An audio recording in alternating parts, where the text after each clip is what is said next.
up.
Hello, ladies and gentlemen. Welcome to the Skyesports SEA Championship presented by AMD, powered by Ampverse, official VCT Off season event. We are back here with the day 5 action coming in, where we'll be getting finally our top 2 seeds who will be qualifying to the playoffs. And this is going to be me, Lucifer, along with me is going to be back here on the desk. CA, how are you feeling for the last day of the qualification?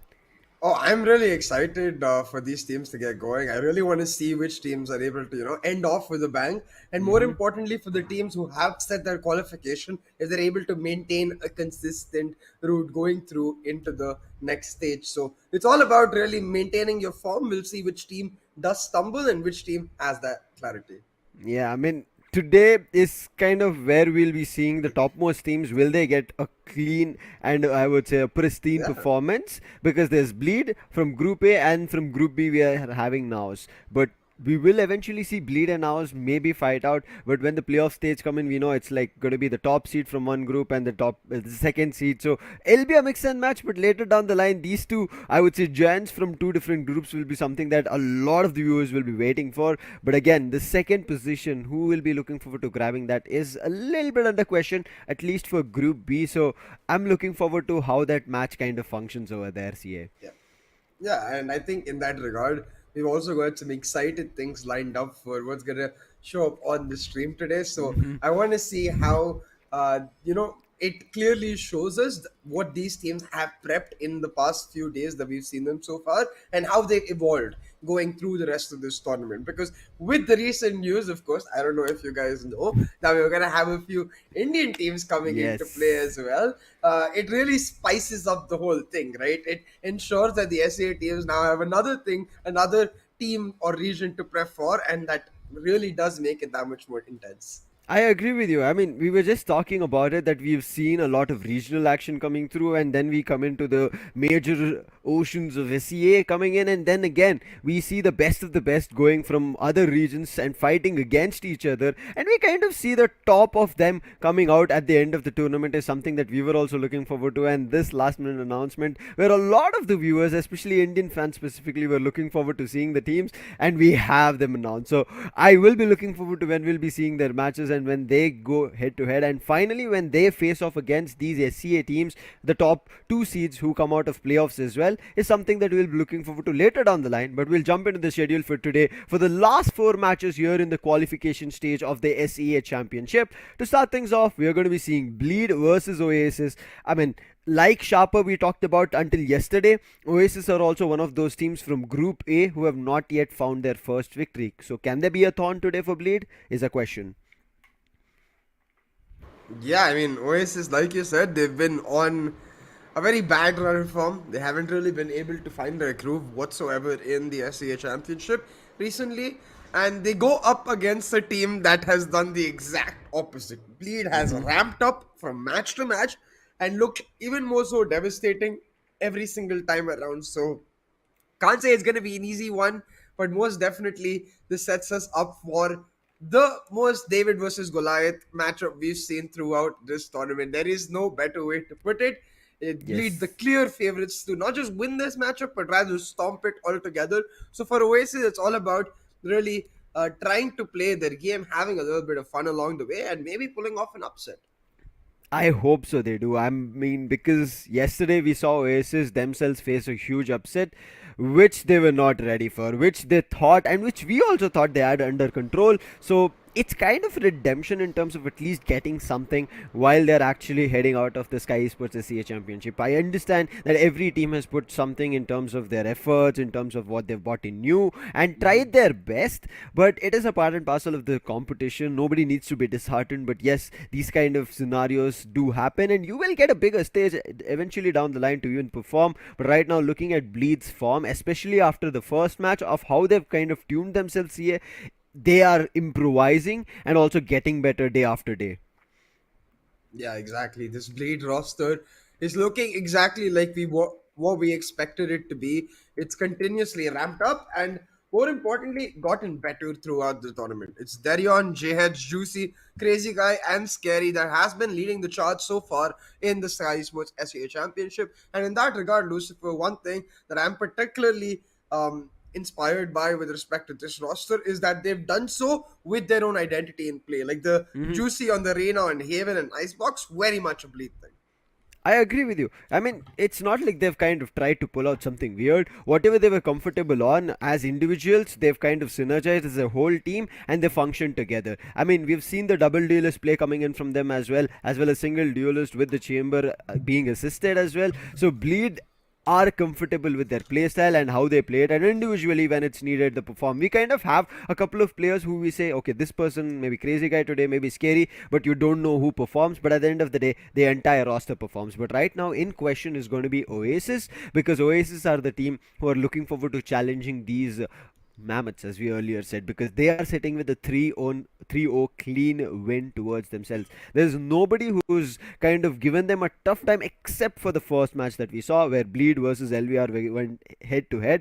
That was a tough one for them. I mean, they tried to figure something out. Eventually, it came close where we thought maybe LVR could come back, but then Bleed showed us that in this overall tournament, which we were missing, one of the best defenses that they have and how they play around it. Yeah, exactly. It was like the first 12 rounds of Bleed Sky SEA Championship. They had a little bit of difficulty, but ever since then, it has been smooth sailing.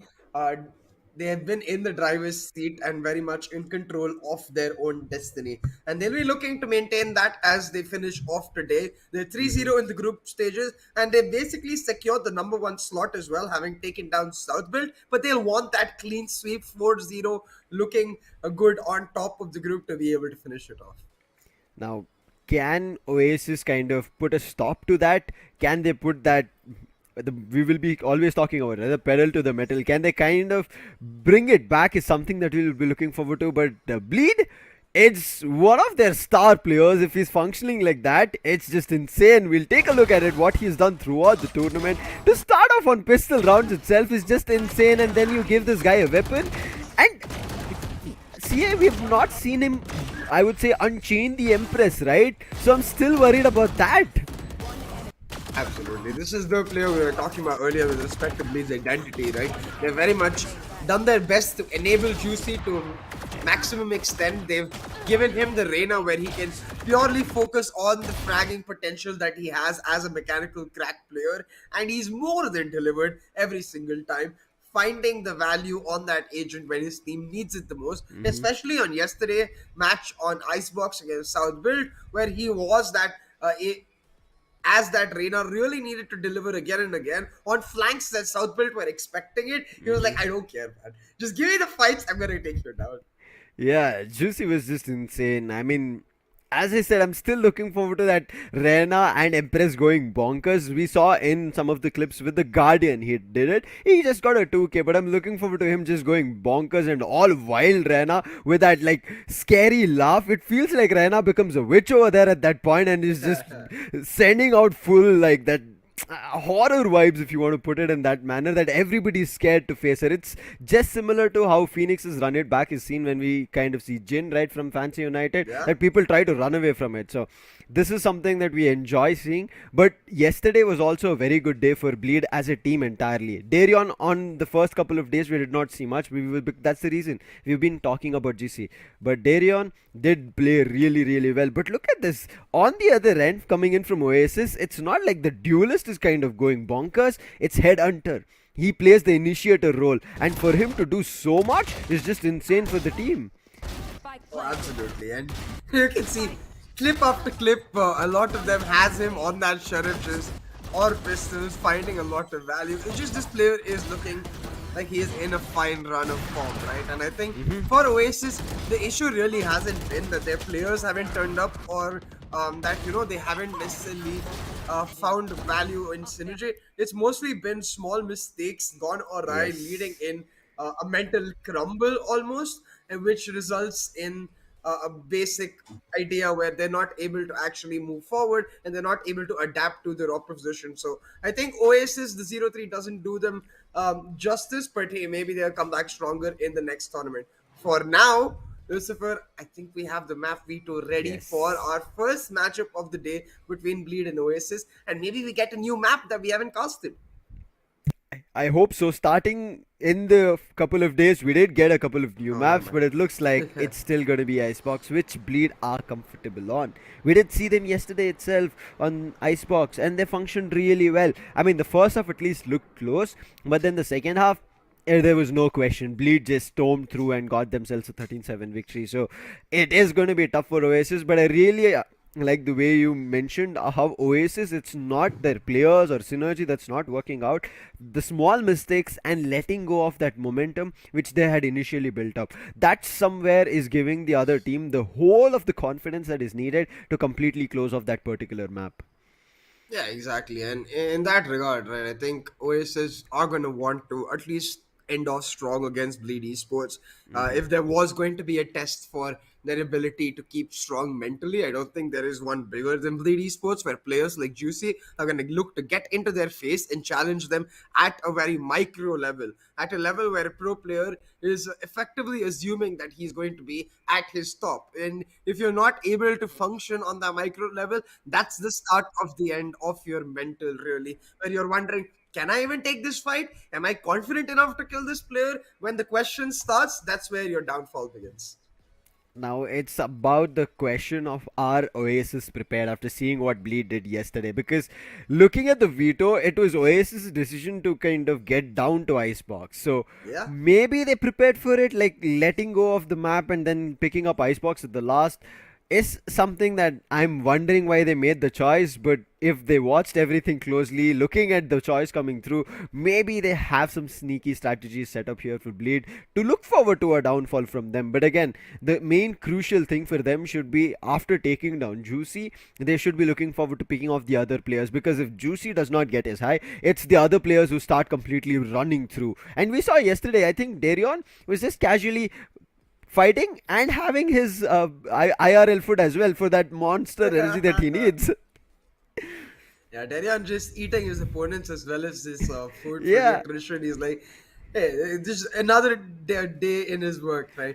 But I think what is especially crucial for Bleed's success has been their supportive players and players like JH and Crazy Guy, where even if something goes wrong, they turn up, and then you've got the ability in Bryce to be able to function as that last piece of the puzzle, the piece that you're always looking for, wondering how it fits in. He's pulled off a clutch one too many times, but more yeah. importantly, has delivered that key anchor potential to his team, where his team can rely on him. And that's what a team wants more than anything else, to be able to look at a player and be like, yeah, I can rely on you for that. You're good. Exactly. That is too important at certain times, because it does happen. Like we talk about it, it is a team game, but sometimes you just have that confidence on another guy while you're looking in a different angle that this person will be there in case something goes havoc, and even if I Yeah. go down, he'll try to pull it back. He'll get that range under control. So it's crucial to have some of the players in your team to kind of relay that on and rely on him that he can pull something off like that sorts. But it's never easy to do something like that. But let's quickly jump into head to head before we jump into the agent selection and the match itself. We've already talked about Juicy, but right now in this head to head, it's gonna be Headhunter itself, and this is going to be an interesting one, right? I mean, we already Yeah. talked about his fate. You can see where Juicy is with 54 kills, but how much Headhunter has done for Oasis with 56 kills and also assists coming in terms of 21. Yeah, most definitely. But the Asian differential can be seen in terms of the first blood, where Yeah. Juicy gets access a lot more to those first fights. He's got a lot more first bloods. But Headhunter most definitely has been on a fantastic run of form, and we'll have to see if we can be that X factor for his team to pick up an upset win over Bleed today and really give them some sort of hope going into the rest of the off season, right? You want to be able to be feeling good about yourself heading into the Yes. other scrims, because if you go 0-4 in the Skyesports SEA Championship, there are going to be some doubts lingering in their head, and they don't necessarily want that heading into the off season. Yeah. It's something that right now it's understandable that they might have kind of some tough choices in terms of what is the right decision, what might be the right read for a particular map that they're playing. But it's always kind of a gamble, right? Whether you Yeah. decide, okay, this is going to be a hit, you decide and you stand tall for it. If it fails, then you readapt and you kind of regrow through it and try to figure out maybe in the next round or in that round itself, you adapt so well and improvise that the opponent would have to give you that round away. So it depends on how Oasis are going to be kind of working through in all those discussions, because we continuously, if we even want to discuss, okay, this is the agent selection, this might be their hit strategy, that might be the lineup strategy. At the end of the day, even though strategies are broken down, it comes to a couple of those individual players which we were talking about, of what do they do in those last scenarios and kind of how calm their nerves are. Yeah, absolutely. And in that regard, that ability to stay calm despite the odds stacked against you, the ability to really soothe your nerves and be like, hey, you know what? I've got to focus and pull Hmm. out the utmost concentration to find the win. I think a crucial part of that is your support staff, and that's where I'd like to Yes. actually give kudos to the Bleed support staff. We got Legia, Godspeed, and Ominous. Together, they're able to provide in multiple aspects to the Bleed players what other teams may not necessarily have, and that really helps as a player where you're able to just focus then on the game at hand, knowing that your back is covered with the people you've got in your organization. Yeah, it's very crucial to kind of know that there is someone that you can kind of even talk to. This is like a little bit out of the game, that you certain times you think about that it's everything about the game at one point. No, it is not. Certain times you would have to find a way to kind of at least talk to someone so that you understand, oh, there is a different perspective that I can think, not particularly to the game. So it's different perspectives and views that you can maybe actually adapt to the game, is something that you would also kind of in IRL to in game, something that you can find a way to kind of find in synchronous. But now it's time for all those discussions to be closed and jump into the agent selection and then look forward to the match itself. And are we going to see a double duelist? I think not from Bleed, because yesterday they did show their lineup already on Icebox, and yes, it is going to be the same one. Wait. I saw the same agents, but that switch up of the players, okay. Crazy guy is like, bro, I'm so bored of Yeah. playing these initiator agents. I want to fight some a little too. So Darion, you know what? Today you take the L. I'm gonna go towards the chamber. Wow. I was caught off guard. I mean, until I saw their name, I was like, yeah, Bleed, it's the same lineup, nothing to be worried about. And then, like, wait, Darion and Crazy Guys switch up? But we'll talk about what they do inside the game. Quickly talking about Oasis. Crucial, yesterday we saw Coco pull off a 1v5 and ace clutch, which was insane. So, yes, that might be seen from those individual players, and that's why we said Oasis do not lack in individual players' capabilities. It's all about that small mistakes. Headhunter is going to be playing the Sova, Drax is going to be coming in on the Viper, and Wild Oreo, who I thought maybe would have been on the controller, is actually going to be picking up the Sentinel, and Marke, as we all know, is going to be playing the Duelist, but this time a Jet. So I feel like having a Jet, it's going to be very crucial to make sure the operator is online as soon as possible, because they're the ones starting on defense. Oh, absolutely. And really, for Oasis Gaming, it's all about getting off to a good start. You don't want Hmm. to give Bleed and specifically players like Juicy. And in this case, I guess Crazy Guy too, because he's going to want to turn up on that chamber. Any sort of Yes. momentum. You want to be able to continuously deny them that momentum and make them flustered almost the way LVR did in their first half. Hmm. Because, like, we know exactly what Bleed is capable of, and I think Oasis does too. So if you do give them that just a hint of momentum, you give them a taste of success, they're going to come stomping all over you, like, and just look to shut you down piece by piece. And I think that is what devastating to teams more than anything else is when Bleed is just playing their own game and you have nothing to do against it. You have no say, you have no answers, and you're just like, well, okay, I guess we'll just take the beating. Hmm. Let's see right now. We did talk about the support stuff coming in from Blade, but you have here Oasis, Evo, the coach. Let's see what he can kind of make sure that the players are ready for against Bleed, because we already talked about it. If this Icebox has been picked from Oasis, they have something that maybe Bleed are unprepared for. Yeah. I was wondering that maybe we had a glitch in the agent selection. It was actually going to Yeah. switch up and we got into the lobby with Crazy Guy and Darion. But no, it's actually true. Crazy Guy straight up just bored. He's like, bro, I am tired. Just imagine if it's an Insta lock and Dana is like, wait, bro. Yeah, that's actually very possible. Crazy Guy is the locks and Darion's like, bro, what? A Crazy Guy, like, I am the IGL. Shut up. Round started. Let's see how it functions. Wild Oreo having some trouble breaking the recon, but finally backs off. But look at the aggressive positioning from Oasis right now. They have pipes. There's one player who can provide them support from screens while watching mid as well. But Juicy walking in. It's going to be very crucial on the contact. Oreo gets on Juicy, and now life gets very difficult. But Marky overextends, gets punished for that. So back to a 4v4 we are.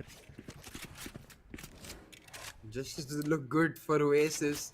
It's immediate trade off a Bleed, causing all that chaos, allowing Crazy Guy to set up his look. He's taken B-long control now, and he's going to give the call to his team that he hears the turret towards the B side, indicating that the heavier presence towards the C. But still, Bleed persevering. They want to shut down the player towards his pipes area, likely pick up the ult off for themselves as well, and wait for Oasis to make a mistake, get a little angsty in their positions and force off rotations. That's exactly what happened. Look at this. Yeah. The double stack at A has resulted in the players moving away towards the B site, and Bleed patience has paid off. They find the Viper solo, a free site, and a free plant. Look at this. They thought it was a default plant. The snakebite did go through, but it's on default. Whereas it is planted to nest. And now comfortably Bleed can play back without worrying anything about. But as you mentioned, that one small turret being broken, players started rotating, made life difficult. And now looking forward to a retake. A couple of the bullets that Crazy Guy does receive, but immediately they start backing off. JH, a brilliant angle through the radiant boxes, finds one, but that's all he gets as a headhunter puts him down. The brilliant wall from the toxic screen is actually blocking the nest vision, and the defuse is being stuck for how long? Will the toxic screen go down any moment? But in the meantime, they push itself. Wild Oreo and Drax pick one each. Crazy Guy will be able to take down the spike diffuser, but that's all it was written, as a spike will be comfortably diffused, and Oasis bring back the round. Very weird post-plant, I must say, from Bleed, where nobody was playing really on the contact of JH over there. Yeah. In the post, I wonder if we get a replay actually. Oh, and we do. Perfect production. If you see right here, all the players playing on the late post-plant with Scary's lurk coming in makes JH's position a little vulnerable, despite, like you mentioned, he had a good angle objectively, but subjectively, given the position of his teammates, his angle just meant that all of Oasis got to funnel in on him, shut him down, and then on the back of that Viper wall, just play on the spike diffuse. So maybe Bleed a little off center today, not exactly on the same page, but it might just be the pistol. It's just one round right now, but that one round crucial to Oasis, because of course for them that momentum does matter a lot. This time they are hitting a complete B, and Coco, as soon as the turtle goes down, he picks one along with Headhunter from Snowman, gets another, but Juicy making it seem so good with his sheriff shots. But look at Coco giving them space rather than kind of committing, waiting for his teammates to get closer. Coco should be able to get one more, but the right click works and Coco is down nonetheless. Wild Oreo with the backstab from his teammates will be able to get one, but Juicy this time is unable to connect that sheriff shot. But wait! I was a little bit too early to call that, and he answers immediately as he picks out Mark. He's not stopping. He's popping heads at this point. But it becomes a 1v1 situation. From an anti-eco advantage here, CA, it looks like Oasis have lost almost everything and maybe close to a round, because the Spectre has been picked up from Scary. Oh, and Scary in these clutch situations is oh so scary, man. It's not a player you want to be against. Shifts himself to Rafter so he can hear Wild Oreo coming in, and the audio cues aid him perfectly to set up the Thrifty. On the back of Juicy's savage, almost animalistic shots, Bleed, they staunch the bleeding, they pick up the round, and they deny any momentum that Oasis might have had. Look at Juicy, so I wouldn't call it sneakily as well, just knowing that somebody is going to try and push him and just holding the angle where he knows he can pop those heads off. Brilliant shots coming in from him, and that gave his team the entire advantage, and the repositioning from Scary was insane. Who would have ever thought that somebody will go to rafters and hold from there? And now, because of which, Bleed have a weapon advantage, the economy advantage, and they'll be playing on that, looking forward to another round, whereas Oasis will be just looking forward to anything that they can do in terms of economy or something. But Wild Oreo was just stationed over there, and the Aldron just looks at Coco. He thought he could swing and get somebody, but he also gets put down. It's all Marky left, looking forward to doing something along with his Viper, but not too sure if they can even get even a single kill. Should be a simple enough flawless round for Bleed Esports. Marky taken down as well, leaving Drax on his lonesome with Scary coming on his back. Drax has got nowhere to go. A flawless round for Bleed Esports on the back of that 50 as they are ramping it up now. And they've got the Viper Spit online to continue that pace. Boy, oh boy, Lucifer, it's looking a little scary for Oasis because in the Yeah. pre-match lobby as well, we were talking about how the biggest issue for them is going to be their mental collapse, right? Hmm. After that thrifty and now a flawless, if they don't win this by round, you have to wonder, are we going to see that mental collapse once again? I agree. It's very crucial for them to bring it back. I mean, take it step by step, but this time it looks like as soon as they get some value, they're looking forward to doubling down on that value, which is becoming a little bit too hefty for them. This time, even though they are a little bit of a heavy A stack, they're not playing completely aggressive. You can see Maki holding his horses this time, not trying to push it aggressive. Recon does not give away his position, so therefore he'll be tucked in. But in the meantime, Juicy, maybe a time Darion swing as well coming in from belts can wipe out Maki, but Maki needs to be very cautious. He's hearing a lot of the sounds while the ropes is being used, but can he find some value? They're just playing it patiently again, just giving the time to their opponents to get aggressive, make a mistake, but so far Oasis don't turn up, and when they do, they find Bleed with a Leer in their hand. Marky shuts down Juicy, uses that timing perfectly, and now with the man advantage is going to look to back right off. You can clearly see that Oasis understands the value of this round, knows the importance of picking up the buy, but can they convert? That is the question, because now with the Ulta picked up, JH has got the resurrection, and they're going to bring the Queen back into play. Can the Empress deliver? They're getting in, and look at that. Crazy guy has already picked a player from screens, and that's Marky. He's not found any value. Viper Spit being committed. Bleed making life even more difficult here for Oasis to find anything, as it's just left to the last two players. One is already backstab, another one is coming on a backstab. Headhunter, two virulent shots connected. Looking for a third, but he gets put down. Now it's all up to Wild Oreo, who's already been spotted. Or wait, is he not? Juicy had the read. The swing comes in. Wild Oreo will be able to take him out. Now it's a 1v2 situation. The resurrection is still there. But look at the positioning coming in. It is a contact play coming through. And as soon as there was a contact towards Darion, there was a swing from JH. But it did not matter. It was Darion only to put an end. And such a close and a good round which could have been gotten in the favor of Oasis. Bleed playing it smart, knowing what their utility capability was, and also to know that they have ultimate not so far on JH. Getting the ult top. Brilliant thought and play coming through from Bleed. Absolutely, and it really speaks to the resilience of Blade, but more importantly, the discipline, right? Where despite losing that man early, they don't scramble, they don't fumble, they play it patiently, methodical, very much structured, and pull back the round now. With the money taken away, the buy round loss for Oasis, they are scrambling most definitely. Marky on the blade storm, just desperately looking for a chance to find that headshot and get the reset, but so far he's got nothing, and it's Crazy Guy who's gonna shut him down as Bleed run rampant through this ace side to get the flood. It's gone. A, to recover this is going to be too tough. A couple of weapons dropped again is going to be the intention. And Headhunter, brilliant shot, but that's all he gets. He immediately gets put down. Crazy Guy is not stopping. He's looking to pushing up, gets punished from Coco with his finger. But right now, it's a 2v3 situation. Maybe doable, but they need to be smart about it. And also a resurrection on cards if there's a weapon pick. But look at the aggressive setup towards screen. So the swing or the push towards it will be very tough. And that's what it happens. Wild Oreo will be upgrading the weapon, but not giving a round for his team, as Bleed capitalize on another and shift the scoreline to 4-1.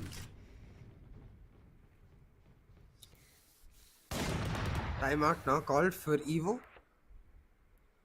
to ensure that the upcoming round, the buy round for Oasis, does not end up getting shut down by Bleed Esports. And I think the thought just has to be, hey, they're playing it extremely slow early. They're turning up the pace. They're picking up their dials as soon as there is a moment for Oasis to breathe. So what Oasis, I think, really need to do is get aggressive early, shut down a potential angle, and start looking for the flanks on Bleed Esports to sort of take matters into their own hands, because You could play passive against Bleed, but it just gives them the opportunity to dictate the tempo of the game and be able to rush you down when they want you to. But rather, if you're able to dictate the tempo by coming through on a flank, splitting Bleed up in their execute where they've got to leave some presence behind, that might give the opportunity to the players on the side to play off for the anchor. This time out, if Oasis are able to kind of make something work of it, because they'll be back on the full buy, and this is something that I was also talking about during the pre-match, is the operator coming out with Maki in on Jet, which is going to be very crucial. Those initial openings that they get and what they do after it. Juicy going down was a good thing for them, but unable to comprehend that JH and the entire squad of Bleed was playing so disciplined, waiting for all the utilities that they had, was a greater round coming in that Bleed pulled off. Right now, Oasis with the timeout call, the discussion with the coach that they had, can they find some value? Another crucial round. If they try to bring it back, I think they are still in the game here, CA. Most definitely. It's KFZ once again. Starting off, Bleed on a strong note, takes down Crazy Guy, the Todak force nullified. Bleed though, still playing it very slow, looking for the counter pick, but they have no idea that Maki with the operator is waiting on pipes. The call does come through though, to go for the full rotate, and look at this, Oasis starting to inch further towards that. The setup change from Oasis had left Viper on the B anchor, which is quite curious because usually with the Killjoy ultimate available, you end up playing a heavy stack towards B and on the A retake, but Oasis recognized that Bleed is more inclined towards his A side. They play the heavy setup on A, leaving B side down to this Viper. Can he hold it down solo? 30 seconds left. Most definitely trying with the utility being spammed, but Bleed take their sweet time with it, man. They let the orb run all the way through, and now they're going to be able to get the point. Wall up, plant, but the Hunter Fury comes out to deny that plant and also tags a player, which makes this a little bit tough in the post plant. 10 seconds on the clock and Juicy making the right call, but in the meantime they're just spamming right now, not even letting a chance to get that plant, and this round is almost lost, but they should make sure that they don't give Juicy the fights. But Coco goes for a swing from Nest, and that is going to be a 3k from him as Oasis bring it back in a flawless manner. And that timeout, I think Evo said go out guns all blazing, but wait for the right opportunity when you start spamming or shooting. Yeah, and the Hunter's Fury really coming in clutch despite the fact that it does not get kills. The timing of it ensures that it buys more than enough time for Drax and the players on site to take down the Sage wall, therefore removing the opportunity of a safe plant altogether and using the time factor that Oasis had in their favor successfully. The buy round crucially picked up for Oasis, thus make this matchup that much closer, but Bleed are going to change up their setup, recognizing that the A stack is now starting to get heavy. But Oasis, similarly, they recognize this likely switch up. They send the operator on Marky towards this B site, and he's more than delivered. Double down and finds a 2k. He's looking for his third. Does not land a shot though. This is what we were looking forward from Maki with the op. Oh, again, he's going for it. Guy. They're sneakily trying to walk in CA. But that poison cloud is more than enough for them to get an advantage. And with this, you can see Bleed kind of have thought of maybe we shouldn't try. Just let go of this round maybe. But Crazy Guy, if he finds something, he'll be more than happy. But the leg has been seen. Maki now going to mark that spot, making a call that don't get the poison cloud up anytime soon. But with the first shot missed, he'll be looking forward to finding something else. But oh, the crossover was caught from Drax. Darion does punish him, but that's just one loss for them. They have a huge advantage in this 4v2. Plant does go down from Scary though. And he does have the opportunity now to try and back off play on the post plant with Darion left on site. His agents might have switched, but the Frank power most definitely has not. Headhunter though comes in with the trade, making this a 1v3 for Scary. Now he's pulled off 1v2 in somewhat similar situations against Bleed before, but without any utility, without an orb on the spike, it's a seemingly impossible situation. Oasis picking up back-to-back rounds as their tactical timeout comes in huge. We were witnessing what Bleed could do back to back, especially after picking up a Thrifty. Now Oasis coming back in momentum in terms of how they want to play and how they want to kind of drive the entire game is kind of seemingly possible, which has made them get to a point where they may be able to close off on an even Stevens and finally get to a 4-4 scoreline. But again, it is Bleed on the other end. They still have the bias with themselves and the Hunter's Fury of their own at this point. So Darren, if he tags somebody, he might be able to use it very early. But look at his fast movement. He's already gotten close to the A lobby, but after them putting up a wall, right now they're just looking into anything that they can kind of scrap in terms of the kills. Crazy Guy has been already caught with Jarl drone and now he'll be taken down. Wildorio survives to recon. Somehow that Jenny recon did not work in the favor of Bleed, and look at this, Wildorio's repositioning gives him a kill. He's looking forward to a lot more. Juicy did cross over to that toxic screen, but he's not finding any value and there's no vision still for Bleed. There was resurrection, so they will be okay with again this being a 4v5 situation here, CA, but they're worried right now looking at what has happened to Oasis. Yeah, and I have to say I'm quite surprised about the fact that Bleed is still going for these 5-man stacks really into sight. Not concerned with the fact that Oasis has continuously been able to adapt themselves. Now on this execute, Oasis with the lockdown, delaying it ever so much further. Bleed, they tried once, they lost the player. They backed off, they tried again, they lose a player once again. Oasis now with a 5v3 man advantage and Bleed with nowhere to go. You can either walk into the stack over here on this A side or the Viper's pit. It's death either way. This should be another done round, but again, looking forward to any kind of value. Crazy Guy will be the last person who was actually the first person to go down, and so now will also go down, but tried his best to find anything after what JH was trying to do.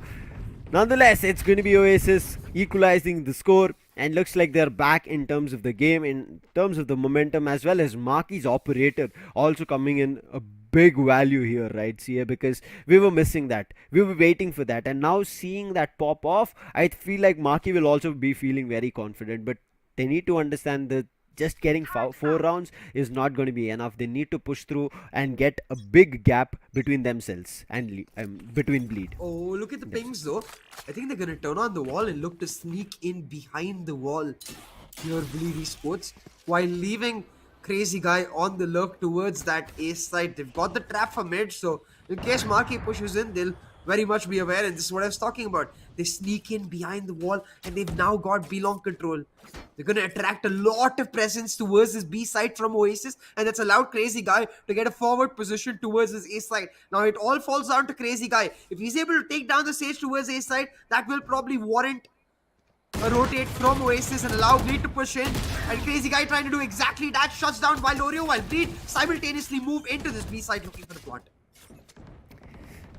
All of a sudden, just because of this separation, it looks a little bit difficult, but JH has been taken on along with that. Maki is not stopping with the operator almost every time, looks forward to that double, but right now they have to wait and compose themselves because Juicy is still alive along with the Hunter's Fury for that post plant, but there is no plant. That's why they are right now scrambling, looking forward to making something possible, and this Maki's operator is just annoying them every time. Juicy trying to find a swing towards yellow box while they are trying to jump spot Juicy, but with the shock darts coming in, Juicy somehow managing to dodge it, and Maki is now not looking forward to going for a backside peek. So hold off. And at this point, not many options to be able to do. Dude, Headhunter shuts down Darion, and Drax with another gets the lead for Oasis. And again, extremely weird from Bleed Esports to you've done the job, you know, by taking B-long control, by setting up the recon, by putting a ton of pressure towards his B side, taking that yellow, for example, to allow Crazy Guy on the lurk. As soon as his lurk becomes successful, though, that's not when you want to go for the execute. You want to wait it out, at least for a little bit, so that you can get information from Crazy Guy on the presence of a headhunter, for example, there, and use that chaos created towards the A side to then start pushing it to the B side that much more. Moreover, they use a vertical wall instead of the horizontal wall, and it just lines up perfectly for Maki on the operator to shut down JH and deny the plant once again. Time and time again, Bleed not able to get the plant down, and it's working beautifully for the side of Oasis. Again though, Bleed 5 stacking into this B site as they look to just W it down, but the utility to delay them for oh so long, they've got to just look for the immediate plant, and they're trying to do exactly that. It's an eco round with Crazy Guy on the Hero Vandal. Can he truly live up to his name and be a crazy guy? We'll have to see. I mean, a Thrifty was converted behind Juicy's Sheriff shot. This time, wait, Oh boy. it's still under question as JS is popping off with a 3. Now, Juicy is super low. Wild Oreo doubles down, but the swing, it needs to be timed perfect. Juicy is waiting for the right opportunity, but now Juicy's position is known. And with the 3K, Wild Oreo strikes. And he ever so goes wild on the faces of Bleed. And the round being again pulled back. Look at how Oasis are so quick, right? The reaction, they're not giving Bleed any kind of breathing space when they're going for that retake. I think that's where Bleed are not finding themselves comfortable to do anything that they want. Yes, that was kind of an eco round, but still, what Bleed were doing in the 4 rounds that they got back to back was them commanding it. But right now, it's them trying to figure out what they need to do. And really, I think what Bleed need to do is go back to the default, play a 3-1-1, leave Crazy Guy and Scary to find an active and passive lurk respectively, where Crazy Guy is looking for the active lurk causing chaos and Scary is moving along the shadows, able to get in behind enemy lines. But instead, once again, they go for the stack. Albeit, this time they have the Viper's Pit to set themselves up. Now towards this B side, there's a really nice Viper's Pit that you can set up from right above this B long container. Perhaps they go for that play. Still a 5-man push coming in from Bleed. This is what they're doing continuously. But can Drax find something this time? He doesn't have a poison cloud, or does he have? He has. He put down a snake bite. He did spot a couple of players, but not do any kind of damage or take them down. But in the meantime, at least the wall which was put aggressively towards Snowman has been broken while they were getting a plant. Coco in the meantime from kitchen was trying to find something. Now there is Wild Oreo who's going in for resurrection and making sure nobody contests it. But in the meantime, Juicy is not stopping, but Oreo finds a headshot on that. The Hunter's Fury comes out very early and still finds value, and that's Headhunter, a huge kill. And Crazy with this counter wall. It might actually work out. And also look at the smoke. Wild Oreo is just taking the defuse. Nobody able to stop him, and he finds that clutch. What a team to rely on for Wild Oreo and Oasis to come together to pull off this defuse. I just don't think there's any reason to use the Hunter's Fury proactively there. I don't think there's any reason to pull it out early. I understand the concept, right? You're delaying the retake and you're able to buy time for your team. But in a 4v4 situation, when you've got the Viper utility as well as a recon to boot, you need the Hunter's Fury for the post plant. Just hold on to yellow. You've got the backup to be able to pull it off. Instead, they use it early. Wild Oreo spots the opportunity to set up the wall and go for the defuse. And the lack of hesitation on his decision pays off brilliantly for Oasis Gaming as they now take a 3-round lead. I have to say, throughout this resurgence from Oasis Gaming, I've always been thinking, okay, surely now Bleed will come back. But the way it looks like it is that we might actually see David taking down Goliath now. Bleed though, they play with the minds of Oasis. They set up that B wall expecting the heavy rotation and get their spike on towards the A side. And get the Viper split down. Now this is going to be a tough one for retake, but there is a lockdown which will force them to leave the side. But look at how they're playing. They're waiting, making sure somebody comes early in, and Scary might be able to find a couple of picks. But right now he is backing off. Rendezvous out is also Crazy Guy because there's not a lot of space left. One person does get detained from Bleed, but I think that doesn't matter. And look at it again, going in for the defuse, but this time they deny Oreo of having that defuse. But look at this, the toxic skin goes down. But what is this defuse? Finally they do and are able to put everybody down, but that positioning of the defuse, I felt like maybe they could actually find the defuse, but that wall, I think this time it did not work well. It did not catch on top of 410 to go up. If it would have, that barrier orb would have kind of prevented everything again for Bleed to deny, and Oasis could have pulled off another defuse and maybe an 8-4. But nonetheless, Oasis here are on a lead, CA. Yeah, a 7-5 lead, and now the halftime pause coming through as both coaches get an opportunity to talk to their respective players. Quite surprised too that we didn't see a timeout call from Legia. clearly still believes that the players are moving on the right note. And we've seen this from Bleed before against LVR, where they've gone down in one half, but they've rallied back strong in the second. Just like it was then, it is once again their defense. So Bleed a little struggle on their attacking half, but usually on their defense they look especially strong. We'll have to see if it is the Yeah. case once again, though, because while Crazy Guy is having a great game on his chamber, Darion isn't looking as comfortable on that solo. I mean, not very bad, but again, we know it's not Darion's playstyle. Exactly. That's the thing. So I hope here Bleed don't have that again as a factor on their defense, because I started off on this note where out of all the teams, Bleed is one such team that everybody needs to look out for in terms of the defense, because they're the only teams who have had a wonderful time on defense. Every other team has had a very tough time to do anything on defense, and when they go to attack is when they start kind of popping off. But Oasis here, can they do it here on attack? Can Bleed actually prevent it from happening? I mean, in terms of the setup, they do have a chamber as well as a sage, so they don't have to be worried about too many angles and can slow stuff down, but this pistol will act very crucial in whatever goes through. Forward trap right now from Crazy Guy to prevent the mid push. But Oasis instantly adapt inside, go towards Tube as soon as they realize that trap was placed down. Crazy Guy realizing that though, comes through and shuts one down. Coco with immediate trade, however, will make sure his team can go through on the rotate. Now JH having pushed in from A side, he's stuck in a weird position, but still manages to get one frag and his backup comes through. But they have no idea that Coco is behind them. The plant is going down and all of Bleed trying to move in, but all Coco managed to get is a single kill. Scary with the 3k converts this mess of a pistol and will be able to pick up the defuse, but I really think Coco needed to get more than one kill there. His position was unknown.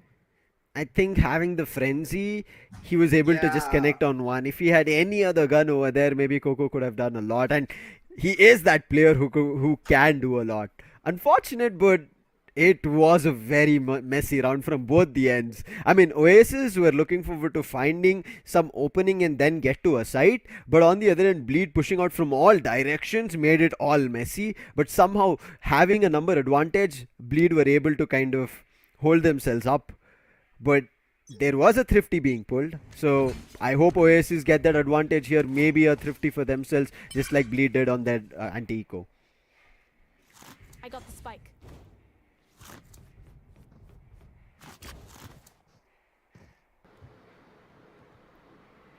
Crazy Guy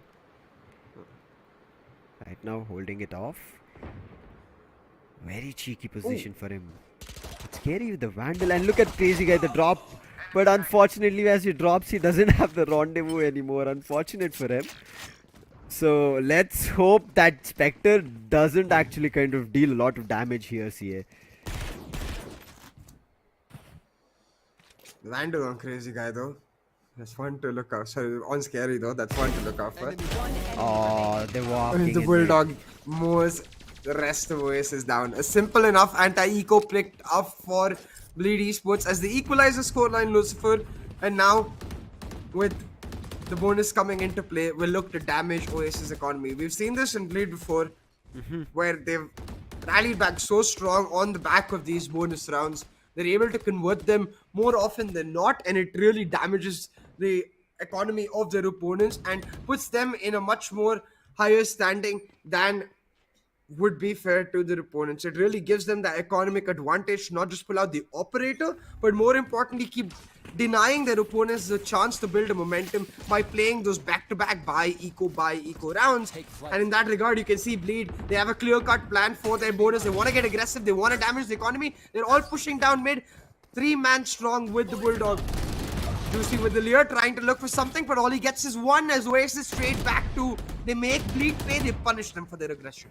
Juicy super low right now. Drax not letting him run away from his crosses. He does the damage with Crazy Guy in the meantime. He was trying to find anybody who was lurking, but look at JH. Ooh, Ooh, a surprise of his own as he spots 3 players over there. But this time, somehow Oasis are right now afloat. They will be getting the spike down. Now it's all up to Crazy Guy. He does pick up a Vandal from one of the bodies of Oasis players. But what can he do? Can he pull off a 1v3? It is going to be a tough one, especially with the screens being completely blocked. Not just with the toxic screen, but the barrier as well. Teleport's ready. 1v3 on the retake, Crazy Guy. His position known as well. Has a dream, but a very unlikely chance to pull it off. Looking for damage, finds the first. Just trying to bait for peaks coming through so he can get even more. Taken down quite low, but looking to reposition. Gets shut down by the player playing under rafters. It's Wild Oreo to get Oasis the lead and the buy round, but after 3 weapons lost, it will mean that going into the next round, it's Bleed who have the advantage as Oasis pick up 2 light shields, and actually no, it seems quite even. Yeah. Bleed themselves have 2 light shields. So it's not either this or that here completely for one of the teams. So it's going to be Just the- interesting. But I really need to commend Wild Oreo to play under rafters, even though he was hearing everything that was happening. But right now, look at this. JH goes aggressive and Maki falls prey immediately. There's no resurrection available, so Oasis need to wait it out if they can do something. Or find something in terms of value to trade it out.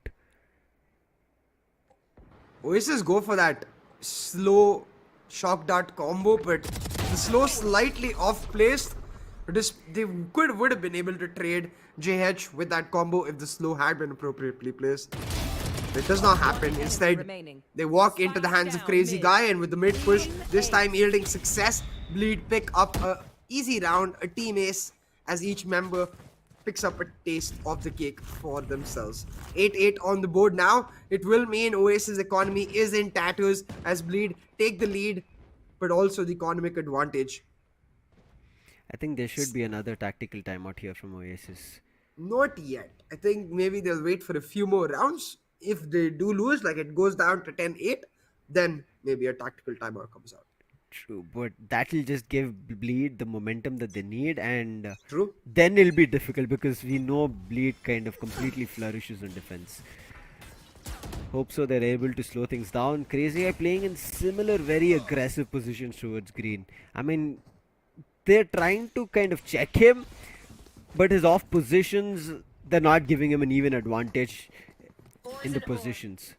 Right now, being an eco, they need to kind of try and find those duels and go for that sheriff shots where it immediate one taps the opponent out. But it's not going to be that easy. Now, we saw this from South Build yesterday. When they used the 5 stack, they were expecting the flank from Bleed. Does Oasis have the same read? Have they done the same homework? We'll have to see, because they're going for the stack down A and the flank already coming through for Bleed. But Oasis, their attention on this site as they look to get the plant down, but they haven't cleared the site itself.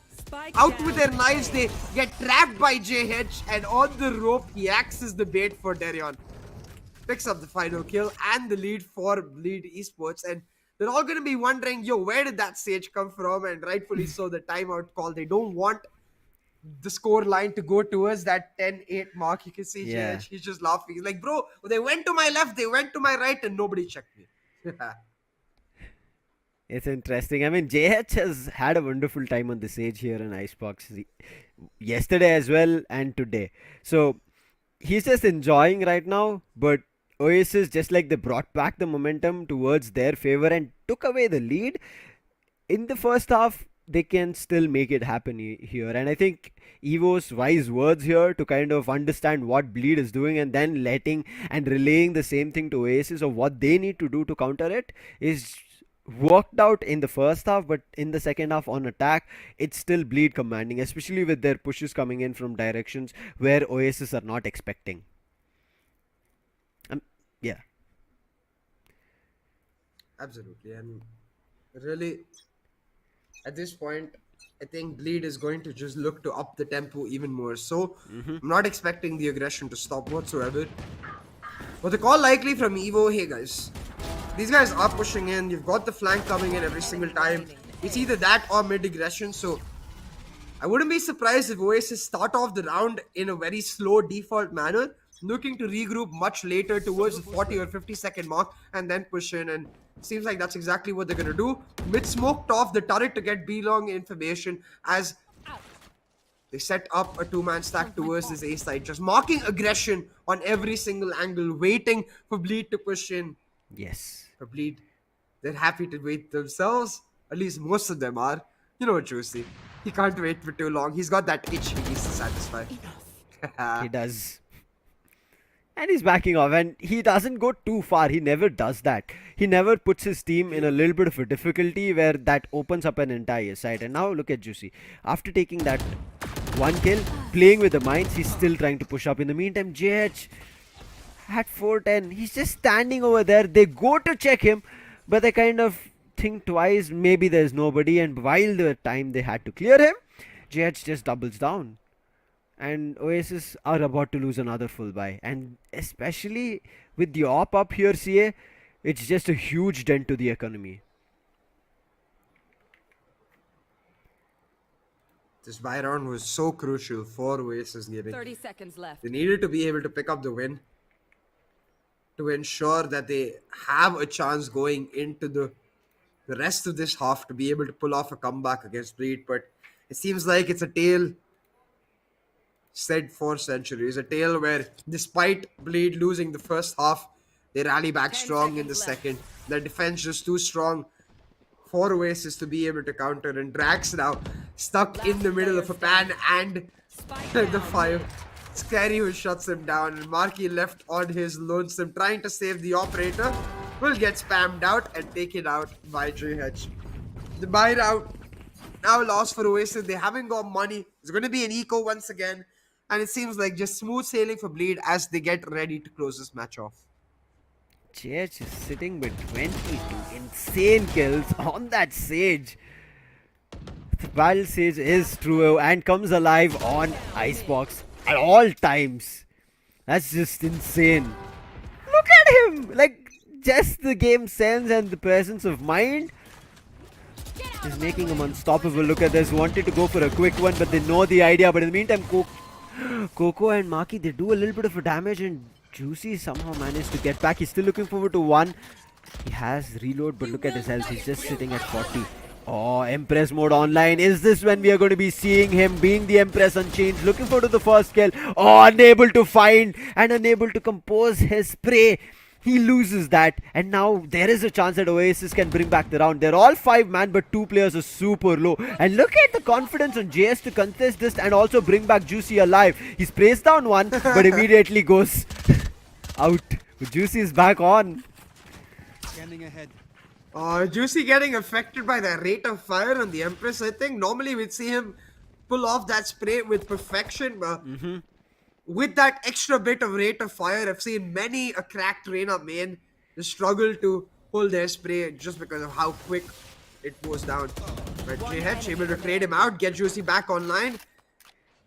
But despite the resurrection, he was taken down quite low when it happened 30 now. seconds left. Talking about taking down quite low, you see the Oasis health bars are not looking so inspiring. Yeah. The heals should come up soon, I think, in the matter of 10 seconds or so, if my math is right. But I hope irrespective, they it gives Juicy a chance to be able to pull this round off. He's got one orb where he can heal himself back up, but needs a kill for that first. So clearing out every single angle. Now looking for that 1v3 clutch is Juicy. Hoping he can go beast mode. Hoping he can find the animal in himself to put fear into the hearts of Oasis. But Oasis then also disciplined. He spots out the hair of one though. Pulls off one kill. But the time isn't there. Will not be able to pick up the round. Oasis get the thrifty. But that emoji more than perfectly describes Oasis's minds right now. They're like, bro, how the heck did he get to there? Oh my god, what a round from Oasis to be played here.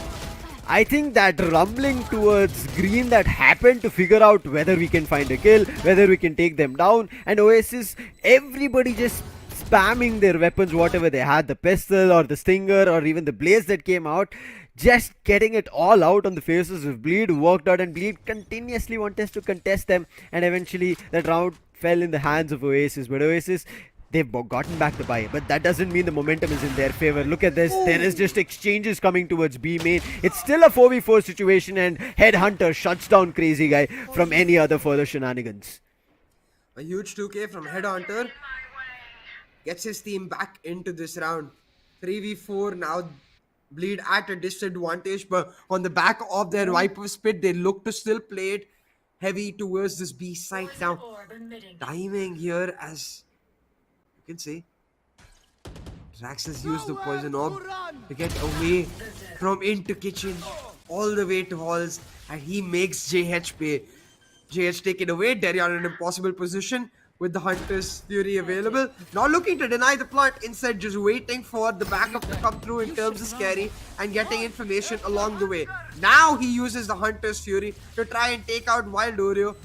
But the time has been bought. Wild Oreo not taken down. The lockdown buying even more time. I think the smartest call for Bleed right now is just to go for the save. Yeah. Look at the commitment of Oasis as well to use ultimates to make sure they get the round, even though they had the number advantage. Wild Oreo trying to use ropes and trying to figure something out through the wall. But what has happened? Things are just falling apart now. It's all up to one last player, and he's sticking the defuse. Headhunter is just trying to spam it, but he's sticking in the defuse. Finally, the recon trying to deny it, but he breaks the recon. Headhunter has no idea. And that poison cloud stays long enough for Bleed to get the round. Just one small mistake to try and go use the ropes to find Scary. He gives the peak and the round, along with Darian also finding a kill. Slightly off in the swam as well. Since you know that Scary is coming towards from mid, you're gonna expect him to stand on your diffuse on your right hand side. Instead, you could see the pings coming through. He was spamming right on the spike, and the position of Scary meant that not a single shot hit him whatsoever. The ninja diffuse coming in from Scary picks up the round for Bleed. A round in which I thought they would go for the save because it was a 2v3, but they pulled out the frags, got the opportunity, and took full value of it. Putting Oasis in a terrible spot now. Now look, they still have the buy, they still have the weaponry, but it's looking quite precarious for Oasis right now as they look to maneuver themselves into a position where they can find the overtime. This match is going ever so close. Crazy Guy with the op, he might just be able to find one, but look at this positioning at Elo. It's very scary. It's on contact of one or the other player. Rendezvous is back and Crazy Guy sets himself up. Recon gives away his position, but Juicy is still alive and they are capitalizing. Marky finally puts him down. They will be able to get the spike down, but look at the numbers. It is a 3v4 situation here for Oasis to pull it back. And the Sage, yes, will have her healing orb, and therefore she will be healing herself back to full health, but without a shield. Marky, super close. Founds the barrel, gets two players, wanted to find a third. Wild Oreo capitalizes. Oh, goes in for the resurrection without giving Scary any time, and a cheeky defuse this time. The respect given to Scary in a 1v2. They use the resurrection. They know that this is a player capable of pulling it off. But with the resurrection now coming through and the players playing extremely disciplined, he will not have the time. As a thrifty once again pulled off for Oasis, as they are pushing back strong against Bleed Esports today. They are denying them a clean win for their 4-0 in the group stage. Oasis want to end off the SEA Championship looking strong. Yeah. Taking it on Bleed is a statement being made. So they are doing their best, giving it their all, and standing tall on top of it. Both the ends of the teams have their Sage standing tall, which tells that the team is getting the confidence. Seeing that the Sages are functioning so high just by being a sentinel, going berserk, I think that is also giving them the motivation boost to do something better on their own as well. And both the teams are trying their best.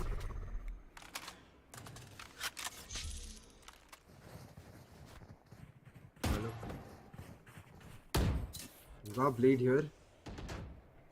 Changing up their setup as they look to get aggressive towards that A site, and the information garnered over there should tell them that, hey, with the B wall setup for Oasis, these guys are going in for a B execute. Oasis is still trying to play with time, hoping Bleed will push in, but since they don't, decided to now turn up the pressure. Really interesting trademark though, all the way towards the back of Yellow, just to give him late information about the plant, and he uses that information to shut down the wall and deny the spike plant. Crazy Guy now acknowledging that the Viper's pit can be shut down early if he gets aggressive, moves in, finds another frag to get the man advantage for his team, but Headhunter marking the flank shuts down Juicy, and suddenly that man advantage nullified. It's really down to Derion to make this flank count. But he doesn't. It's Headhunter once again finding both of those flank members, coming up huge for Oasis. Look at JH and his teammate pushing up, but JH is the only one who finds any value, and now he is stuck in a hard place. He's trying to wall off one and trying to win a duel against the other, but Headhunter peaks at the right time, and Oasis equalize the score once again here against Bleed, and they're pushing it as further as they can. Right now, as further as they can, is match point for Oasis, because they've got the full buy for themselves while Bleed are stuck on an eco. 11-11 on the scoreline with the better weaponry, an opportunity for Oasis to pick up match point right here, right now. Bleed have pulled out Thrifties before. You've got Juicy on a Sheriff, so very much anything is possible. But Oasis have looked like they are on a blistering run of form. Still failing that Sova shock dart and slow combo, but it's okay. Because they're going to go in for the full rush. But they're going to run into a 4-stack here. Lucifer is looking dire for Oasis. With one Stinker and multiple Sheriffs, this A side could soon turn into a bloodbath. Very crucial round for both the teams here, sitting at 11-11 to see who gets to match point first. Oh, no. So hold off, but Crazy Guy with the mid push that he has already made. Now there is no chance for Oasis to return. Even if they return, they need to be very fast, try to find a hit on Crazy Guy. But look at the amount of information that Bleed have, knowing that this should be an A hit. It's a 4-stack on site itself, so it's going to be a very tough battle, especially with the Empress alive, along with the Resurrection as a second chance, but not that much of a great weapon. Juicy still finds the first. The angle from him is always ever so perfect. Gets one. No Resurrection on the other side for Oasis, so they have to make this a 4v5 fight. But Juicy wanted to overextend, but look at this. The arms have been seen, so Juicy will expect. Connects another headshot, and he's not looking for him to stopping there. Drax in the meantime does get one. Gets spotted. Juicy looking for him to close on a lot more, along with JH. They walk into a trap established in Juicy.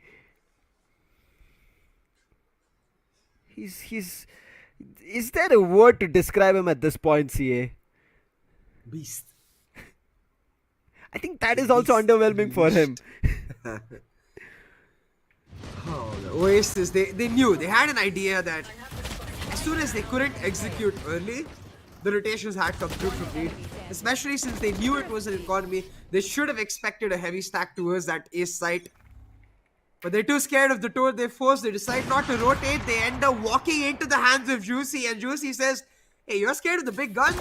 What about my small one? Uses that Sheriff to once again pick up a Thrifty for Bleed. The second in this match now. And really showing up again when his team needs him the most. This is the player we were talking about in our pre-match lobby. His ability to find value when his team needs him. To find that mechanical skill and just perfect that Reina altogether has really put a spanner in the works for Oasis. Again, finding that first blood, he backs right off, and Oasis in an impossible spot without their primary duelist. Nobody to enter. Where do they go? Raids coming in from Bleed are insane. It's still a 4-stack here. I mean, you saw JH just leaving A side and rotating, looking at the amount of action that Oasis are heading towards at B. Drax cheekily wanted to find something, but look at Juicy again. Every player from Bleed has one or the other proper reads that players are trying to do this or that, and now it's Drax and Juicy trying to face off. It's all about the timing. If it's Drax who loses his composure, things can go completely south, and he's called in the spike carrier as well. So this timing for the swing is going to be ever so perfect, and Juicy gets one. Now it's all up to Bylore to run, but he's running right into the guns of their opponent side. But the wall helps him to get over cross and get the spike down, but before he could, JH puts him down, and Bleed close it out after a thrifty to a flawless, and get this flawless victory, and will be walking to the playoffs with a 4-0 pristine run. All on the back of a single thrifty, man. Imagine Yeah. if that 11-11 round does not end up going down the way it does not feed the beast that is Juicy. The beast unleashed Juicy unleashes absolute havoc on Oasis, and just as they could see the victory on the very edge of the finish line, where they could see the fruit, they could see the horizon, they could see the light, Bleed is like, nope, steal it away from them and pull off a huge boost to get that victory, and like you said, secure a 4-0 standing in the group stage. Oh my god, Bleed. Juicy especially. It's just like it's so kind of itchy at certain points. It's like, why? How is Juicy able to do that? And ever so perfectly, he holds those positions where he knows he can connect those headshots. He holds those angles where he knows somebody will try to swing, and he knows he can immediately one tap their heads. So good at this point, Juicy on his Sheriff. I mean, we were just talking about this, right? You rely on somebody in a couple of rounds to kind of do the unthinkable, and that, I would say, responsibility here was given to Juicy to pull off something insane. Let's go have a quick rewatch. Both the teams played so well here, so the highlights will make justice for it, because Oasis losing very early on but making a comeback. Then even in the second half, same thing happening. Bleed were in the driver's seat, but then Oasis again coming back, pulling off a lead against them, and it's so close to maybe even getting their match point first before Bleed. But it was Juicy who was always throwing a wrench in whatever Oasis wanted to do. Yeah, and despite the loss, I think Oasis can move away from now this tournament. Quite proud of this match at least. Still, won't be the ideal scenario. Of course, they would have wanted the win. But I think they played much better in this one match today than they played in any of their matches that we've seen so far. And in that regard, right, when you think back to their results, very close against South Build, very close against Bleed, both of the toppers of the group. They've shown that they've got the potential to be one of the top teams. They just need to refine themselves a little bit. They need to tune in their screws and go back to the drawing board and figure out the small errors that they are doing in situations like that 11-11 round that we're going to see on board soon, where it's just that second mindedness, that extra bit of hesitation where they're thinking, maybe we shouldn't do this, maybe we should make this move, and that maybe usually ends up being their downfall. Unfortunate to see that from Oasis. I mean, after seeing such a game come out from their end, I wished at least they get this victory against Bleed. Not to kind of deny Bleed from a clean sweep on their qualification, but at least for the efforts that Oasis portrayed today. That was just insane. But nonetheless, Bleed came out to be a better team, and it was needed.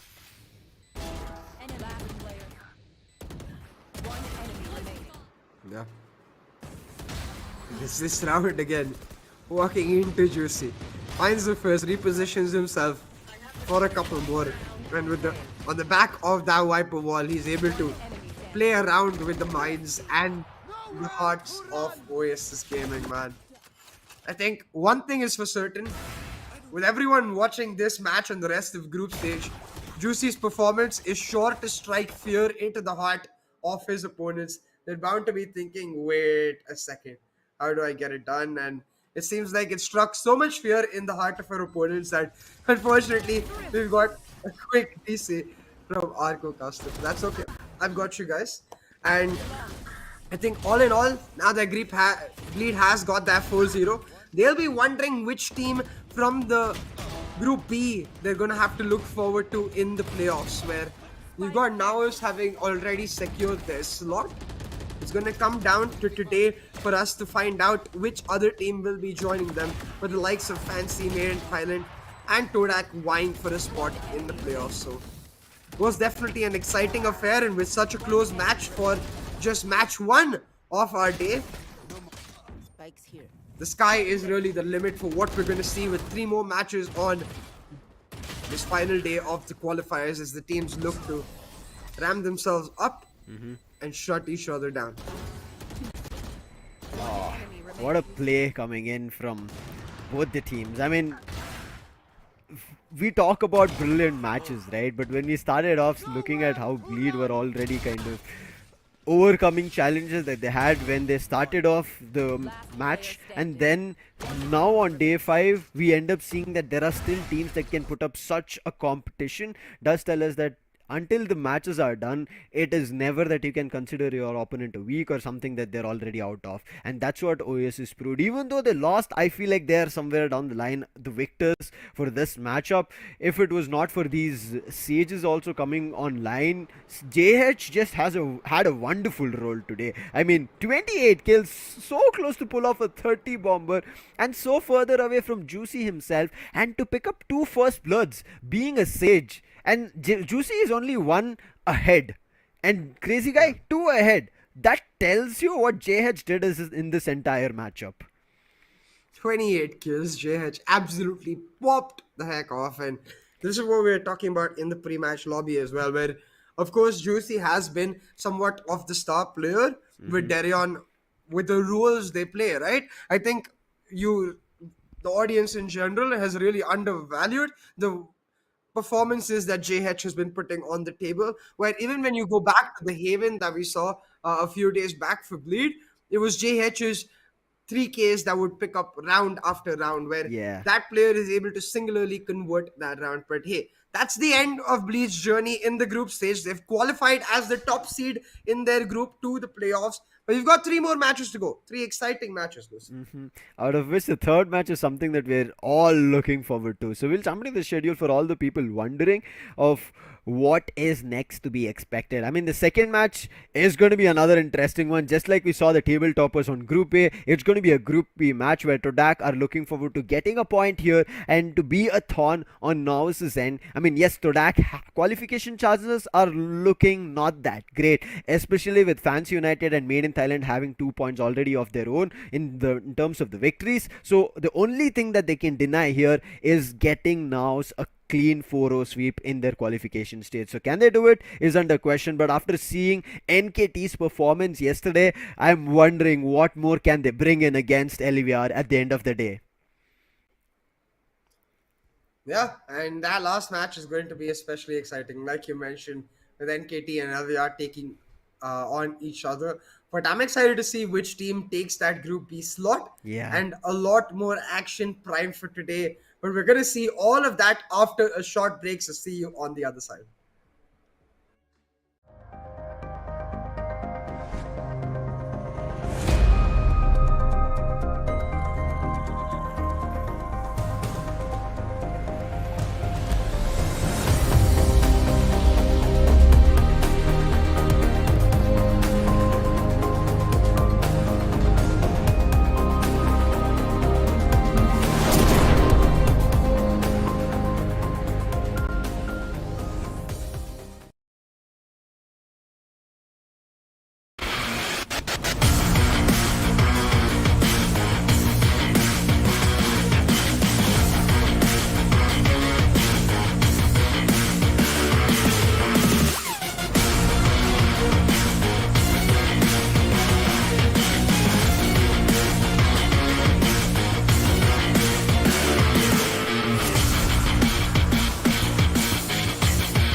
Welcome back, ladies and gentlemen, to the Skyesports SEA Championship presented by AMD and powered by Ampverse. It is me, CA, joining me on the desk, of course, Lucifer, as we bring to you the final day of the qualifiers as teams in both groups look to set their spot into the playoffs. Now, with our first match, we got Bleed doing exactly that and securing top spot in the playoffs, and I'm sure the other teams will look to follow suit, Lucifer.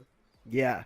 There are two teams who can take up the top spot with clean victories, which is going to be the match that we'll be looking forward to now. It's going to be a very interesting matchup. I mean, we saw Todak yesterday. We thought they could kind of put a wrench to whatever is happening, but eventually did not. Made in Thailand took away the victory from them, and Made in Thailand are looking forward to qualifying on the second spot, which will be our third match of the day. But we'll jump into the match as we have right now on our hands. It is going to be none other than Naos Esports versus Todak Esports, where Naos, the way they have showed up in this entire tournament from day one, have made a name for them as being one of the fan favorites, from where we thought them not to be much of a competition, right, CA, when we started off. Yeah, and really in that regard, I think Todak will be disappointed that they're not able to continue on in their run of form. But for Naos, once again, it's very much like it was for Bleed in the last match to be able to find a clean win on the other side of this group stage so that they can move into that feeling just as confident as they've looked in this group stage. Now it's with the roster Kakarot, Blood, J, NDJ and Moyer, and we know out of all these players, yes, we have a duelist Moyer, but the man who strikes a lot in terms of how does this guy do both is Kakarot, with the kills as well as assists always coinciding, maybe a here and there kill less or more, but most of the times it's somehow coinciding, and that does so much for the team.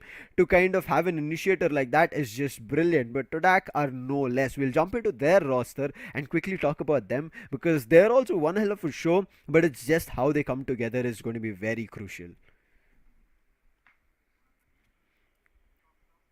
Frosty, Z, Jeet, Kyle, Kale, and Sabe now coming into play. And I think really for every single one of these players, right, it's the same story as it was for Oasis.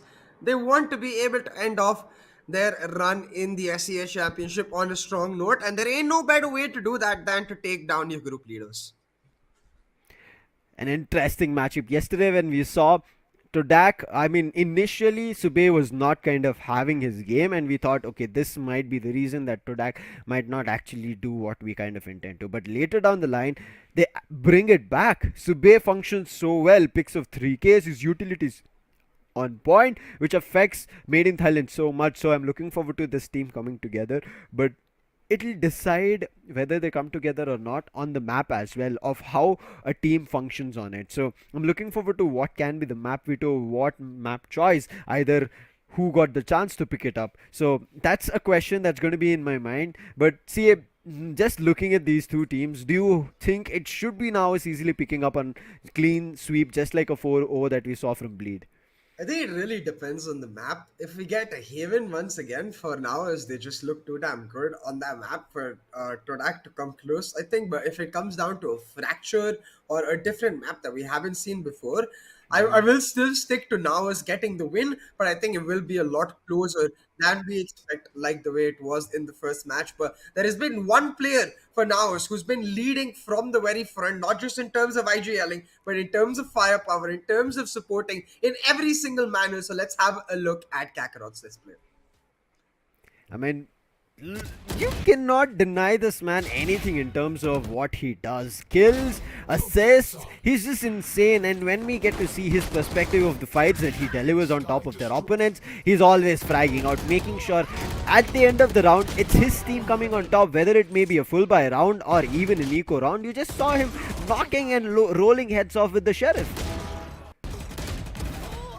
Exactly, and really for Kakarot, KO has been the knockout agent most definitely, and he is able to continuously find full value of KO and go above and beyond really in his ability, like we were talking about, not just to find frags like the way he does continuously throughout these clips, but also assist and be there to support his team. His left click flashes on point in being able to utilize the value and set up his teammates for success. His 0 points as well, continuously helping out his teammates in gunfights. And last and most definitely not the least, this guy is also the IGL. He's Yeah. coming through with the mind reads. He's coming through with the ability to just outplay his counterpart on the other side and give his teammates the advantage every single time. That's the reason when we saw out of all the players, we didn't even mention that there's a duelist. It is brilliant. But just like we spoke about the initiator, we'll jump into another one who is no less than a competition. It's going to be Jeet from Todak, who will also showcase us what he's done in the previous stages in terms of the fight, but he's not also stopping. I mean, yes, we're seeing him in the Astra here, and we've seen him numerous times as well play around the side so sneakily, right? See, he's done so much damage. Oh, absolutely. Jade on the Astra and the Brimstone has been a real stalwart for the side of Todak. And I think really that consistency is why we're seeing him right now with all of these clips, right? But the fact that he can continuously deliver for his team right when they need it. And I think in terms of that, Jade really has been a stand-up player for us to now look forward to going into this next map where they're going to be relying on him to deliver that consistency again to try and pull off an upset win against Naos. But the key word in there being that try, because despite G's strongest efforts, it's definitely not going to be an easy one. Head to head as we see them against its initiator versus a controller. A little bit, I got confused again on Sube.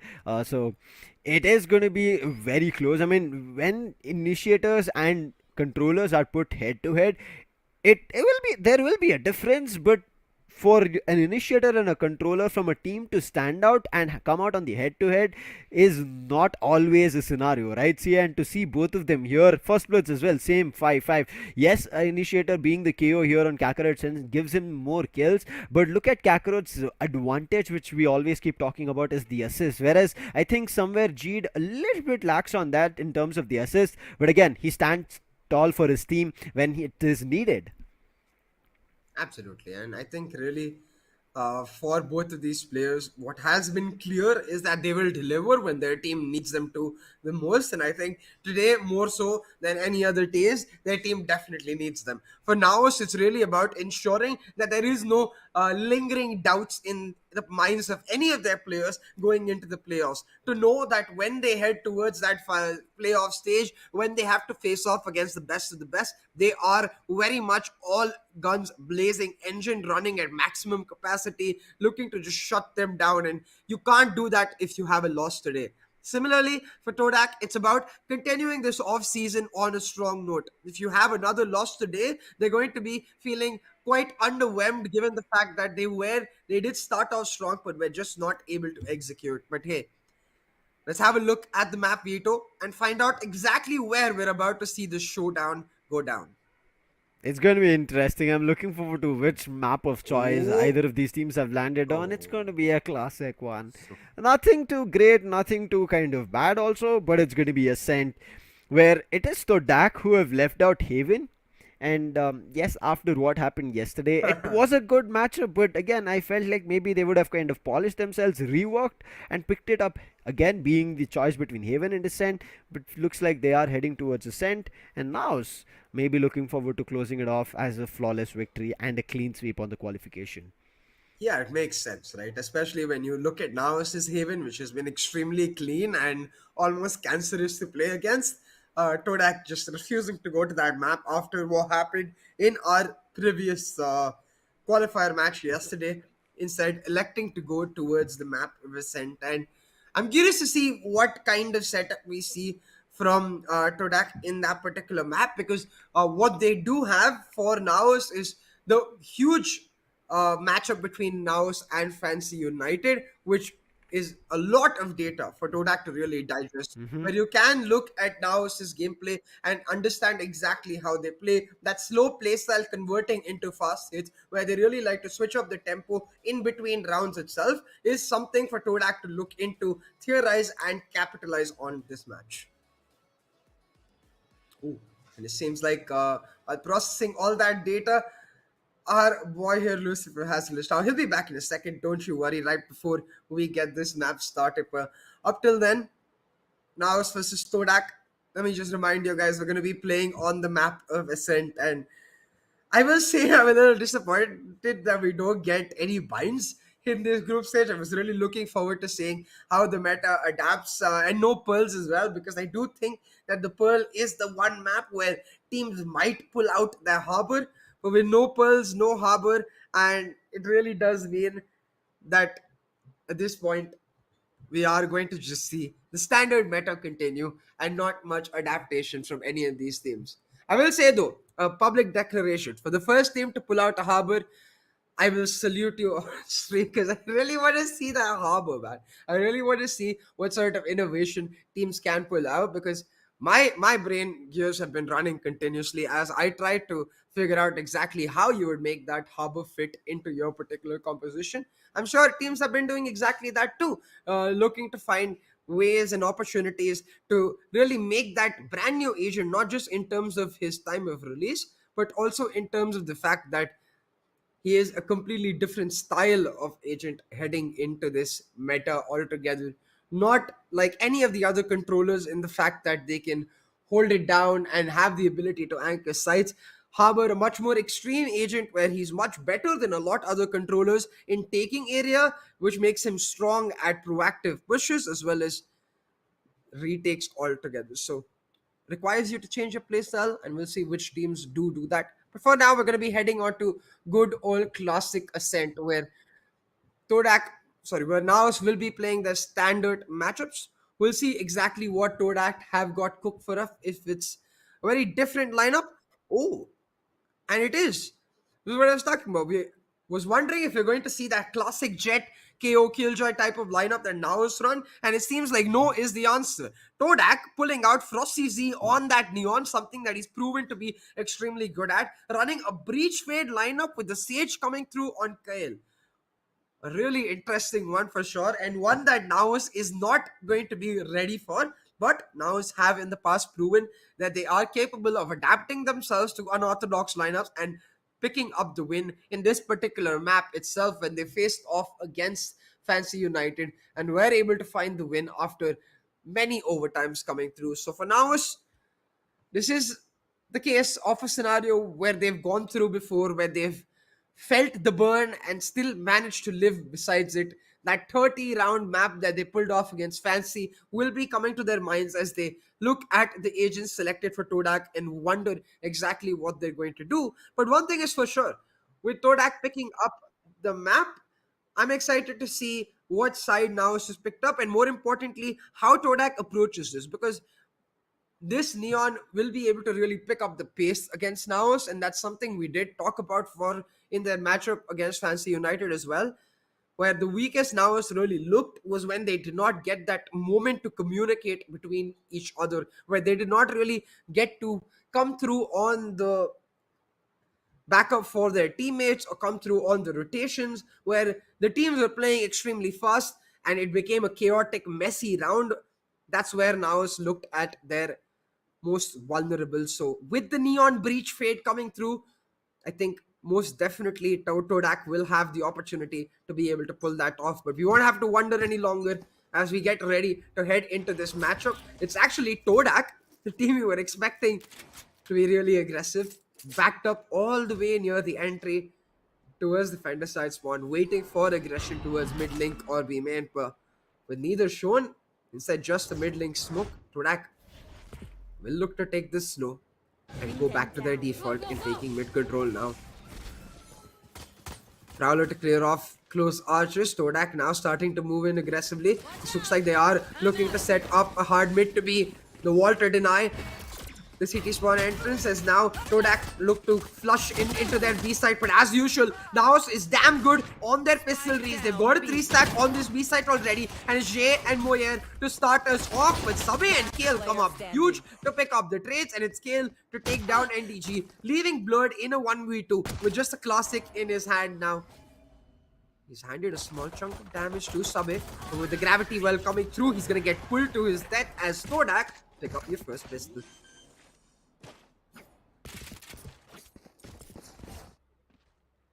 1-0 on the board, and just like that, Todak off to a great start.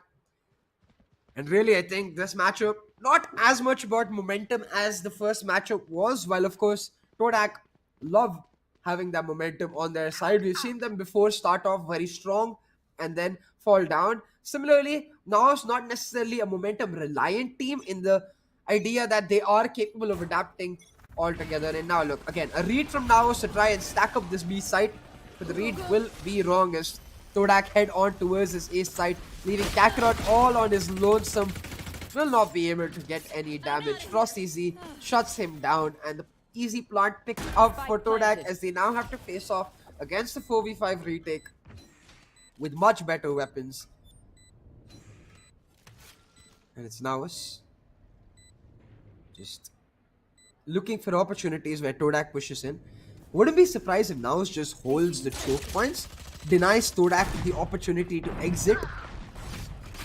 Instead, no, they go for the retake, they try to knife the wall down, they get eliminated altogether. A flawless anti-eco picked up for Todak will mean a full bonus coming through with Spectres on every single player, a Bulldog on one, a full bonus meaning a lot of damage that can be done from Todak's side. But one thing is clear from Todak that we have seen is that they've got these executes preset from before this match. They know exactly how they want to do those executes, and they're going to try to pull it off round after round, really leverage the value of the Neon Breach combo that we have seen yield a lot of success for them on different maps.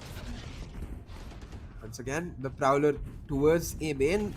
0 point to shut them down. This time, Todak priming themselves for an A split. It's Frost Easy trying to hunt NDG down. He spots him out, stuns him out, and that's first blood picked up. Now it's really unable to stand to the pace that Todak is bringing to the table, but Moyer with a crucial 2k does equalize the man advantage, leaving Kakarot in the smoke to anchor down the site. Kakarot picking up yet another kill. Gets that 3v2 position for Naos now, and in this situation, Todak, all they really want is the plant, but with Kale left towards A main and Frosty Z stuck with the Spectre, it's very hard for Jeet to move into site. Just trying to play it safe, hoping that Naos makes a mistake. Frosty Z uses the speed of that Neon to jump across the door and close it down, but immediately shot out by Kakarot will mean that he's pushed into a situation where he has to go in, but they have no idea that she doesn't aim in. He's trying to use that surprise factor to shut them down, but misses the initial spray. Assumed that that player on Heaven Blood was killed to try and go for the spray transfer, and he immediately gets shut down. That's not what Jeet wanted there whatsoever. Could have done a lot more damage. They had no idea where he was, but unfortunately, that's all she wrote for Todak's bonus. There's gonna be a couple weapons taken away. They will not be particularly satisfied with that, but hey, nothing to lose. It was just a bonus. They'll be happy that they were at least able to take away a couple weapons and relegate a couple players of Naos to just the Bulldog. Now Todak with their full buy, slowing things down a lot more. Looking to go towards a late mid default with the stars placed on both archers as well as a short. Todak now regrouping towards this B main angle. They have no idea that the Odin is right there. It's a scary affair. And they take a ton of damage from it. Will force out the heal as Frosty Z gets shut down by Jay. And we're seeing it in motion, what we keep talking about, which is you give Naos time, they're going to come out on the front foot. They have the ability to use that time to reposition themselves, play for information, and find those advantages again and again. So it really comes down to Todak. Even if you want to slow the momentum down, they've got to look for those fast executes rather than those 3-1-1 defaults or 2-3 defaults, where Naos get a lot more opportunity to maneuver around the map. Okay. Now regrouping towards that A side. Without that Neon, it's going to be an extremely difficult 30 seconds left. opportunity to try and move into site. They're trying to do exactly that. It's Moyer. He finds the first, shuts them down, and Kakarot playing with danger. Gets shut down quite early. Moyer now repositioning himself as NDG takes the duels and picks up the win. Naos with now 2 back-to-back wins on their bye, as Todak's economy should be destroyed. They will default towards an eco, but they've got the overdrive on Frosty Z available, so they look to play on the back of that ultimate once again. Likely look for a hard execute onto site, play for the plant, where then their broken buys, their stingers perhaps, or even their shorties can really come into play and be effective on the post plant. And it's exactly that. 3 sheriffs, the shorty and a frenzy picked up for Todak as the overdrive comes online. They go in for the fast hit. Now as though they've left Blurred on his lonesome with the Odin to shut down and hold down this side. He's picked up one with the Odin, another with his Nano Swarm, one with his turret, and it's like a football hat trick for Blurred right now, as every single part of his utility comes into play as well as his weapon to get him that 4k. Easy round for Naos now to get them the lead in this matchup.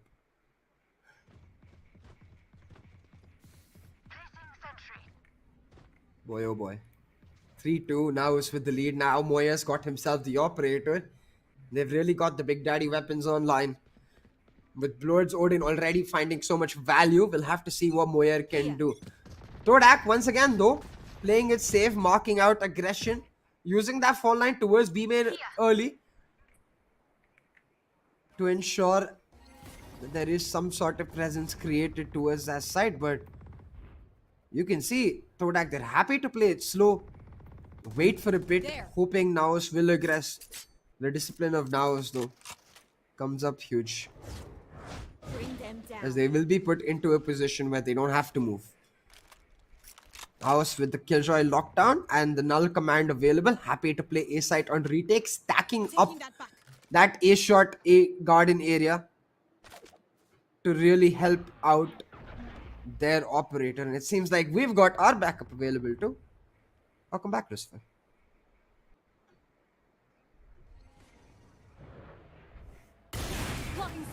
Yeah, I mean, had some trouble. We're back in. 3-2. But looks now are having trouble. Naos was definitely facing trouble, but the heavy stack towards the A-shot area with the paranoia play coming in. The nightfall as well chimed in as NDG takes full value of that, and now they shut them down. Kakarot now giving all the information his team needs, and despite Kale finding that initial pick, they will be now picking up the round though. Albeit they will be a little disappointed that they were not able to pull up the resurrect on Kakarot's ultimate. It's alright. They don't really need the eco. Their credit's flourishing. Their bank is thriving. They've got money for days. 4-2 on board now, as once again Todak have to move towards an eco round, and it really does seem like they've run out of steam a little too early.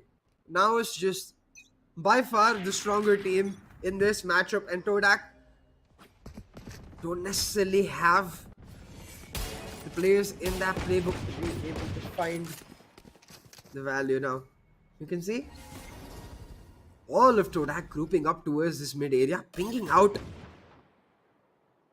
that defender side spawn wall, likely maybe going for the wall into the B split like we saw in their pistol, but just as we saw before as well, Naos are ready for this. This time though, as soon as the wall's broken off, Sabik moves through it, finds a huge sheriff kill, and with another on Kakarot's aggressive play, Todak have recovered a couple of key weapons, but they don't have any idea that Moyer on the operator is still waiting in A main. Finds the first, pulls out the knives to find a couple more, and Moyer is popping the heck off. The shotty for the loss is Frosty Z trying to reposition himself, but Moyer is an absolute beast.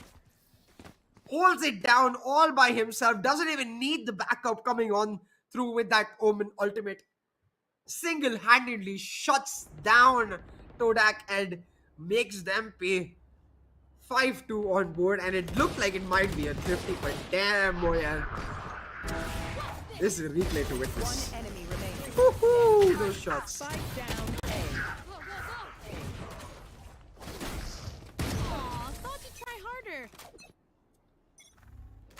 Once again, buy round for the side of Todak, and Finally, they've got some ultimates to work with for themselves, and you can see Naos not willing to let them set up for the execute. They've got Moyer looking to get aggressive. Feeling the momentum from his 4K Moyer now. We've seen him when he starts popping off. We've seen the value he's able to bring to the table. And he's looking to do exactly that once again. But you can see for Naos, I had the spike. it's such a simple setup. Once again, they're happy to play on that A retake, knowing that a rolling thunder could be an easy way for Todak to play the site on the back of that Killjoy lockdown and Fade Nightfall. Here. Stacking up this B site on the other hand, while Kakarot watches mid, we've got Moyer waiting, just waiting for a peek to come through on B main. Here. It's the Prowlers to spot them out. Moyer once again ready for anyone to come through. The dash primed as well, but Todak, they're taking their sweet time with it. Likely waiting for the fall line to return. Set up the rolling thunder point with the nightfall pulled as well. Todak really delayed, but Jay in a very difficult position. The trade pulled out though with Kakarot's fragment coming through, makes it a 3v3 retake now. And without the aftershock available for Sub A, it should be the case of the lockdown being placed and simple enough retake for now. So Todak, they need to look to get aggressive and deny that opportunity for a retake before it even begins, and that's exactly what he's trying to do. A flashpoint setup from him, pulls out the overdrive, takes down the lockdown as well as its owner, and Todak get aggressive into the face of Naos and pull out a huge win on their bye. A win that they desperately needed to make sure that they are able to stay relevant in this matchup.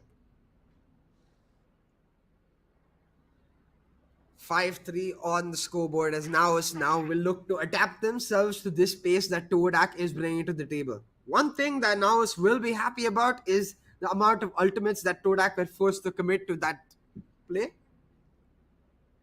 Naos committing the Nightfall as well as the Lockdown in trade for the Overdrive, Rolling Thunder and the Cosmic Divide does make it a lot more simpler for Naos to hold on to these pushes, but this time around, Naos go for the Jing play, as I like to call it, smoking out and trying to dash in, finding people with the Horde, but instead they get sprayed down themselves. Todak maintaining that advantage, denying that aggression from Naos, and now with a 4v2 on site will look to comfortably close out this round. Spike planted. Todak playing post plants quite safe. 2 players towards A main. And a couple on site with a flashpoint available for Sabe. Just gets swung on though by Blurred. And again, we've seen this so many times on A side for teams where you don't necessarily have proper post plants, where they're playing on the contact off of each other. But the man advantage this time for Todak makes sure that it does not matter. Get another round picked up will start hurting Naos' economy to a large extent, and we'll have to see how Todak is able to find another round to shut them down, because what has yielded them success so far has been just fast, aggressive plays, challenging Naos on the retake. And without those ultimates available for Naos, that retake is looking extremely difficult against Todak's post plans. But again, Naos, they've got one final buy left. There. As their bank no longer thriving, their money is looking wanting. Naos know how important it is for them to pick up this round. The early 0 point towards 8 doesn't reveal any presence, as Todak going back to their default style, looking to switch up the tempo as they played very slow early on into this round. A lot of time given away by both teams, expecting aggression from each other. Right now, neither team delivers. And it's the defenders now whose lack of information currently affecting them. Here. Trying to use utility to get something for themselves. They know that there's a presence towards B main now.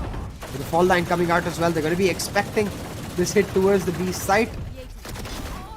But is the wall up to spot out that Odin user to shut him down? Kale using that wall beautifully, creatively, and it's Frosty Z to back him up, ensures that no trade is made. Now is 5v3 on the map, should be able to easily close out this round. and pick up the win. Spike planted. Heal available for Frosty as well, and with the late lurk coming through on Kale, it will just be a matter of time before Naos is able to finish off this round, especially without the Killjoy alive. Kakarot still expecting the lurk. We're with the trade now. 4v2 on the map. Naos making the smart call with no money, trying to go for the save, but Moyer is shut down, and NDG will be the sole player to get away. This is just brilliant at this point. I mean, Naos are having trouble and also a run for their money to get a clean sweep. Todak, we thought of them to do a lot more, but look at this 4v1 on the crossover. map, and Ooh, this is Now- going to be crazy, CA. I mean, I'm enjoying at this point. Like, it's getting so close toe to toe. Oh, I thought NDG was kind of hidden and saved over there at that point, but he still goes out.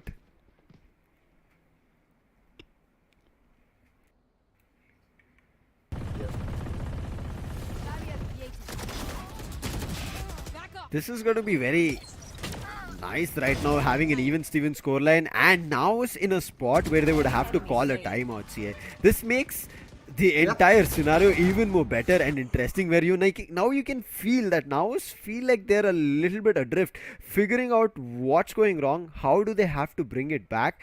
But also during the map veto, we were kind of thinking this, right? Why did Todak pick this? And I was kind of reading through the entire tournament of how Naos have played through, and Ascent as well.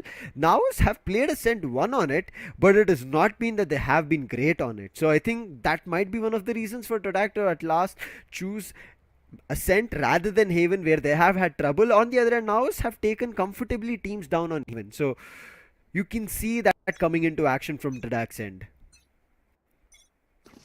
yeah, and really, I think, like you mentioned, it's that crucial factor where, again, Naos have been overwhelmed by the aggression that Todak has been bringing to the table, and we'll have to see how this timeout is able to play dividends, because in the past we've seen Amix with his timeouts be very, very valuable to his team's success. So this time around, the eco for Naos, they've got the Guardian on Jay, and they've got the Blaze Storm available on Moyer, and they're looking to get aggressive. The 0 point towards top mid, all as well as the Haunt, all to enable Moyer on the flank. But Todak, they're responding in kind as they look to take up this A side. Now, no Sentinel, or rather, no real Sentinel for Todak, with the exception of the Sage. Means they've got nothing to cover their flank. Moyer, he picks up one, finds the Phantom for himself, is now going to look to back off and throw off the Phantom to his teammates. That's effectively 2 weapons now in the hands of Naos as they look to push in for this retake. The Prowler did gobble the Fade over there, who's stuck at Vines. Now they're trying to flush him out as much as possible, but they don't have any damage doing utilities. In the meantime, this Cosmic is right. He's going to be a tough one to push through. The Blade's all wasted, but still G goes down. But in the meantime, there are the players on site who's just wrapping and sending players down. But it comes to a 1v1 situation. Kyle, can he pull this clutch off? It's against Moyer, who started things off. And yes, Todak will be able to stop this retake from happening against Naos, and Todak will have the lead. What a play coming in from Todak at this point. Naos will be worried, but it came close. You could see that not having the right utility at that point where they had to flush the players at Vine took so much of time that by the time they had finished the fight at Vines, their players on site who were trying for a retake from Rafters are all, I would say, eliminated and killed. Yeah. 6-5 now as Todak take the lead once again. After the pistol, their first moment where they're able to pick it up, and quite curious that we're seeing these one-ways used early from the side of Naos, despite not really using the one-ways. Fake one-ways almost to establish presence, but Todak, they just don't care. They're going to go back to their pistol setup as they look to set up hard mid to be split. There's the overdrive online as Frosty Z leads the charge, but Naos happy to back up into sight and play for the heavy anchor. But the pace of Frosty Z finds Naos unaware, blurred back and forth across boathouse, not able to achieve much. But Moyer now coming in for the backup with the help of Kakarot on the null command, makes it a 2v2 and very much a possibility for the retake, but they're not expecting anyone towards defender's side spawn. It's Frosty Z who shuts them down, leaving Kakarot in an impossible position. Does he go back? Does he go forward? He can't seem to decide. Frotzy's neon pick has been paying dividends. The way he's able to command the space of this game on attack is just brilliant. Kakarot not committing to just one lane, want to flush out Frosty. He picks up one, he's looking for to eliminate Sube as well. But the time it's just running from his hand, he's able to take it down. But I guess the spike, he might just able to defuse it. What a play, Kakarot! Insane! To get that clutch in. Bro. Not to just push to that comment of the first lane, understanding that there should be a crossover coming in from Frosteezy, and with the swing later on. Oh my god. What? Okay, I know that's not intentional, but literally Frosty Z has left the chat after that round. Ouch. Oh man. That's just a funny moment, guys. I'm sure he's just gone to take a quick, washroom break. But to see that 1v2 pulled off for Kakarot and then go over to Frosty Z's camera to see the chair swinging around as he leaves the room. That This halftime is going to be very crucial for both the teams, because this has not been a half for even one of them in terms of like, okay, if you want to put it in a picture, it is kind of a little bit comfortable for Todak, because where we thought of it and how it kind of unfolded, Naos didn't have the advantage. So Todak having that advantage in terms of having a read and also having and delivering fights. Yes, this 1v2, it's just the smartness of Kakarot to play around it and then even stand on the fault line and still contest Sube over there to get that clutch going, does tell us that he is just feeling himself, Kakarot. So on defense, there were a couple of setups that already Kakarot was doing for his teammate, even that flash in that retake just before you saw Moyer pushing up. Kakarot can do a lot more of those things, CA, in the attack for Moyer to kind of push up, gain space, find kills, or not even Moyer, but the other end there can be KL as well as Sube, who can also kind of maybe push forth and push back, and then maybe we can kind of end up seeing Naos doing a lot more compared to Todak, what were they were able to do in the first half. Oh, look. Even Steven scoreline from our first half, but we've seen Naos before in a worse situation being able to pull off a win in overtime. I'm sure Todak have seen that too, and they know how Naos like to work this slow approach into B main. Now setting up for the site execute. That's signature Naos as they look towards his B side. But Todak, all of them towards that mid area looking for an aggressive pick. Instead, now get caught out as Naos push further deeper into the site. Take that defender side spawn area as well as the man advantage for themselves. Spike plan coming in right now, so this almost is looking for Naos' round, because the health is not that great on the Sage. Yes, we might end up seeing the healing orb coming through very soon and then maybe getting back to good health, but they might just run out on time. Astra is still alive to try and pull off something new, but in the meantime, gee, look at how up close he is with his Prowler. Yes, it has gobbled, I guess, but in the meantime, Blood, he picks up Kaylee, and now it just makes life even more tougher for Kyle. And look at him, he's just standing in the smoke. As soon as it disappears, Jay picks that one round and one round as well for his team. That's going to be a 7-6 and a good start here for Naos. Yeah. Now let's pick up a pistol. We'll have the advantage now going into the next round, as it is their anti-eco. Looking to solidify not just their lead, but more importantly their momentum heading into the next few rounds. You want to ensure that Todak as a team is not able to start shutting you down towards the extremes, because that's why Todak is really going to excel with on this composition. You want to play setups where they're leaving the Sage on her lonesome to be able to use the Neon Breach as an attacking duo, where the Sage Astra can then shut down one particular site. But this time it's a tale that we saw on our first half anti-eco as well, where Todak stack up the B side, now head on towards the A.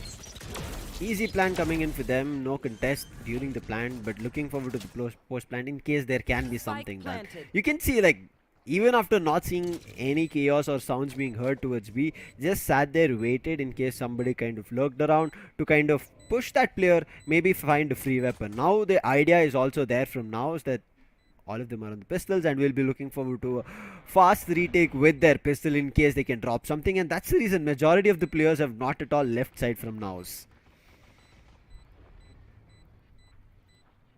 Right there. So now it's just waiting for the side of Todak to come through.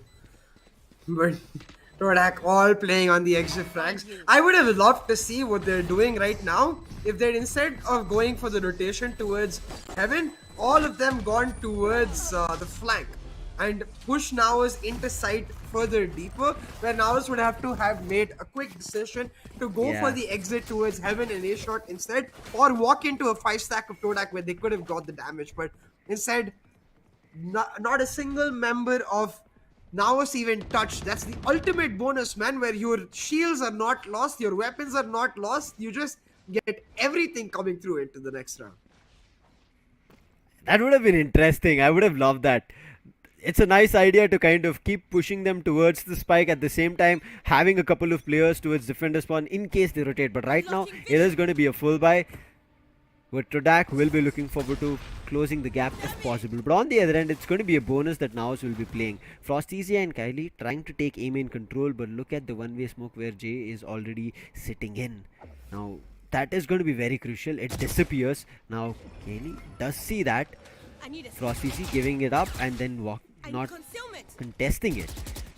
Looking forward to if Jay himself tries to push up. But in the meantime, intention here looks to be a mid to B hit, looking at the Killjoy setup. Look. Todak here. Here. Facing a problem that we've seen with LVR before, without the chamber or the Killjoy or the Cypher in this matchup. Their mid does become quite exposed, and Naos looking to take advantage of that as they look to set up a mid to B.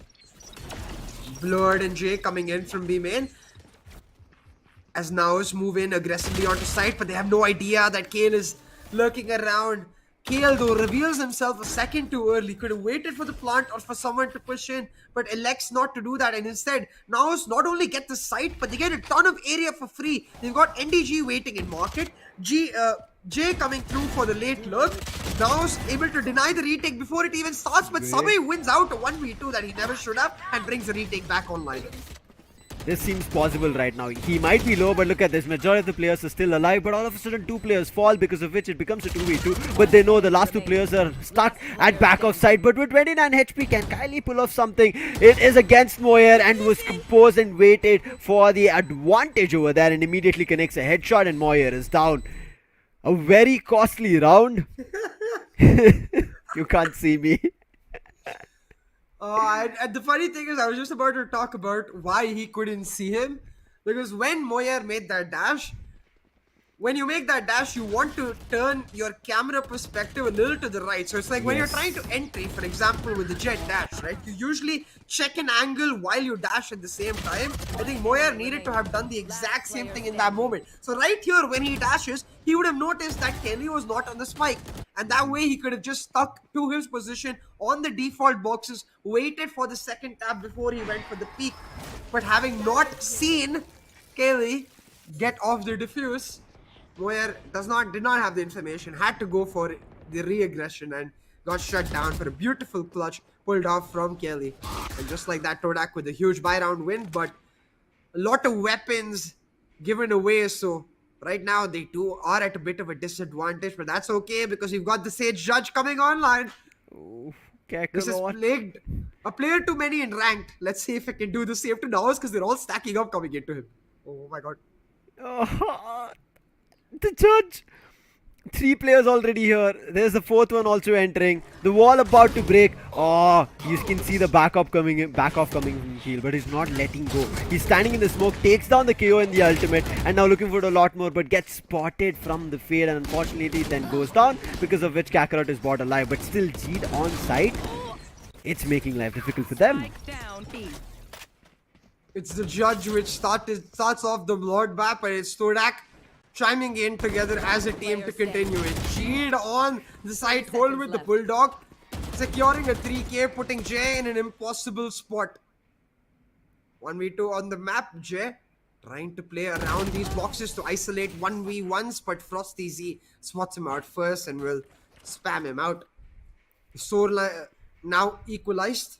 Naos and Todak going neck to neck, Lucifer. And we've seen this from our first match as well. We're continuing to see it in our second map. It seems like last day is going to be filled with matches that are extremely close. Oh yes, I mean especially that we have the later matches to be also qualification matches to see who will be taking the second spot.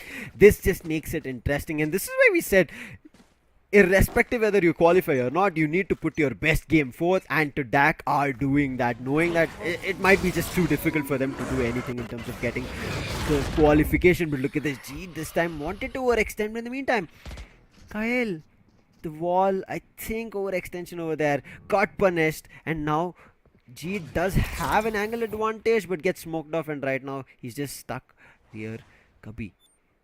It's still his advantage if they're walking, but the weapon also has not been recovered, which was on the body of Kyle. Look at the spike, right? All of this presence created towards B main, also that the spike towards A can enable the rotate, but they've revealed their presence towards A as well, trying to smoke off Todak here. So Naos right now, their cards all revealed. They're gonna have to change up their plans and doing exactly that. Leaving Jay on his lonesome without a weapon towards his B main area as the rest of them group up towards mid. Now they've got a couple stingers online. With Jay holding down B main, they could once again go for that mid to B split. And they're doing exactly that. The Nightfall though will slow them down.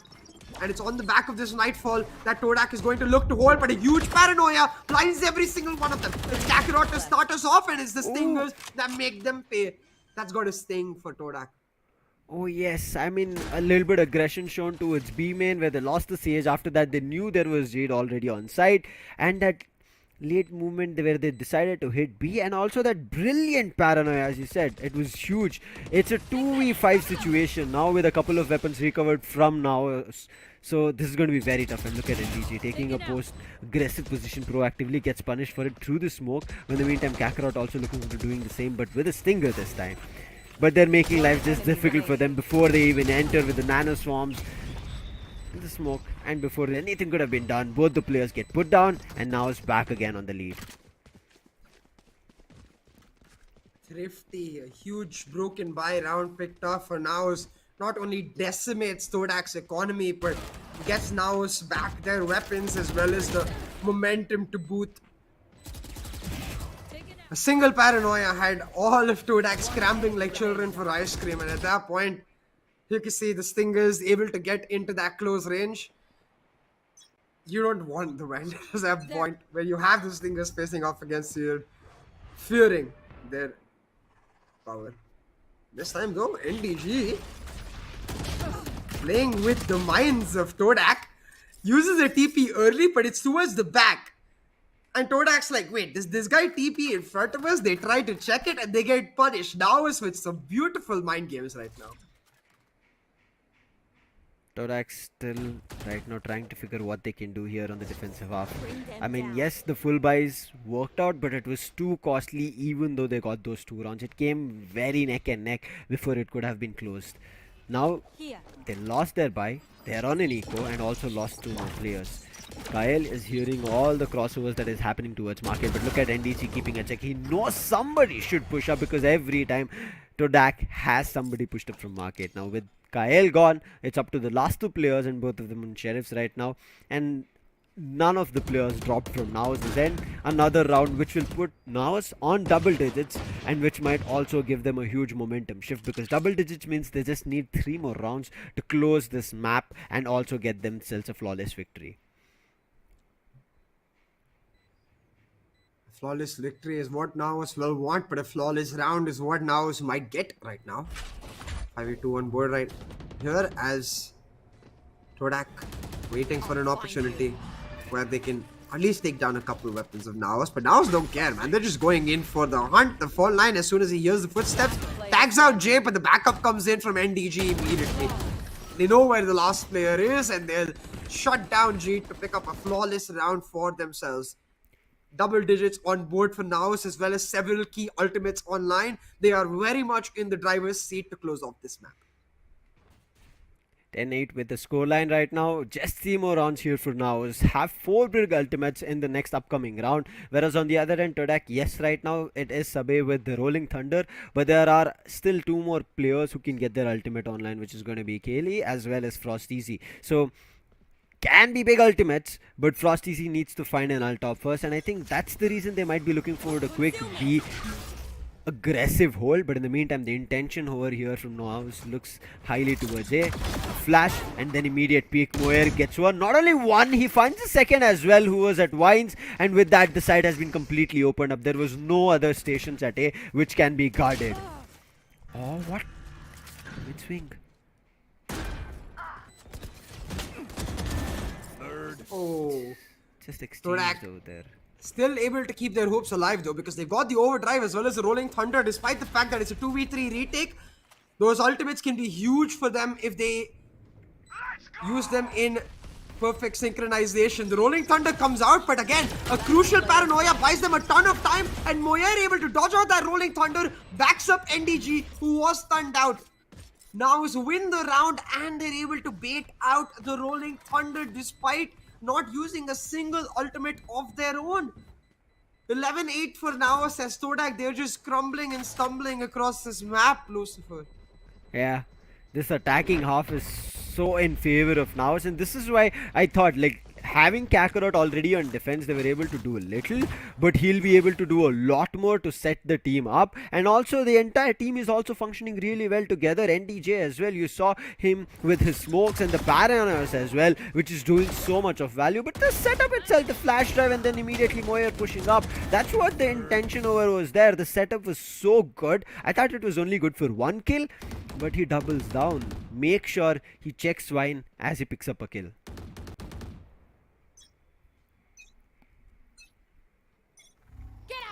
Buy round for Todak now, and this match might as well decide the matchup, because if they lose this buy round, the economy devastated, they're going to be taken down. Now Naos try to get aggressive with their ultimates. From the shadows, Omen comes in from heaven as Moya dashes in. 1-for-1 trade it was, but that trade got Naos the site now.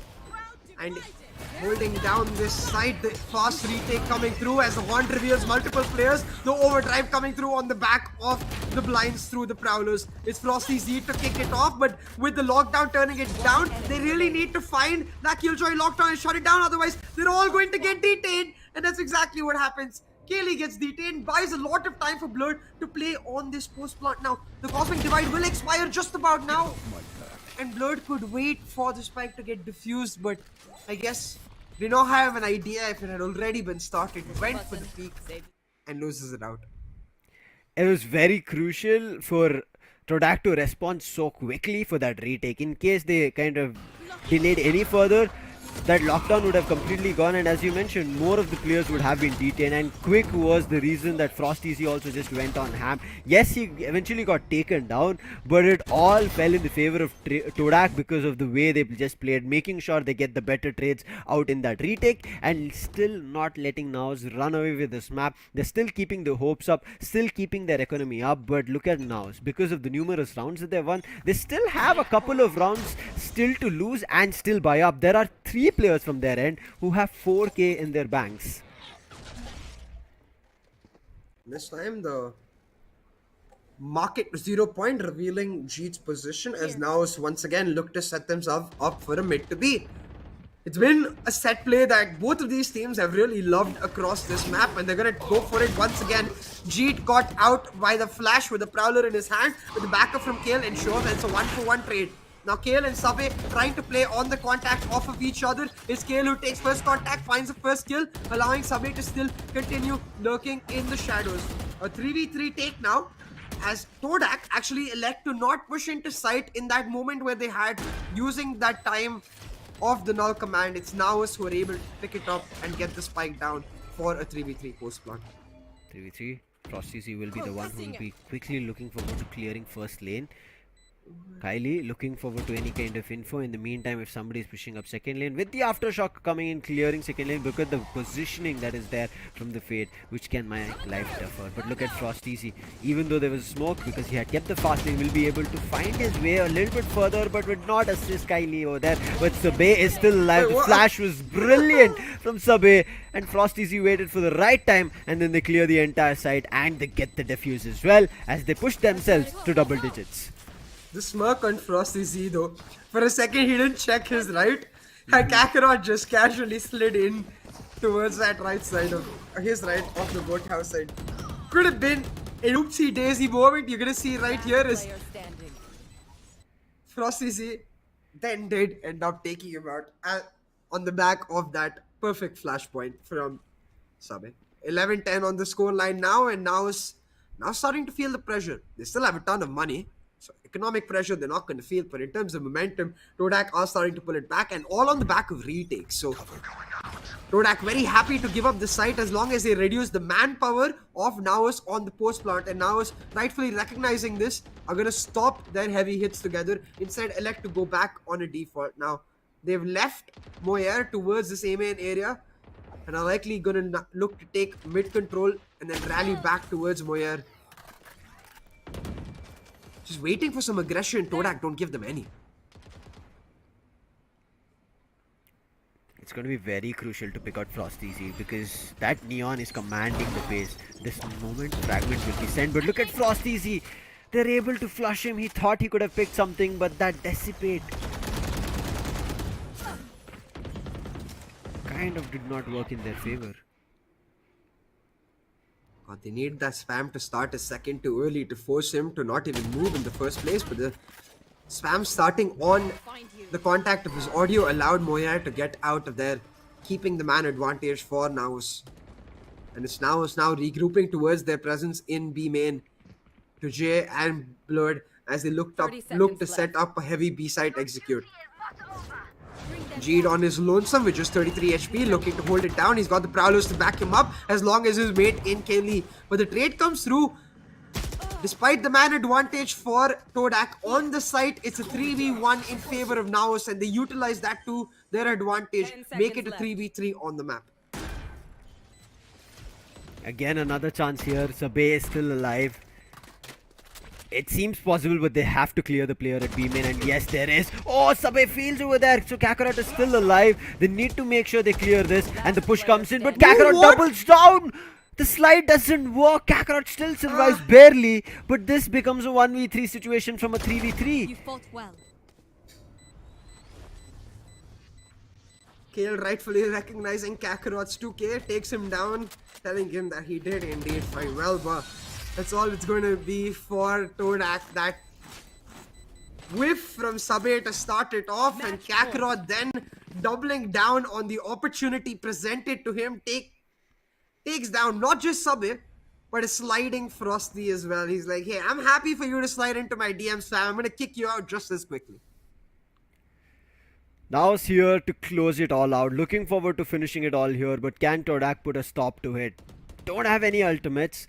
Naos have a chance to run through Todak this time because they have a null command denying all kind of utility setups. But Todak look forward to putting a stop to it in case there's a fast rush, but Naos are not making that happen. They're just waiting and watching in case there's some setup that they're doing for Frosteasy. Looking at the fall line, they have the idea it's going to be a mid push coming through, and the read is right. There is a 4-man mid push coming in from Todak. Now if they commit to it, I feel like this is going to be a disaster for Todak because Naos have the read. And they did not. Good for them. Trying to keep their hoops alive in this round as Naos look to set up an aggressive hit, break the wall. Using the null command to get themselves in. Waiting for Moyer to clear out the entire side before they commit though. And they'll do exactly that. All players on the site, and Todak in an impossible position now. Lucifer, they've got broken buys. Half weapons to pull off a 5v5 retake, and with NDG revealing their position towards CT as well. Naos has got all the information, all the advantages they need to close off this map right here, right now. Yeah, there's nothing that I feel like Todak can do here, but Frosty is still commanding, still alive. But one bullet, he has to change the weapon, and Jade doubles down on it. Sabe still alive along with Kylie, but make it only one. That is Sabe. He has one flashpoint to work with, but it's a 1v3 situation for him. Looking to close it right here is going to be Naos. Look at the stronghold they have. The crossfire is set up, and as soon as Kakarot gets a contact, everybody starts peeking towards Sabe, and Naos close it in style as they are going to be getting themselves a clean victory in their group and will be walking ahead to the playoffs. 4-0 now for Naos as they do exactly what Bleed did. Take a commanding top spot in their group stage. Albeit after a close match on this Ascent, Todak really did give them a run for their money, but Naos held strong.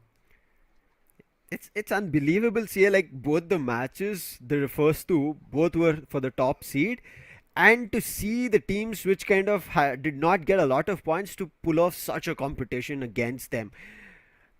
I thought it should have been a easy victory for Bleed and same for Naos, but not the case. What a way for Todak to show up, especially today. Frosteasy on the Neon felt comfortable after their shutdown that they had in the previous two matches. Frosteasy could not command the game, was unable to drive that force and try to push back the opponents. Today he was commanding, but I think the slight switch up of weapon over there, then seeing that he had just one bullet, that might have hurt. Otherwise, they could have had a chance to kind of get through. Quickly taking a look at the highlights of the entire matchup, it is a match worth rewatching again because it went so close toe to toe. Really did go toe to toe. Despite the strong start for Naos, Todak, they rallied back strong. Were able to equalize the scoreline heading into the second half. But coming into the second half, we saw Naos in most situations one step ahead. It really did require a pop-off performance of certain players of Todak to be able to pull it back. And I think that was the difference at the end of the day.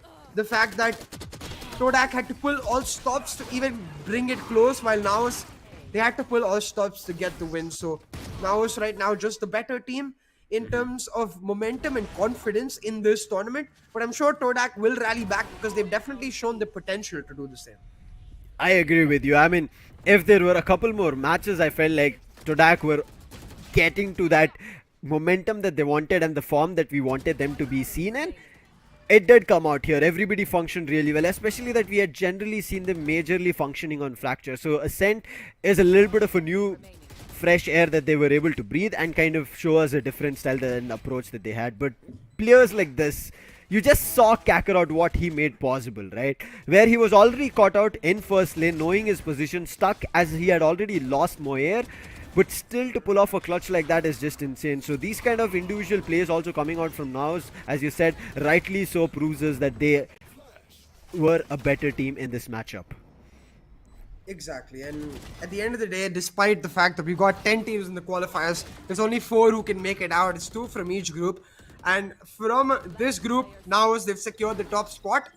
But we've got a matchup coming up real soon that is going to decide the second spot of the group, Lucifer, and that's going to be an exciting one for sure. Yeah. Todak, they take our respect, and Frosty Z, especially on that Neon. I'm excited to see his return back into such tournaments. Yes, a lot more. I mean, that's one of the reasons. I kind of felt like after seeing Frosteasy on day one where Todak were able to get the victory of how they functioned on attack, and now to see him back on the Neon but on a different map on Ascent, and especially having that pace, right? It's very tough when you switch up maps to still have that pace on a Neon. I mean, we see Haven, we see Fracture, yes it is there, but coming to Ascent and all, you kind of wonder, can that pace be still there? And it was, and he was being also set up just like Kakarot was being set up.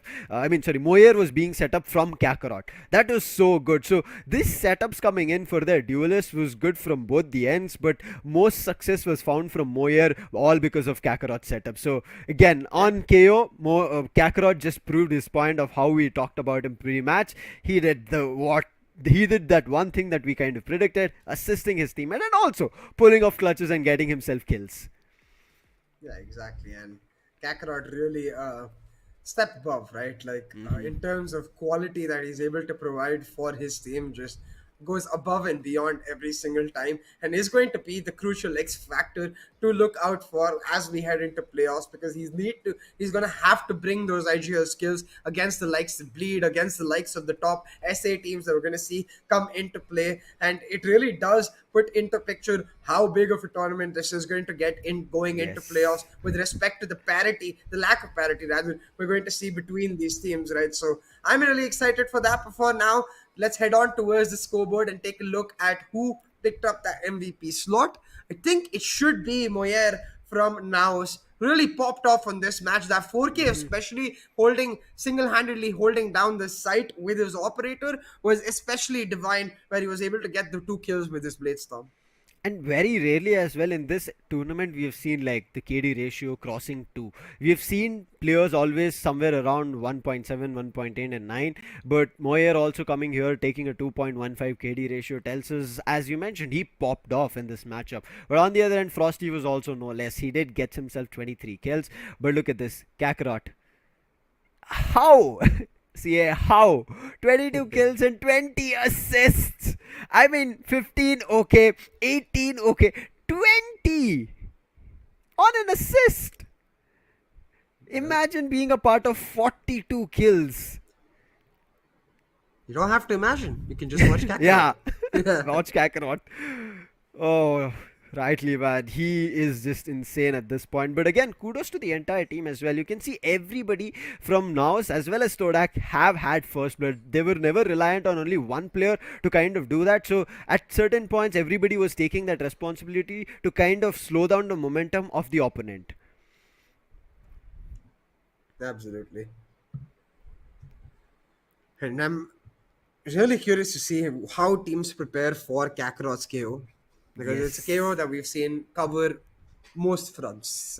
Really able to help be that supportive player for his team, but not shy of pulling off the aggression when it is necessary, especially when you get Moyer that momentum. You could see a clear difference between the Moyer on Ascent today as compared to the Moyer we saw against Fancy United, where he just didn't seem to find his groove. That's the difference, and I think that's going to be a huge factor for Naos, where if teams are able to shut down their primary duelers, you see a very different Naos popping out as compared to usually. I completely agree with you on that. I mean, it's so kind of seen in the entire matches that we have seen. Like you said about Moyer, Frosty also, it happened when they were able to shut down the Neon. The entire team was trying to figure out what to do, what should be better. So I think this has been an eye opener for us as well here on Desk and for the players as well to figure out new strategies. But the next match on our hand is going to be an even interesting one. Fancy United versus Made in Thailand to decide who is going to be qualifying. But it is all after a short break. So don't go anywhere. We'll catch you after this break.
Welcome back, ladies and gentlemen, to the Skyesports SEA Championship presented by AMD and powered by Ampverse.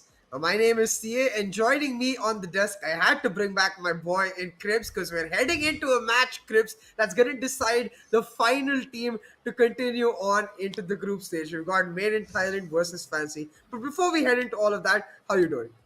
I'm doing really well. I was just watching all the games and I was super excited. I'm like, when do I get to cast? When do I get to get on the desk? And There you here go. it is. The moment is finally here. And I'm glad that I came in for this particular game because this is the high stakes one. Up at least for group A, almost all the teams who are going to make it to the playoffs were pre-decided because they dominated right from the beginning. Bleed, they were dominant right from the start. Even Todak had an amazing run, but Naos, oh my god, they were so dominant. Now we get to the middle portion of both these groups. Made in Thailand and Fancy United both have 2 wins each. They've both lost a game each, and they just need one more win to stamp their name into the playoffs and go ahead into the next stage of this tournament. We couldn't have written the story better ourselves, really. And the way we saw Fancy United, despite their huge performances in their first match, drop to Naos and then come out looking resurgent in their next two. We saw the same for Made in Thailand. A slow start in their first match against the same opponent, Naos. Yep. Then they were resurgent in their other two. Now these two face off against each other. And it's a simple winner qualifies. There's no more tiebreakers, no more extra factors to look out for. It's win the map, get to the playoffs. Yep, no nonsense. Just push your pedal all the way to the medal, and you will be able to make it through to the next stage. And the next stage holds quite a lot of surprises. It's not just the teams that you're seeing on your screen right now, but very soon some announcements have already been made. If you guys follow us on Twitter, then definitely you should check out Sky Sports and Shiva Marvel Nandi. We have some exciting announcements lined up. Indian teams might also be involved. So all of this is going to happen in Thailand. All of this is going to be super fun. And one of these teams, Made in Thailand and Fancy United, have a chance of making it to the playoffs. Of course, it would be poetic if Made in Thailand gets to play this championship in their own hometown. But if Yeah, Fancy United can upset them and usurp the throne, then this will be a storyline for the ages. exactly right. And in that regard, the Thai fans are most certainly going to be looking at this match and hoping that they get a home team to cheer on. Because if Made in Thailand don't qualify, they're going to have Lead representing the Singapore, Malaysia region. We're going to have South Built and Naos representing Philippines and Fancy representing Vietnam. But no Thai teams in Thailand. That's going to be something that the home fans are not going to be particularly happy about. So a lot of support right now on the back of Made in Thailand, but subsequently a lot of pressure as and we're gonna have to see how they really face off against this pressure because we know Fancy to be a team who literally does not give a damn. They're going to play their style. They don't care. Exactly. And once they get into their groove, it's just so difficult to stop them. Yesterday, we saw Fancy United struggle just a little bit because they were trying to adapt to their opponents and hopefully come up with a counter. But then they were like, why do we need to do this? Let us make them dance to our whims instead. Let us make them dance to our fancies. And that's when they implemented their signature aggressive play style. And just when you thought that this aggression is getting a bit too much to handle, the other team was about to get used to it, they dropped the pace all of a sudden and they dropped the body bags as well. They changed things up at a moment's notice, and Fancy United have some fancy tricks up their sleeve. Made in Thailand need to be able to see all the threats coming. Most definitely. And this roster for Made in Thailand, we've got Alone Fills, Vita, Kadum, Conga Red, and PTC. And really, for me, again, I'm going to have my eyes on PTC in this matchup because of his history, right? From full sense, this player has historically in the Valorant scene been able to find win after win in crucial moments for the teams he's played for. Now on Made in Thailand, he needs to do exactly that for the faith they have invested in him, bringing him into the roster. He needs to turn up today, find the win, so he can be a part of that playoffs and try to make his way towards that Thailand move. Definitely. It would be incomplete without a Thai team in Thailand. And all hope now lies on the capable shoulders of Kadum and yes, I can. Yes, I can. Obviously, representing the region of Vietnam, Kadum. He's the spear, the pointy end of Made in Thailand's attacking half. Both these mammoth players, both these legendary duelists, need to duke it out. Only one of them can come out on top. And while Yes I Can and Kadum, the two favored duelists, obviously will fight heroic battles, it will also come down to people who support them.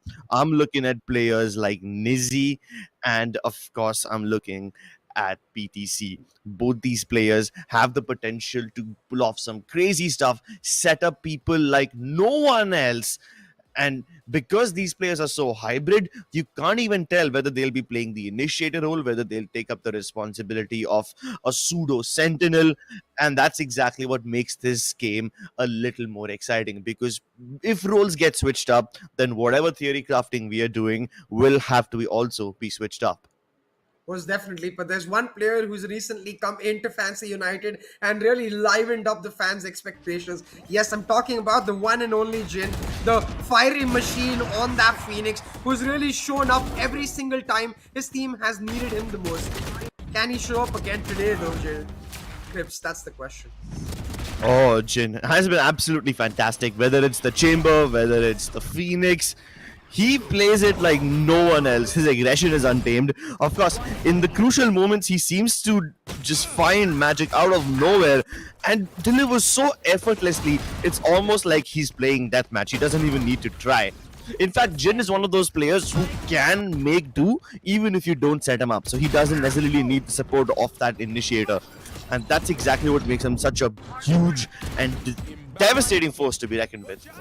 One enemy remaining. Absolutely, and I really like the recent change that Fancy have brought to the table by moving Jin towards the chamber. They're enabling that Phoenix on their OG Phoenix player, right? So therefore getting a lot more value from that overall composition than we saw in their first overtime matchup against Naos. But it has to be something to do with how Jin is able to play. Like you said, the confidence we see in him has been unmatched to a large extent, and the only comparison I can think of throughout this tournament with that level of confidence is Juicy. And you've seen how good Juicy is being able to turn rounds around single-handedly. So he's going to need to bring that X factor up today to find the win and the qualification for his team. Yeah, but at least for Juicy, he doesn't have the pressure of qualification on his back. Juicy Yeah. already made it to the next stage of the tournament. So in the last few matches, he did not even need to perform. That's how good his team was playing. Over here, Jin and Kadum, both these guys are going to have to step up to the next level. But there's one more player who I think we need to highlight, and that is Alone Fills. Especially when he's on that Sova, he can be such a reliable tool, whether it's gathering information or gathering frags, whether it's securing your back flank or just straight up supporting your players with trading frags, simply clicking mouse 1 and W at the right time along with your teammates. This man yesterday filled all the roles possible and he made it look easy. Even though his team was having a difficult time, he was the rock solid anchor, and at the same time he was the lone defender whenever it required. He filled up so many roles yesterday that I can't even call him an initiator anymore. He was basically an all-rounder yesterday. But Alone Fills yesterday had way too much responsibility because his duelists did not show up the way they were supposed to. Hopefully, he never finds himself in a situation like that today. Oh, most definitely, because today we're heading into a map that we haven't seen these teams on recently either. Chris, we're heading towards Bind.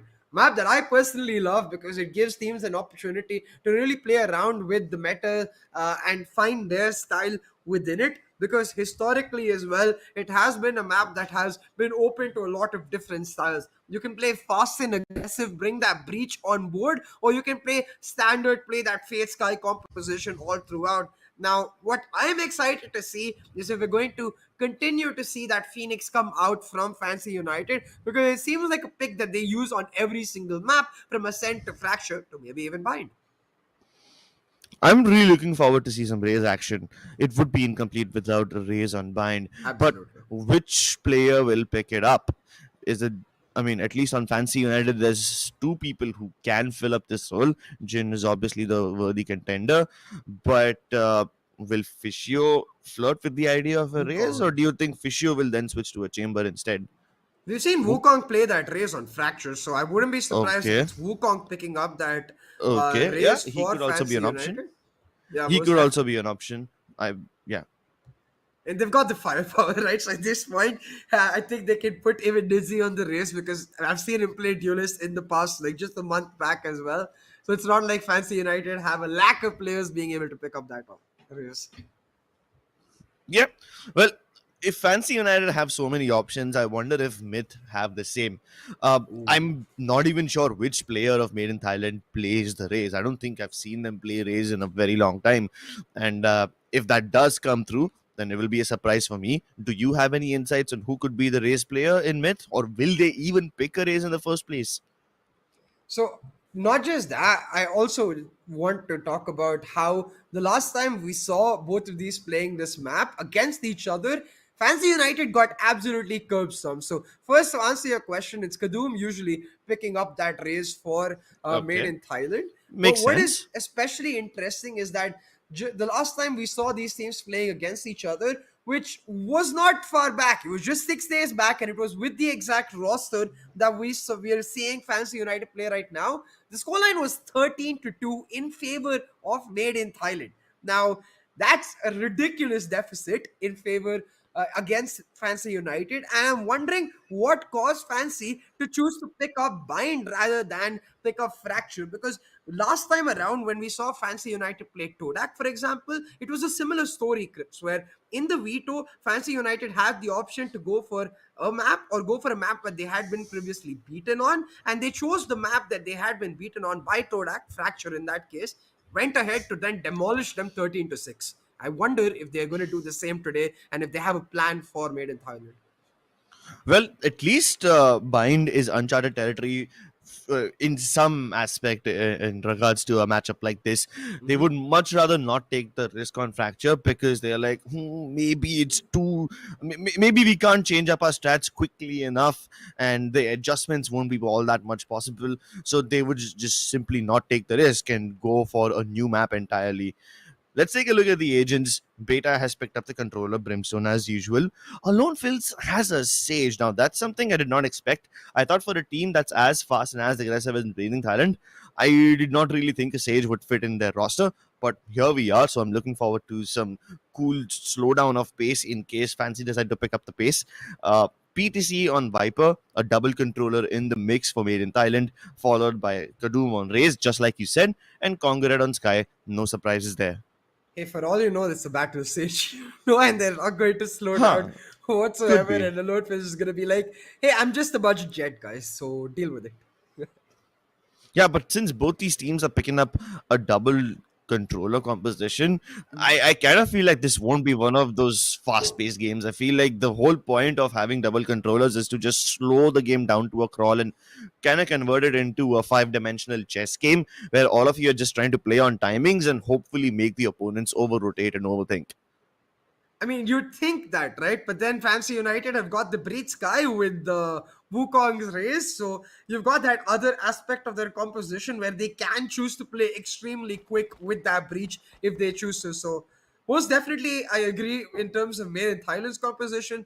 More of that Ascent style bind map where they're looking to play on the heavy utility that their composition brings to the table, especially with the Brimstone over the Astra. But for Fancy United, bringing on that Astra on board, the biggest advantage, or rather the difference she gives over the Brimstone, is her ability to function as that third initiator almost with the Gravity well as the Concuss, right? So you want to be able to have these beautiful set pieces where you can set up Wukong for success every single time. But right now, you won't have to wonder any longer, Crips. We're going to be moving into the lobby as Fancy United look to get started on the attack. Right off the bat, you can see the Viper set up towards the A side. Ooh. Good combination over there. The Snakebite along with the Pain Shell could have killed any player who was trying to defend the Showers region, but unfortunately not that's not going to happen. They've just decided to seal that area off instead of actually defending it. But with the amount of bullets and the noise that Fancy United are making, it will give Made in Thailand a false sense of information. It will probably let them assume that Fancy United are trying to hit A by crunching A shot and Shas together. Meanwhile, the opposite of that is true. They are huddling up towards hookah. Made in Thailand towards the B side, playing a contact flash setup where Beta takes the contact, Conqueror is waiting to flash on that contact. But they have to know that these short flashes are extremely bad now on Sky. So you've got to pass that small timer that comes on board when you pop the flash for it to actually be worthwhile. And we'll have to see if it works out for Conqueror. Instead, he just gets stunned out. And this is what I'm talking about. In that execute, you got the gravity well, the fall line all coming out, and nowhere for Made in Thailand to sit on site. Oh, a dink comes through, but not the kill. The backup has arrived. Kadoom is the reinforcement they needed. But is that too little too late? They will flush him out with the paint shell. Oh my goodness. Wukong sent down. Fischio trapped. It's just down to yes I can. And the moment they drop out of hookah, he drops on the floor like a sack of potatoes. It was a damn good attack from Fancy United. They basically ruined the entire setup of MiTH's defense over here. The two defenders, Conqueror and Beta, who were supposed to be over here, had absolutely no say in this defense. But luckily, the backup arrives very, very quickly. And Made in Thailand, they recover the round. I'm just very surprised that Fancy did not leave someone in hookah, expecting that teleport coming in for the fast retake from Made in Thailand.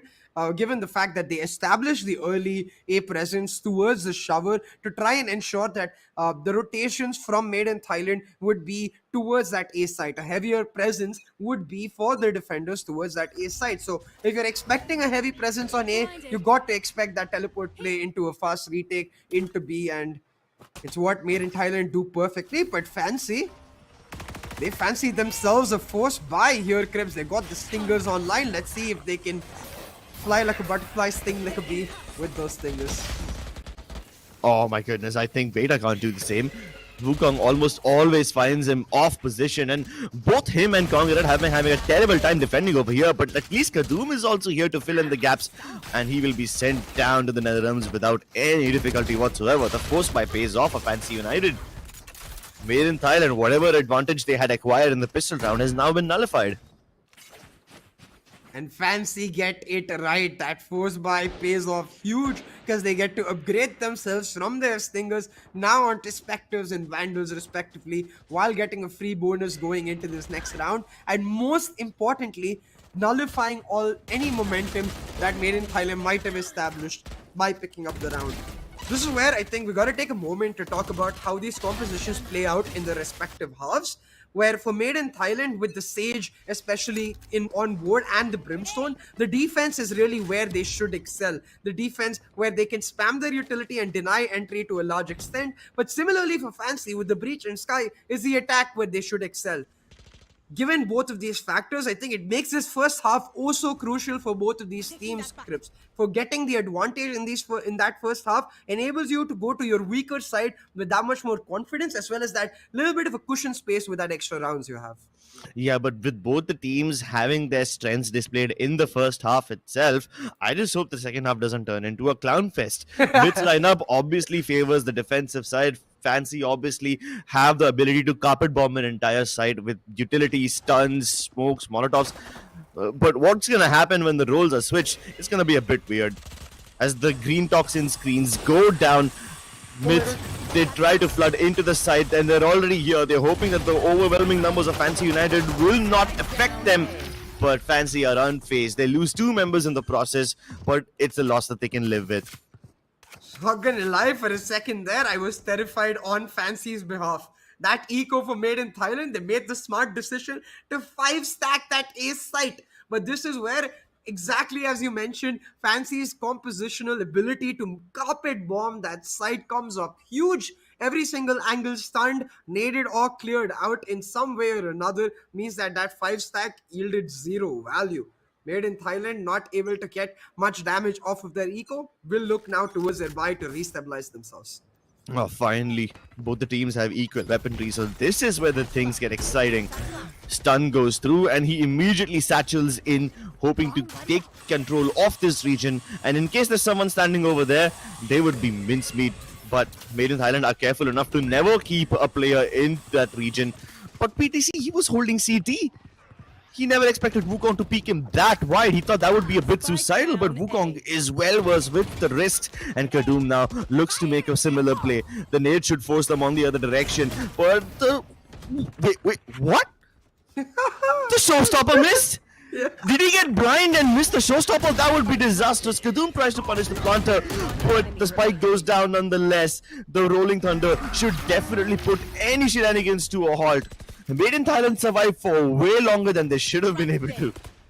And currently, these rounds are faster than a Bugatti Veyron, man. The teams going ham against each other and fancy displaying their signature aggression as they will not take their feet off the pedal. They're all the way through, just committed to playing this fast and quick and overwhelming Made in Thailand as much as possible. But I really want to see a replay too. I want to see what happened to that showstopper from Wukong. I think it is exactly like you said, very likely that he might have got flashed and just not able to place it on the right location. No, I thought he almost killed himself in the process of doing so. But hey, even if he misses the showstopper, at least he doesn't miss his shots, and Wukong's already got the first kill. First blood picked up, and Made in Thailand's eco already off to a poor start. Now Congrad fancies himself an aggressive play on the back of this Brimstone smoke, is looking to move in aggressively. Fancy, they were expecting it for a second, but now they're going to back off, leave Yes I Can on his lonesome for the lurk here. And make sure there's no one in hookah while they do that. Yes I Can almost with a whiff, but Congrad not able to capitalize on it, gives him that opportunity to stabilize his crosshair and pull it off. On the back of Yes I Can's presence and that flash into hookah, Made in Thailand are now convinced that it's going to be a B hit, and that's where Fancy United be like, ha, we played you. That's it. Yeah, and they're heading towards the A side, which is completely free of defense. They will still use all their utility just to be safe, just to be thorough and make sure there's no stragglers hiding in the corners. But they will get a free plant nonetheless. Although there are two people coming in from behind, and it's gonna be up to Yes I Can to stop them. Oh, it just makes it look so easy. One enemy remaining. Casually farming frags. Casually farming frags and winning in terms of the verbal warfare at the same time too. Astra's my favorite agent for the voice lines because she makes it sound so funny. Picks up the first and like, ha, you're dead. Yeah, totally Astra. Lone Phil's left on his lonesome though here, Crips. With just nothing that he can get done. Has the stinger, I think? Yeah. We're hoping that someone pushes into him in heaven, but Fancy, they're not going to look to make any aggressive errors. They're just going to back off, leaving Alone Phils to die to the spike. 4-1 now in Fancy's favor, and I have to say, like, Clownfists are not in the second half. If Made in Thailand are not able to keep this close in the first, Fancy will just pick up that momentum and stomp them on their way to the playoffs. Definitely. So far, Fancy United, their setups look thorough. Whether it's the B side or the A side, it seems like almost nothing can stop them. Up until now, Made in Thailand, on the B side, they have just simply failed to pick up any frags. Both Beta and Congrad have been having a terrible time. Like in the first 3 rounds, they were just trying to defend the B side from the actual side itself. And now in the Seco, they were like, why don't we try something different? Congrad decided to push up all the way down towards Zilong, hoping that maybe the aggressive positioning after the smoke faded away will maybe bamboozle his enemies. It did not. Partially because he had inferior weaponry, but partially because Fancy United also just being that thorough. And the fact that Made in Thailand got bamboozled after a single kill was picked up at B long kind of plants a red flag in my mind, because if it's that easy to make MiTH overcommit, then Fancy are going to have a jolly good time over here. Oh, absolutely. They're going to look to put MiTH on the tips of their fingers and make them dance like tiny puppets. But hey, Leafs called a timeout. and I'm sure the coach will have something to say about it. They've changed up their setups. They're once again going to continue to condition off the back of that B-long smoke, I think, and flash out to get information. But this time, the backup present for an aggressive push with the Sage as well. So, holding down a shot, leaving showers this time, not walling it off. Instead, wall off B-long, take the orb, and are now going to look to play on the rotations. I'm really looking forward to one of those hookah walls that give you elevation. Oh my god, but the moment Wukong tries to set up for a satchel play, Khadoom jumps into the teleporters, and now they're about to crunch Fancy from both the sides. Fischio does get one kill as a consolation, but fails to alleviate any pressure from his teammates' shoulders, leaving it all on the hands of Jin. A flash ready, but one of them is playing anti-flash. Beta is the one who kills him, even though he wasn't the one playing anti-flash, and that just shows you how prepared MiTH were for this attack. They realize they can't let Fancy United have the lay of the land. They can't let Fancy United dictate the pace of the game, so they take initiative. Yeah, and it really comes down to this. Again, that TP play that Khadoom made is the second time we've seen them really commit to holding down that B site when any presence from Fancy is shown towards that B side. So I think Fancy have really got to recognize this tendency from Made in Thailand, and they can almost bait them. Show some presence towards B, expecting that TP just to shut Khadoom down and get a free walk in towards that A side. And it seems like that's what Fancy want to do. They've left a player to mark A shot, they've left a player to mark showers, and they're looking to establish once again presence towards that B side, but not necessarily to commit. Yeah, not necessarily to commit. The Viper wall that they've put up allows them to walk in towards the U-Haul region on A, which is something that they have been doing. And that's a staple attack of Fancy United that MiTH have now identified. Only when Fancy don't make that move towards A U-Haul, that's when Khadoom feels that he's comfortable enough to make that teleport play. And that's exactly why Fancy aren't showing no presence towards A at all. At least not yet. They were hoping that Khadoom commits to that TP play. That's not going to happen. But the moment PTC gets a hint that Made in Thailand have information towards B and they don't spot Fancy over there anymore, he puts up the pit. No risks being taken.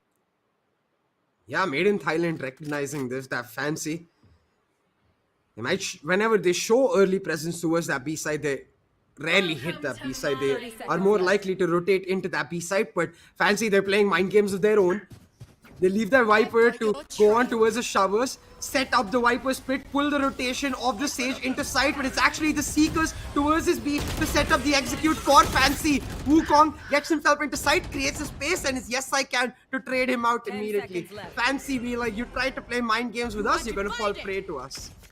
Definitely. And they get the plant down just in the nick of time. The Cosmic Divide makes it that much harder for them to go around the other side, but Khadoom ignores the walls and goes right through. The Showstopper doesn't get much done, but at least he's narrowed down where Yes I Can is, and Khadoom is just on fire. He spells doom for Fancy United unless Yes I Can pull off a miracle. Is he capable of doing so? The name suggests no. Huge clutch coming in for PTC here. In a 1v2, it looked like Yes I Can most definitely could, but PTC with the white swing shuts him down and turns up for the player we wanted him to be. We're talking about in the pre-match lobby about how PTC needs to step up in these crucial moments, needs to find the value for his team, for the faith they have invested in him to bring him on to Made in Thailand. And he does exactly that. A crucial round, no less. Because if they lost that round, that would be the end of their economy. They would once again be at the mercy of Fancy and have the momentum stacked against them. But Khadoom coming up huge with the 3K. PTC delivers with the clutch. And once again, we're back close, neck to neck with these teams. Now, whether it's Khadoom jumping through teleporters, whether it's him jumping through cosmic divides, you can't have Khadoom do so much for your team. Yes, those hero rounds are important, but it can't be the only win condition you have. Made in Thailand need everyone else to step up as well. Conqueror every now and then does get at least a single frag whenever he's defending, but Beta has been instrumentally a failure over here in the B side, especially when it comes to getting a single frag or stopping down this Fancy United attack side. And they always make this play, right? They always go towards B long, make a ton of noise, fire a lot of bullets, maybe even get a kill or two. But whatever happens after that, it does not rely on MiTH making moves. It relies on them making Kadoom do something. They're doing the exact same default as they did in the last round, though. And again, you can see free showers presence gained for their Viper. This time leaving Yes I Can on that long hold to either pull off a huge lurk or just take the TP when they're ready for the execute. 30 And they are most definitely now. The smoke's being set up as well as the gravity well as Wukong moves in for the fast play. But it's Kadoom once again coming up huge. Finds the first and makes the second go boom. Oh, and this plant, it just goes uncontested. Player Oh, standing. hold on. Maybe Olympus can indeed make a move. Nixie turns around, gets the better of PTC. A bait res is in the works. The flash blinds him, but at least a lone fills has gotten away. Conquer it. Now looking to distract Nisi for as long as possible. Meanwhile, Beta still makes it around heaven. Nisi knew exactly what Beta would be, but the bait play was perfect. He kept Nizzy focused over there long enough. He thought he needed to secure value out of that flash. And he did find one frag on the back of it, but he did not look into the big picture.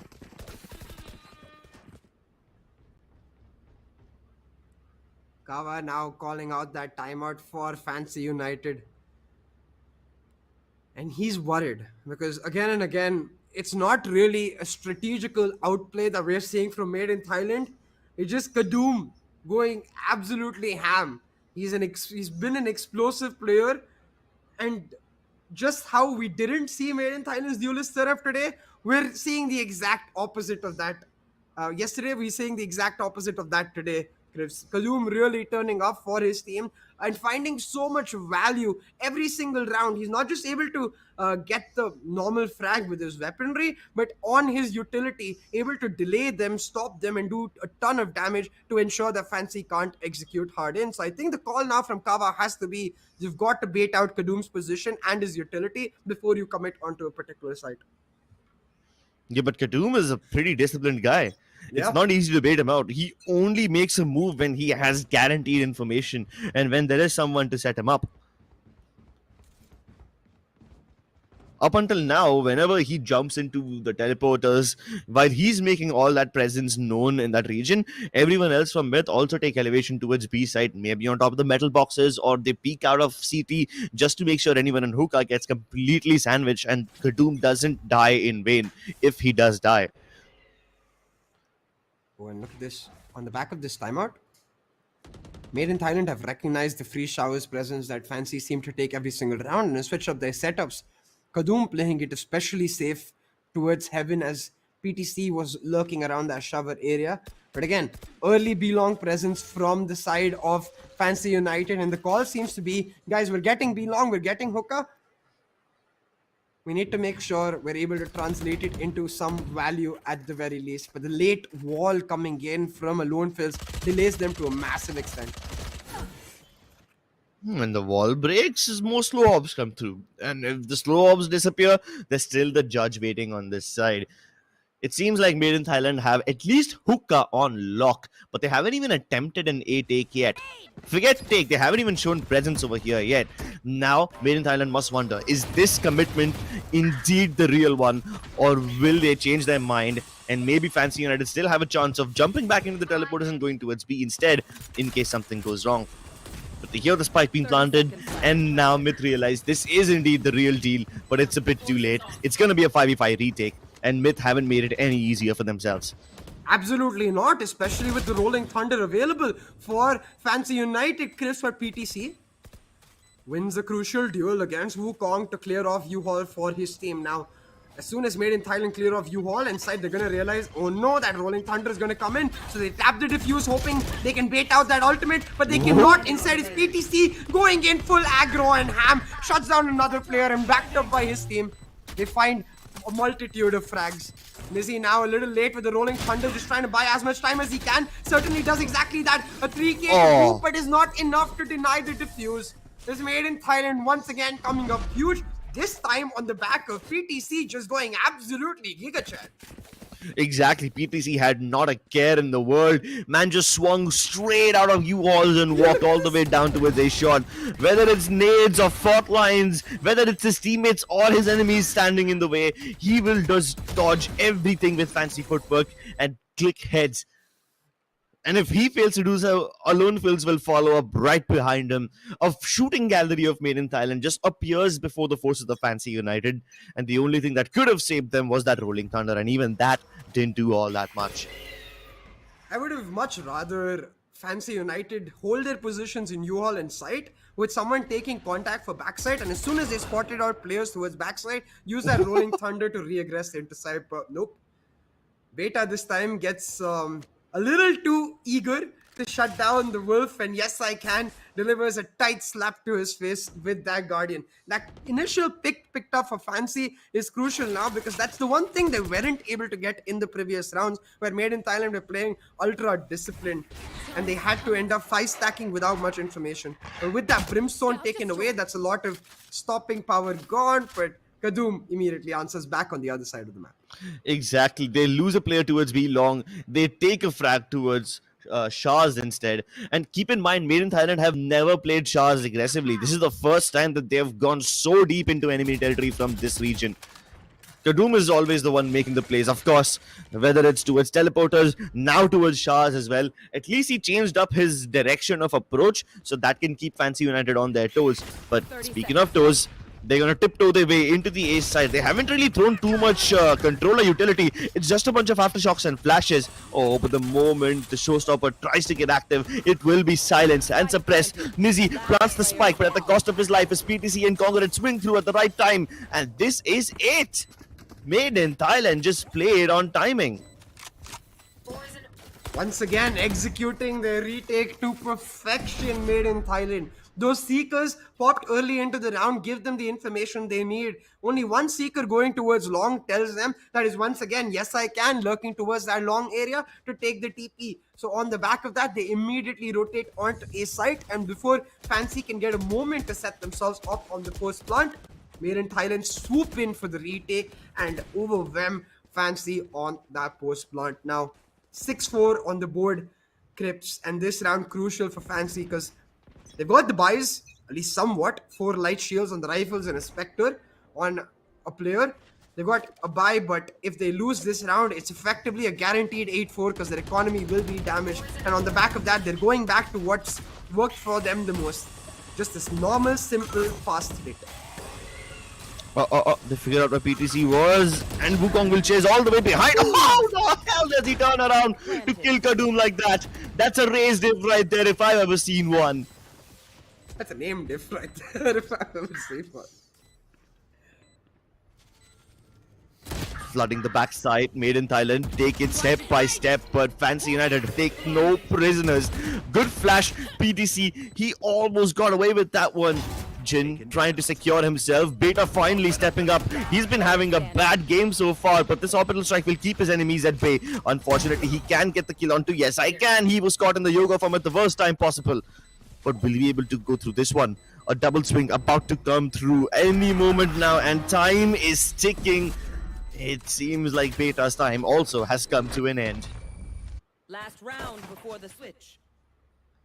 Again, though, imagine Kadum does not end up whiffing that shot on Wukong. This round ends up completely different because you can see the amount of presence Wukong able to create, finding that 3k for himself and holding down U-Haul for so long. Another reason for Fancy to not commit to extremely passive post blants because it really doesn't suit their playstyle. It's much better for them to leave players onto site and hunt for fights, but despite the multiple rounds that Made in Thailand won back-to-back, given the fact that they were all close rounds, you can see that Eco never got a chance to develop trips. So a single round lost and they're relegated to Spectres. Yeah, that's partially because Fancy United have been surviving and winning rounds with so many players alive, and Made in Thailand can't really do so. But they still challenge the Viper's Pit, and PTC gets a multitude of flags. Finally, he gets taken down and the Viper's Pit is out of the way. The bomb site falls into disarray, but can Made in Thailand make this one work? The Rolling Thunder keeps them at bay for just that a second longer. Kadum flashed stun, but he still taps Wukong away. Oh my god, he's exacting revenge for everything that happened to him in the previous round. And CA, they try your approach. Instead of going back towards those post-plant positions, they try to defend the site from the area of effect itself. And but I you guess that don't didn't help need you. to Go ham all the way into city. They can Yeah, just that's- hold the choke points Switching aggressively sides. on site rather. But Yeah. especially with that Sky, right? Like, I think it's something that I've been seeing a lot today, and teams not realizing that puff flashing on Sky is it's not a flash anymore. It's just horrendous at this point. Yeah. The way the nerf has been done, and you don't want to do that ever. A small tidbit for all the players and teams out there is, if you do want to puff flash, what you can do is instead go a little further back, curve that flash all the way from where it starts to the ground, and then pull it up so that it fulfills that small timer where it then becomes an actual flash, and it is effectively still a pop flash where you can swing around on it. So you can do that if you want to fight it aggressively, but in that 1v2 I would have rather Jin just back up a little bit, go through elbow maybe and catch people out and use that flash more for delay rather than fight. But one thing I do want to ask you, Crips, is something that I'm surprised by is Jin 5, 9 and 8 on this guy, clearly not as comfortable as he was on a Phoenix or a Chamber. Well, maybe him getting off of his comfort agent could be the downfall of Fancy United, and maybe that's exactly what Made in Thailand needed. Up until now, Congared has been doing a decent job, so it's not like both the skies are suffering. But truly, Jin is not the focus of this game. It's definitely between Kadoom and Wukong, because these two guys are the ones going ham. Nizi has more frags, but that's partially because he's been left alive for the most part while his teammates die around him. And Fancy United, it seems like they just can't reach middle ground. They either in the first half fall back completely, or like we saw in the last round, go ham and go all the way in. They just never defend from the site, at least not in post-plant positions. Let's see if they can do the same when they are on the defensive half. Yeah, and Fancy United on other maps as well, right? We've rarely seen them play passive site hold angles. They're much more likely to play crossfires on choke points at the entries to site or get aggressive themselves. And it seems like that's exactly what they're going to continue doing with a long crossfire setup as well as the showers. One, they're hoping that they can bait Made in Thailand into one of these positions. Now, Made in Thailand breaking their time with it, going to end up being a force stack towards this showers area where Yes I Can and the Wipe would have set themselves up. Yes I Can spots them out. He's going to back up now, and they have a ton of utility to delay them. Oh, this gravity belt is absolutely nothing. They've already snuck right outside of it. It was a bit too far behind, and that results in Made in Thailand flooding the site, overwhelming Fancy United quite easily. The double TP coming through as well from Showers, not getting any value as Made in Thailand are on par to secure a flawless pistol round, continue their momentum from the lead they garnered in the first half as they look to secure their spot in the playoffs. Remember, this is the Thailand pride on the line as they look to get towards the playoffs and hope that they can make it to the Thailand stage as the sole representative of their country. Made in Thailand right now, certainly lifting the spirits and hopes of every single one of those Thai fans. Keeping the hope alive for their country. After all, it would be incomplete if the home fans have nobody to cheer for. Made in Thailand now not only have the superior weaponry, but also the momentum. They have shut down some of the most important players of Fancy United, both Yes I Can and Jin. While we have known them to surpass all expectations, they seem to be having a rather quiet game. Wukong tries to pick up the pace, but Congared is just going to end up farming all his Seeker Orbs as quickly as he can. Farmers Market getting him that cabbages. ASAP. Cabbages. Last few members of Fancy just waiting to get taken down to get a flawless anti-eco for Made in Thailand, enabling now a full bonus going into the next round, and it's starting to look dire most certainly, Crips, because even if Fancy are able to pick up this round, what they are going to struggle with is the strong eco this flawless anti-eco has set up for Made in Thailand, right? with all these specters available, they get to play a full bonus, and if they're able to get a plant and even a few kills in the next round, their money situation is going to look extremely good. It's going to be bank all the way through. Yeah, definitely. In fact, you take that bulldog off of Kadum's hand him a specter, make him satchel all the way into U-Halls. With all the movement in him, he can easily kill anybody and spray them down. But this time, Fancy United have also posted quite a heavy defense on the ace side. You've got both the breach and the raise stunned and, just set up and ready to go. The moment they hear a single footstep, the fault line will come through and Kadum will spring into action. Not Kadum, Wukong will spring into action. At the same time, the Viper hasn't really set up her utility just yet. So Fancy United are saving that, hoping that they can probably delay the push from MiTH via their snake bites or anything else when the time is right. The guiding lights towards B don't detect anything, and this should be a clear indication that MiTH are indeed coming towards the A side. Made in Thailand trying to go in for the aggressive execute through showers. They get a 1-for-1. Kadum creates a space for his team and the wall goes down to help them try and get the spike plant. But it all comes down to PTC's lurk coming in from short, and his lurk comes up huge. He shuts down Wukong and enables them the time to put down the spike. Moving into the rest of the site, it's Lonefells and Beta to mow down Fancy, and the buy round now going down in tatters. Crips. Fancy are crumbling apart and Made in Thailand taking full advantage. Yes, I can. Comes through with the lurk, but at this point, it should be anticipated. Since he hasn't made his presence known towards any other part of the map, they will check him regardless. And he gets dinked in the head. That's his cue to run away and save the weapon. A lovely readjustment from Made in Thailand. They spent so much time having their Poison Cloud and Toxin Screen active, just making sure that Fancy keep looking down a shot, get tunnel visioned over there. And the moment they heard some footsteps towards Bath, Fancy also were kind of bamboozled for a second, because the Viper setup basically indicated that they're going to come short, not towards showers. So they can't be sure whether there's one lurker in showers or the whole force or a majority of them are present over there. And the moment that barrier orb went up, that's when they realized, this is what they're going for. But by the time they had that moment, it was too late. They couldn't do anything to stop it. The realization moment instantly turned into pain, screams of pain. Yes, exactly. In fact, to the extent they did not even have Beta use any of his other smokes, which would indicate where exactly they're coming from. So even though Fancy United know that there's something happening in Shahs, they can't know exactly how many players are present. Oh, but they can definitely be sure that Fancy United, whatever shenanigans they do, will go punished. Made in Thailand were patient enough. Fancy now defaulting back to the only style that has ever worked for them. Spike Aggression. down. It was Jin gets the first, and he's going to be banging his mouse against the table and saying, why did you have to have a phantom? Yes, I can. Why couldn't you have a Vandal, bro? I would have got a 2K. Well, that is indeed sad, but it happens.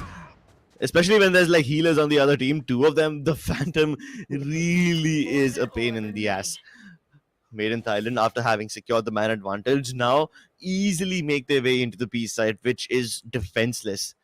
They can expect a backstab, but will they expect both of them to be there?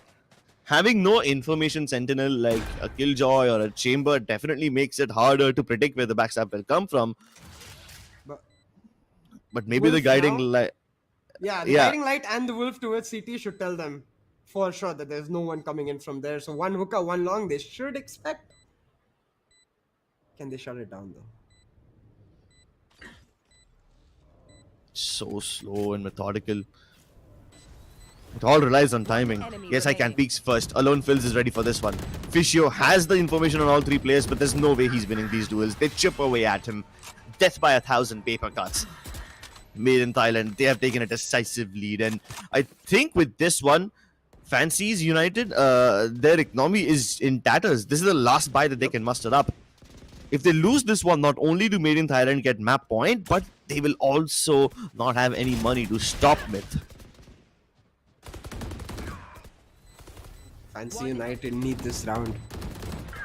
They need this round, and they need a convincing round to boot to be able to reset their confidence, because Exactly. doesn't look like the Jin we know. It doesn't look like the Wukong we saw from the first half. Fancy. They're just not able to find anything that works for them. So they're gonna go back to what's worked for them the most in all of this tournament. WWW, crunch, crunch, crunch. And in that regard, they slow down Made in Thailand for sure. But Beta, he holds them down and shuts them off. Player standing. It's a 2K picked up, leaving Nizzy on his lonesome, and it's Fishu now trying to prove that he can pull off a 1v2. He's got the spike on his hands, Grips. He could Viper spit just on top of the spike, but at this point, since it's a four-way crossroad, he really doesn't know where his enemies will come from. Fancy United, this aggression did work for them, but Made in Thailand kind of expected this. In fact, the whole crossfire setup was to stop Fancy United from pushing in towards Link and basically sandwich them. Fishio making fancy moves. He's gone all the way around. He hears a sound cue. He knows where Alone Pills is. Doesn't pull the trigger on time, and that is his undoing.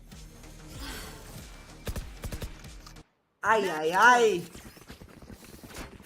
That's gonna hurt for Fishu. He could have just taken out Alone Fist, turned that into a 1v1, knowing where the spike is.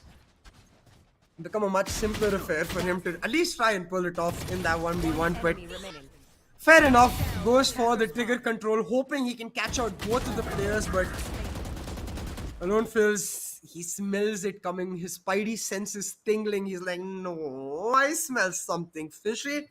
Turns around in the nick of time, takes him out, and gets match point along with a huge economic and weaponry advantage for the side of Made in Thailand.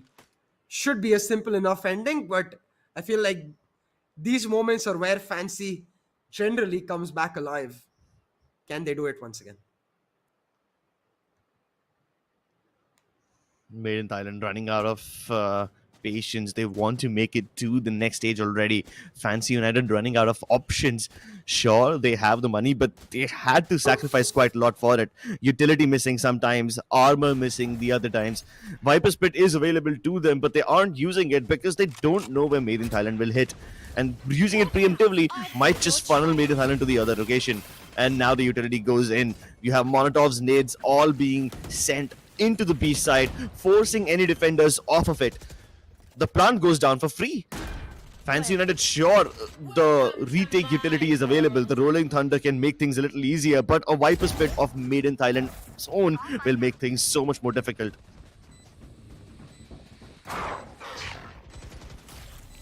Okay, now this is where the... And this is where the Rolling Thunder coming in for Fancy to make one last attempt at keeping their tournament hopes alive. Nizzy comes up huge to find a 2K, but that's all it's going to be. Because in a 1v2, it's the out of form Jin against two members of Made in Thailand. It's 13-5 as Made in Thailand secure their spot in the playoff scripts. They take it over. Made in Thailand, ladies and gentlemen, they qualify for the playoffs of AMG SEA Championship, VCT Off season official event powered by Ampverse, and they power through this game. They will be representing the hometown in Thailand when we go there at the end of this month. And this is going to be a match like no other. Finally, the Thai people have someone to cheer for, a homegrown brand. Made in Thailand, a team that has been synonymous with tactical FPS games since basically when I was in my underpants, basically when I was in my diapers. That's how old this organization is. And now they continue to reign strong, and they have one more reason to be proud of them. I'm trying to imagine Crips in diapers. Kind of a funny image, not gonna lie. Yeah, I kind of did that to myself now, didn't I? Yeah, fair enough. But Made in Thailand, man, after a slow start in these group stages where they got taken down by Naos, they certainly looked for a moment in that map of Breeze.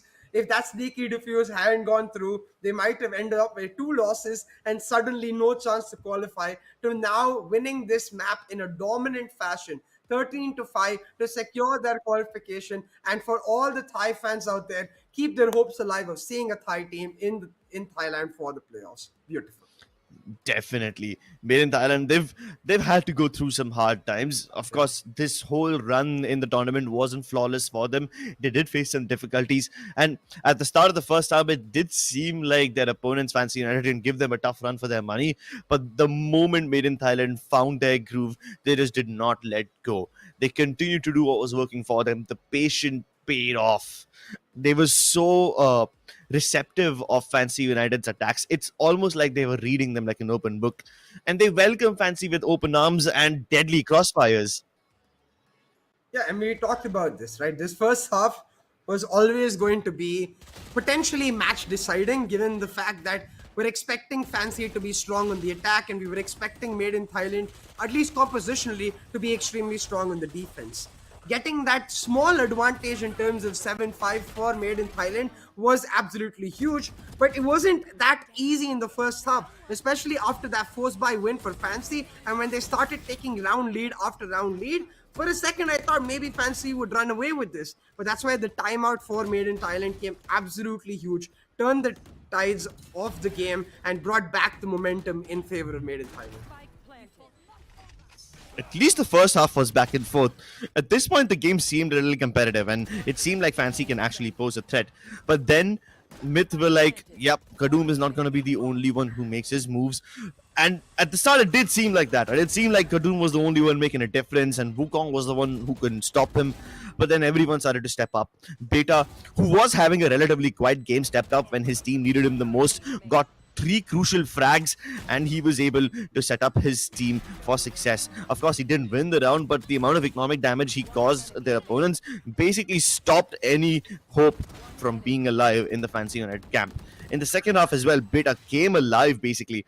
His orbital strikes stopped Fancy in their tracks whenever they were going in for one of these rushes, and the crossfire that they held to destroy Fancy's aggressive pushes, it kind of just uprooted any hope that was still planted in the camp of Fancy United.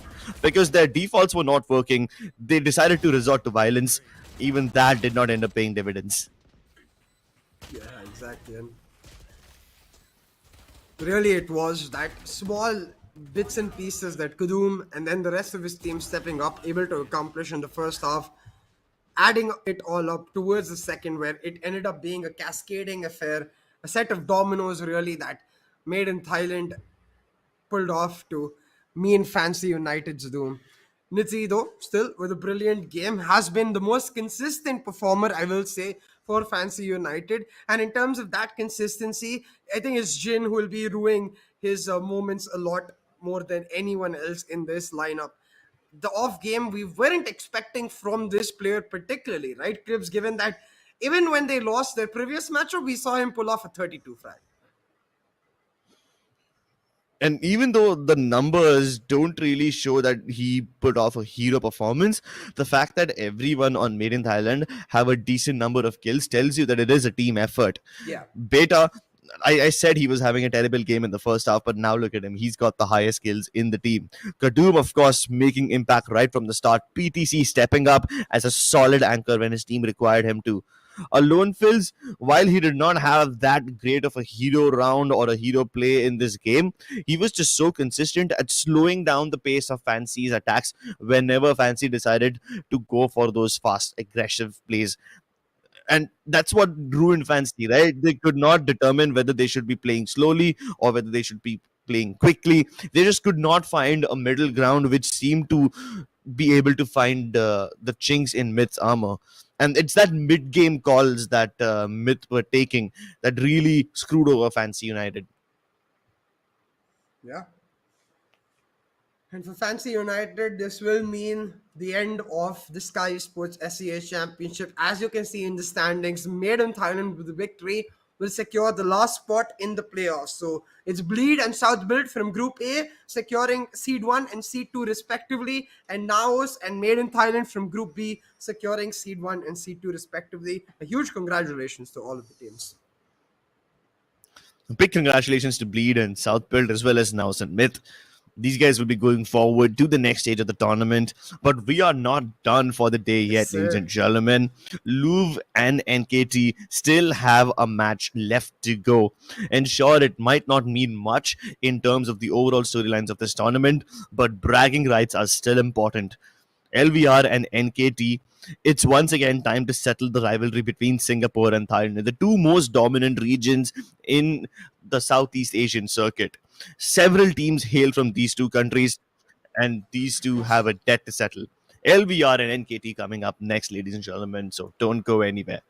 It's a We will match very. for Yeah, it's a match for pride, really, right? You want to get Yeah. that third spot for yourselves. I think for NKT, who were resurgent yesterday, and for LVR, who were looking like potential a dark horse, really, to try and take out Bleed and South Build.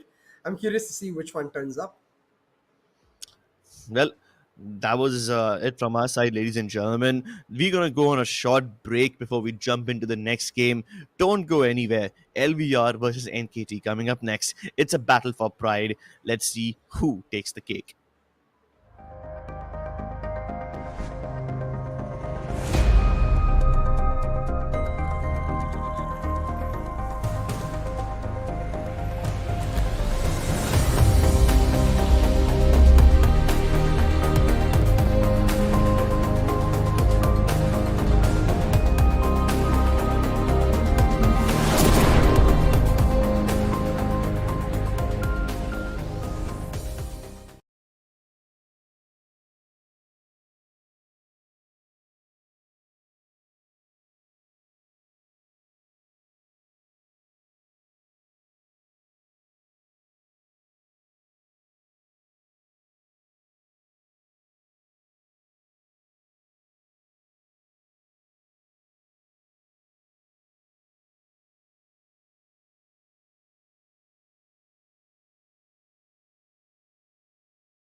Skyesports SEA Championship presented by AMD and powered by Ampverse. My name is Sia and I'm joined by Crips on the deck here today as we bring to you the final matchup of the day and the qualifiers between LVR and NKT. For a NKT. second, it sound, but that's exactly how exciting this matchup is. Yeah, and this is a matchup that may or may not affect the overall storyline of the tournament. But since these two teams have nothing left to lose right now, I'm Yeah. assuming that they will go all out. So this is just gonna be one wild game of Valorant, no holds barred violence. Exactly, right. No holds barred is the perfect way to really look at it. And I really want to see a new map maybe come out, something that we haven't got to witness because we got Icebox, Breeze, Bind, Ascent, Haven so far. We haven't got any Pearl, and I'm missing a map. I don't know which map, but we haven't got two maps so far in the tournament. So I really want to see at least one of those two come out to play. And I think in that regard, I'm hoping LVR have something spicy for us lined up because they've always been the team that gives us a slightly more innovative lineup that sticks to the meta at the same time. Well, they've merged the innovation and the meta in two parts. I mean, if they are strong enough, then maybe someday they will be the one who invent a composition that's so radically effective that everyone adopts it and turns it into the meta. But today might not be that day. Although Yeah. it is the game where we see Pearl for the first time in this tournament. So there's, of course, still something left that AMD's SEA Championship can give us. This match may not be affecting the storylines, but it is going to be damn entertaining because it's the first Pearl game of the tournament, and neither of these teams have anything to lose. If anything, then they might just try something radically different, throw the meta out of the window, and try something that they've been wanting to try for a very long time. If that is what these teams decide to play like today, then this is going to be one hell of a game. Oh, absolutely. And NKT with Jaute, Laz, QQ God, Raigard, and XCE back into the picture. Wasn't available a few days back, but coming back into play, was sure to look to finish off their SEA Championship run on a strong note. They want to be able to head into the rest of the off season really for both of these teams on a strong note where they're screaming that hey, we are continuously getting better and we are able to improve. And similarly for LVR, I think this entire roster has shown a ton of potential, and I'm just curious to see which of these players is going to especially pop off today. Bryce, DXN, Neff, Redco, and Shun. All these players have the potential to step up. I can't really point out one star player in this team. Redco obviously has a lot more experience and a lot more notoriety to his name than some of his other peers, but that's because he's very versatile that way. Although in this particular tournament, Bryce and DXN have been stepping up quite well. They've been performing and getting quite a lot of claps to their name. Although Neff and Shun, they haven't really had the best of times. So I hope that Louvre can find themselves as a cohesive unit and just use this one last game as a last hurrah to bring themselves together, prepare themselves for the rest of the off season. Yeah, and that one last hurrah is what we're going to get to witness. So, given the fact that there is no pressure on any of these players, there is no expectations on any of them, I expect an absolute blockbuster of a match as they just go ham. Ain't nothing to worry about in terms of making mistakes. It's all about finding those small moments to, put it on Twitter, make some highlight reels for yourselves, and really help yourself stand out. Well, speaking of standing out, do you have any particular players that you want us to keep our eyes on? Definitely DXN from LVR, and I think QQ God from NKT, because I will say I think QQ God has been a little underwhelming compared to the expectation that we had from him coming into this tournament. So I'm sure he's going to want to give back his reputation on that level. But let's have a look at his tournament so far.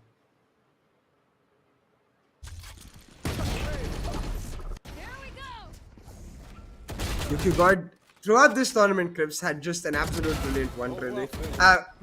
In the starting of it, at least. And then he had maps where he was on and off, I think. And you can see his brilliance in moments like this, of course, where a reel is made throughout him. But I think given the fact that NKT were not able to really stand up and deliver in terms of the qualifications, he won't be as happy with it, irrespective.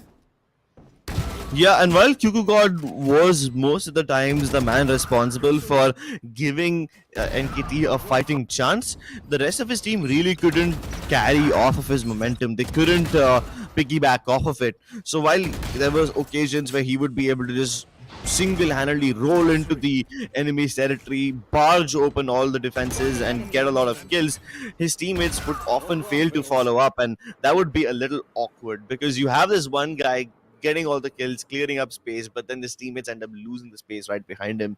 So you can't expect him to be on the top all the time.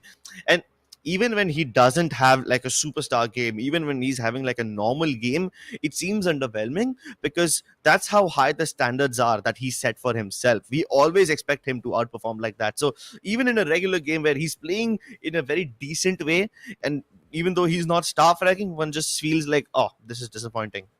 Yeah, absolutely. And I think that's where, even in those phases where he's getting shut down by the opposition team, the team not able to stand up. But similarly for LVR, we've got one crucial player in DXN. So let's have a look at his tournament so far. And I will say, unlike the first regard, right, for DXN and LVR, it has always been about working together as a team. And when they fall down, they seem to fall down together. Now that's a good thing because they have the teamwork, but it's also a bad thing because when they have bad moments, there's not a singular player who can just take over and bring them back. Exactly. DXN, he is definitely responsible for getting a lot of frags, but like you said, LVR in general is a team that relies a lot more on trading and basic fundamentals rather than individual hero plays. Meanwhile, on the other hand, quite the opposite of that is true for a player like QQ God. When things are seemingly going wrong, he can step up, and not just that, he can deliver and take the pressure off of his teammates' shoulders by just taking all the responsibilities upon his own self. I can't really say the same for DXN because almost all of these clips, even when DXN is able to get a kill or not, there are always going to be people right behind him to step up in case he's not able to get that frag. So there will always be more trades going in the favor of DXN as going in the favor of QQ God. But that's fundamentally the point. That's fundamentally why QQ God exists. It's because he wants to make an impact on his own, and he's the kind of player that expects his team to leave the entire area to himself as the solo guard. That's exactly why you see him chamber a lot more as compared to the Jet, because the Jet, you can always trade her out, but Chamber is capable of soloing an entire region. Yeah, absolutely. And I think with that in mind, what is especially crucial is for both of these teams to be able to just come out looking extremely strong in this matchup here. Just end off this tournament on a good note and start the rest of their off season on that note itself. In terms of the head-to-head, you can see despite more damage for the side of QQR, the KD ratio is in favor of DXN, which speaks to our point. Like QQ God is more likely to make those crazy plays, try it out, which means that more often than not, yes, he's gonna get those reels, he's gonna get those 2K, 3K, but he's also gonna get punished and taken off. On the other hand, you have DXN, a much more disciplined player, able to continuously play on the back of his team and do what is necessary for his team to succeed. So two contrasting playstyles that we're going to get to see in focus today, and I wonder which it will be. Will it be the chaos and the action from NKT that thrives, or will it be the discipline and the fundamental from approach from LVR? And the stats paint the exact same picture. It's basically risk versus reward that we're looking at over here. Because QQ God takes more risks, he gets the higher damage numbers and the higher first blood numbers, but naturally his KD ratio is less than 1. And quite the opposite of that is true for DXN. He might have a positive KD ratio because he plays along with his teammates, which means he's going to have an easier time getting those kills, but he doesn't have as much impact, as many first bloods, or as much damage as his counterpart. Risk versus reward is going to be the name of this game today, at least when it comes down to the star players of each team.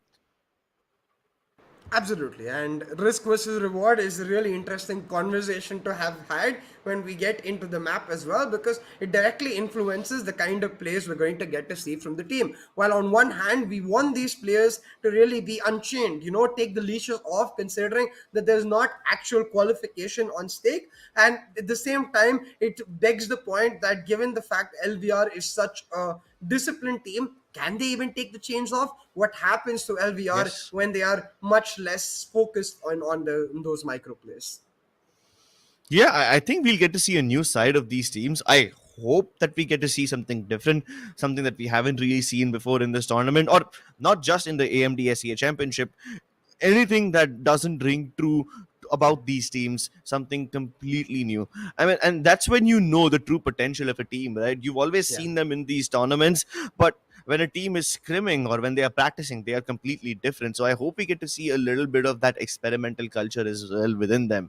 I mean, sure, this tournament may or may not have anything for you. You may not be able to make it to the next stage, but this is where you show us what you're truly made of and what we can expect from you in the rest of the off season. Because if you can innovate even in the dying embers of this tournament, you can surely do so when your fires are being fanned.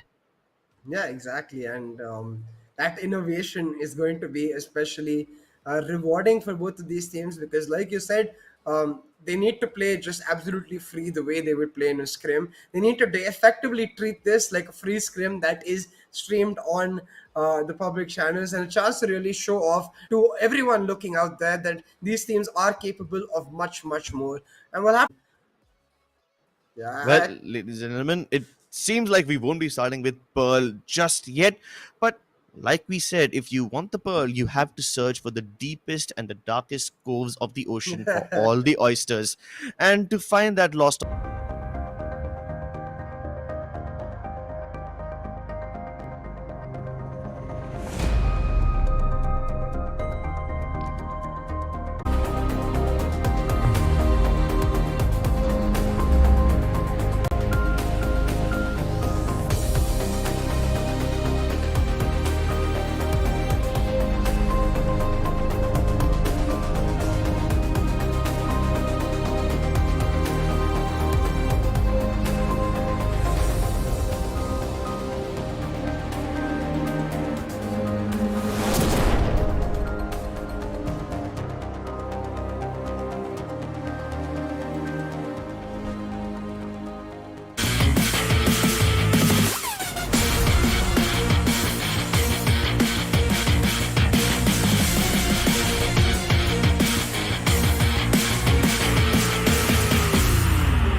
Welcome back, ladies and gentlemen, to the Skyesports SEA Championship presented by AMD and powered by Ampverse. I'm CA, joined by Krips once again on the desk, and we're back after a small break to bring you the final matchup between Team NKT and Team LVR. Now, we do have a little bit of news for you, which is that unfortunately, one of the players from NKT has faced some technical issues, so they are going to bring a replacement on board. It is going to be the big brain coach himself, so I'm excited to see how that works out, Krips. The coach himself playing for his team. Now that's going to be super exciting. Let's take a look at where this battle will be taking place. Although we already know that we are going deep underwater. We are going to Pearl, the first ever Pearl game in the AMD SEA Championship. Yep, Pearl is going to be extremely exciting, and especially with the coach coming into play, I'm sure he's going to bring up some new setups and strats for us to witness, or I certainly hope so. And similarly, I hope LVR isn't just going to give us a standard meta composition, but give us something different. Either ways, I'm just excited to see a new map come into play, Crips. Yeah, definitely. I'm actually very happy that we got to see this map. We had seen almost every other map so far. We got to see a little bit of Fracture at the start. Ascent obviously is the staple pick in BO1s. Bind and Pearl, the two maps which were not played in the tournament yet, have also been seen today. Bind in the previous game and Pearl right now. Breeze and Haven, we saw a fair share of them. I'm actually surprised that we also got to see Icebox yesterday. I thought Icebox would not get any love in the BO1s at all. But this is a very different qualifier stage from any other off-season event that we've seen, because a lot of these off-season events, whichever events have BO1s, we get to see Ascent, Bind, Ascent, Bind, Ascent, Bind again and again. And we almost never get to see something like Icebox, Fracture, or Pearl. So I'm really happy that throughout the course of this stage in the SEA Championship, we have witnessed every map being played in BO1, and now we are heading to Pearl for the last game of this phase. After this, the top two teams from each Group A and Group B will be facing off against each other for bragging rights and for a spot to play in Thailand. Of course, now we have just one game left in this phase of the tournament, with nothing left to lose for both these teams, and even the coach stepping in for Team NKT. What do you think this game is going to look like? Extremely chaotic. I think that's exactly where this game is likely headed, especially because it's on a map like Pearl, right? It's not like on a map like Haven, Ascent, or Bind, where I'm sure the coach himself will be very comfortable. So the lack of comfort is going to make it a bit of a mess. But I think in that mess, we're going to see a lot of Pearls really rise out. And through that, we're going to hopefully see a few beautiful plays made by all of these players. Either ways, I just want a map where none of these players are pressured really, and therefore every single one of them steps up. Definitely. Well, ladies and gentlemen, speaking of stepping up, we've already discussed on which players you should be keeping your eyes on. From the side of Team NKT, we have QQ God, who obviously is someone that always attracts the eyeballs. From the side of LVR, we have DXN. We already compared the head-to-head of these two players, where we discussed the vast playstyle differences between these two. QQ God, obviously a person who likes to take a lot more risk, and he does get rewarded for it. He gets a lot more damage, he gets a lot more first bloods. Of course, he gets punished for it, so he doesn't have as high of a KD as DXN does. But DXN is more of a disciplined guy who likes to stick along with his team. With both these heroes already being in the spotlight, who else do you think we can shine the spotlight on? Has to be the IJLs, right? So Redco, particularly from LVR, has been quite vocal about his disappointment with his own performance as well as his team's performance coming into the SCA Championship. So I'm sure he's going to want to end on a strong note. But hey, we were wondering what we could get to see with respect to agents. So let's not wonder any longer. Head into the agent selection and find out exactly what these teams have got cooked up for us. And Pearl is such a map where all your creativity can be unleashed. You can have double duelists, double controller, double initiators, and it will still all be viable. And speaking of that, these lineups are pretty exciting to me. We have a double controller coming out of LVR, Bryce picking up the Viper, and Neff picking up the Astra. Although they'd also have to get out of jail free cards with the Chamber on DXN and the Reina in the hands of the Captain Redco. Yeah, I wasn't expecting that. I have to say, Redco on the radar. That's going to be an interesting one for sure. And it certainly shows you what we've been talking about, which is these players are really freeing themselves up. So we'll see how that one pans out. But let's head on quickly towards the lobby and get this game started, Crips.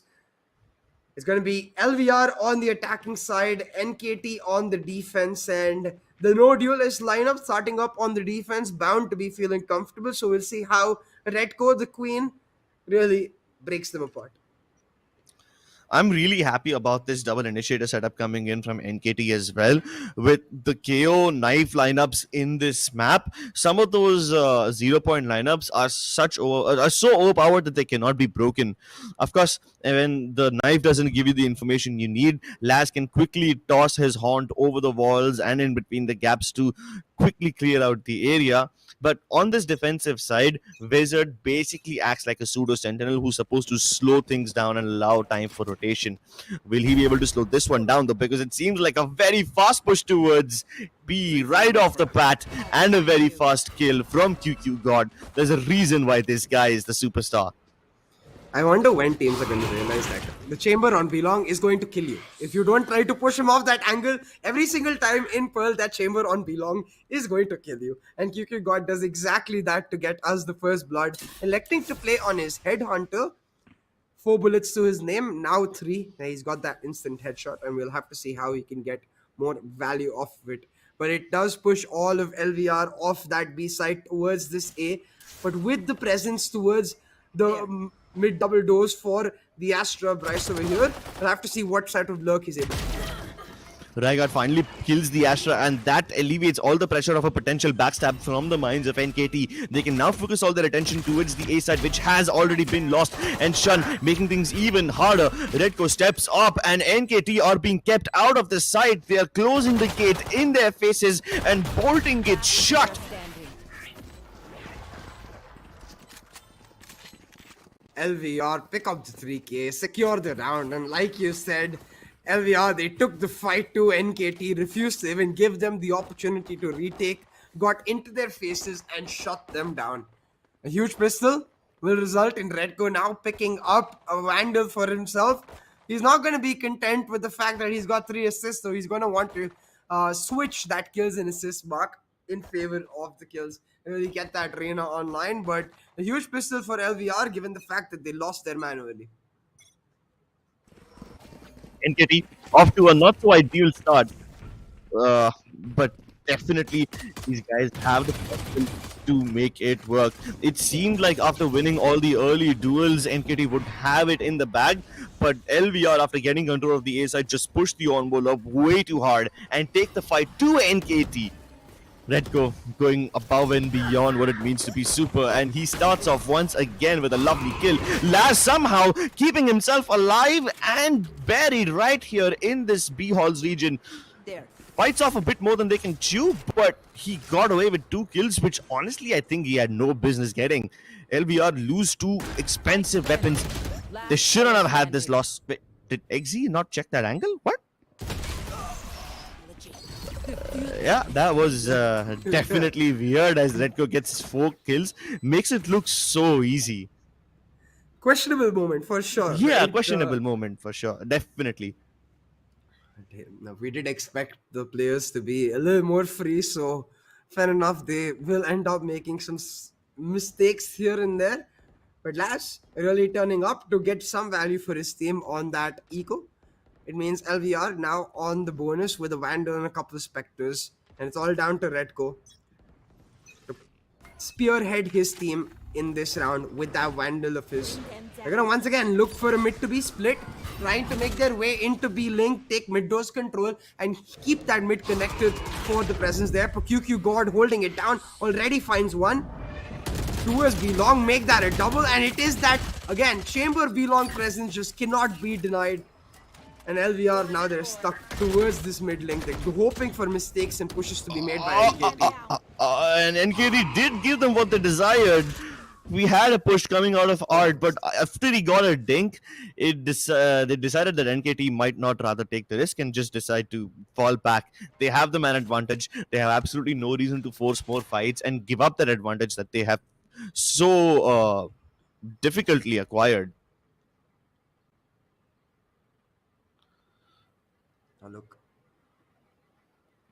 NKT, the lack of information, trying to stack themselves up together to ensure that they don't give away too many weapons to LVR. LVR, slowly but surely, they've gone for the full A rotate. Now trying to move into side, they have to be aware 30 seconds of a left. potential presence towards A link, but inside they're just gonna walk in, no smokes, nothing, don't want to reveal their presence, check every single part of the site and at least get the plant so that they can get value of their bonus. While they get the plant down, Neff establishing himself in A-Link, in A-Art, waiting for that player to come in through A-Link, and on that taunt, he tries to swing out, but Laz able to immediately get his crosshair corrected, shot him down, leaving Shun in a 1v4. Gets taken out at the first hint of a duel, getting NKT a comfortable buy round. A decent comeback for NKT. Not only do they win the buy round, which they were supposed to, but they also keep a lot of their players alive, which means the economy won't take that much of a dink. All that LVR needed to do was inflict economic damage, and since they failed to do so, NKT can hold their ground. Although LVR, I have to admit that they did buy some expensive weapons to convert this round and get some traction, so those Vandals will be lost. And yeah, I mean, the investment seemed worth it at that time, but now LVR are really looking to make it truly worth it, extract all the value that they can get out of every penny.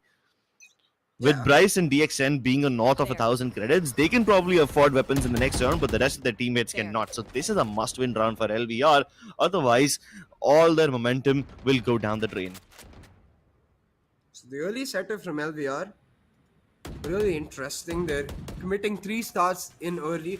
1 towards mid doors, 1 towards art, and 1 towards belong. They tempo the ones towards art and belong and smoke off mid doors, looking to take art control so they can go for that A split.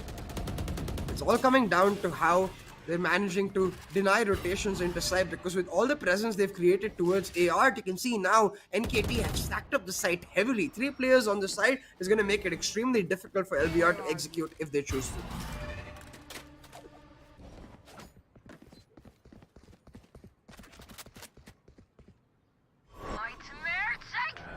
Okay, here we go. The Nightfall goes all the way down to its power pots.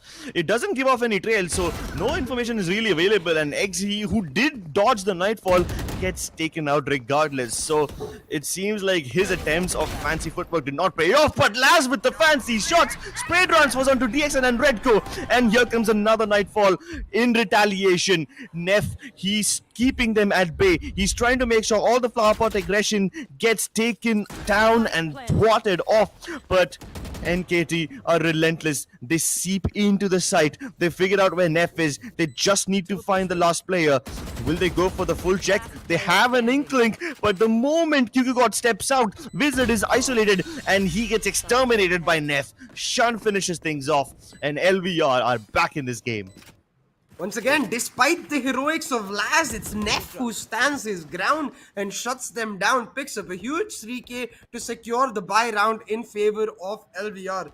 A round which it certainly looked like after this moment Laz had in control, but small errors from NKT, they peek him one by one, they give him that 2k, allow the plant in the first plate, and instead of trying to force down the presence towards site on Shun here, again, give Neff the opportunity to find the 1v1 Exactly. to secure the round. Exactly. The moment QQ stepped into the depression over there, he realized that there's no trading potential, so they instantly got killed onto the other player. And once again, QQ got not off to an ideal start. Oh, but Laz gets caught. He's playing the anti-flash, but he can't dodge the bullets regardless that come towards his head. And just like that, LVR seamlessly take B-side control, lose no players in the process. LVR making quick work on NKT's eco, and it's just a random spray and pray from DXN. His prayers answered. It's NKT shut down as LVR take a commanding lead in this matchup. 4-1 to their board now. They've got the Cosmic Divide available to set up some fake plays if they choose to, because with the last few rounds and how fast they played, you can see NKT are starting to rotate quite early. So maybe we see a Cosmic Divide to show heavy presence towards one area while they actually walk in towards the next. It's kind of funny how LVR just seem to know the small timing windows that exist in between NKT's armor.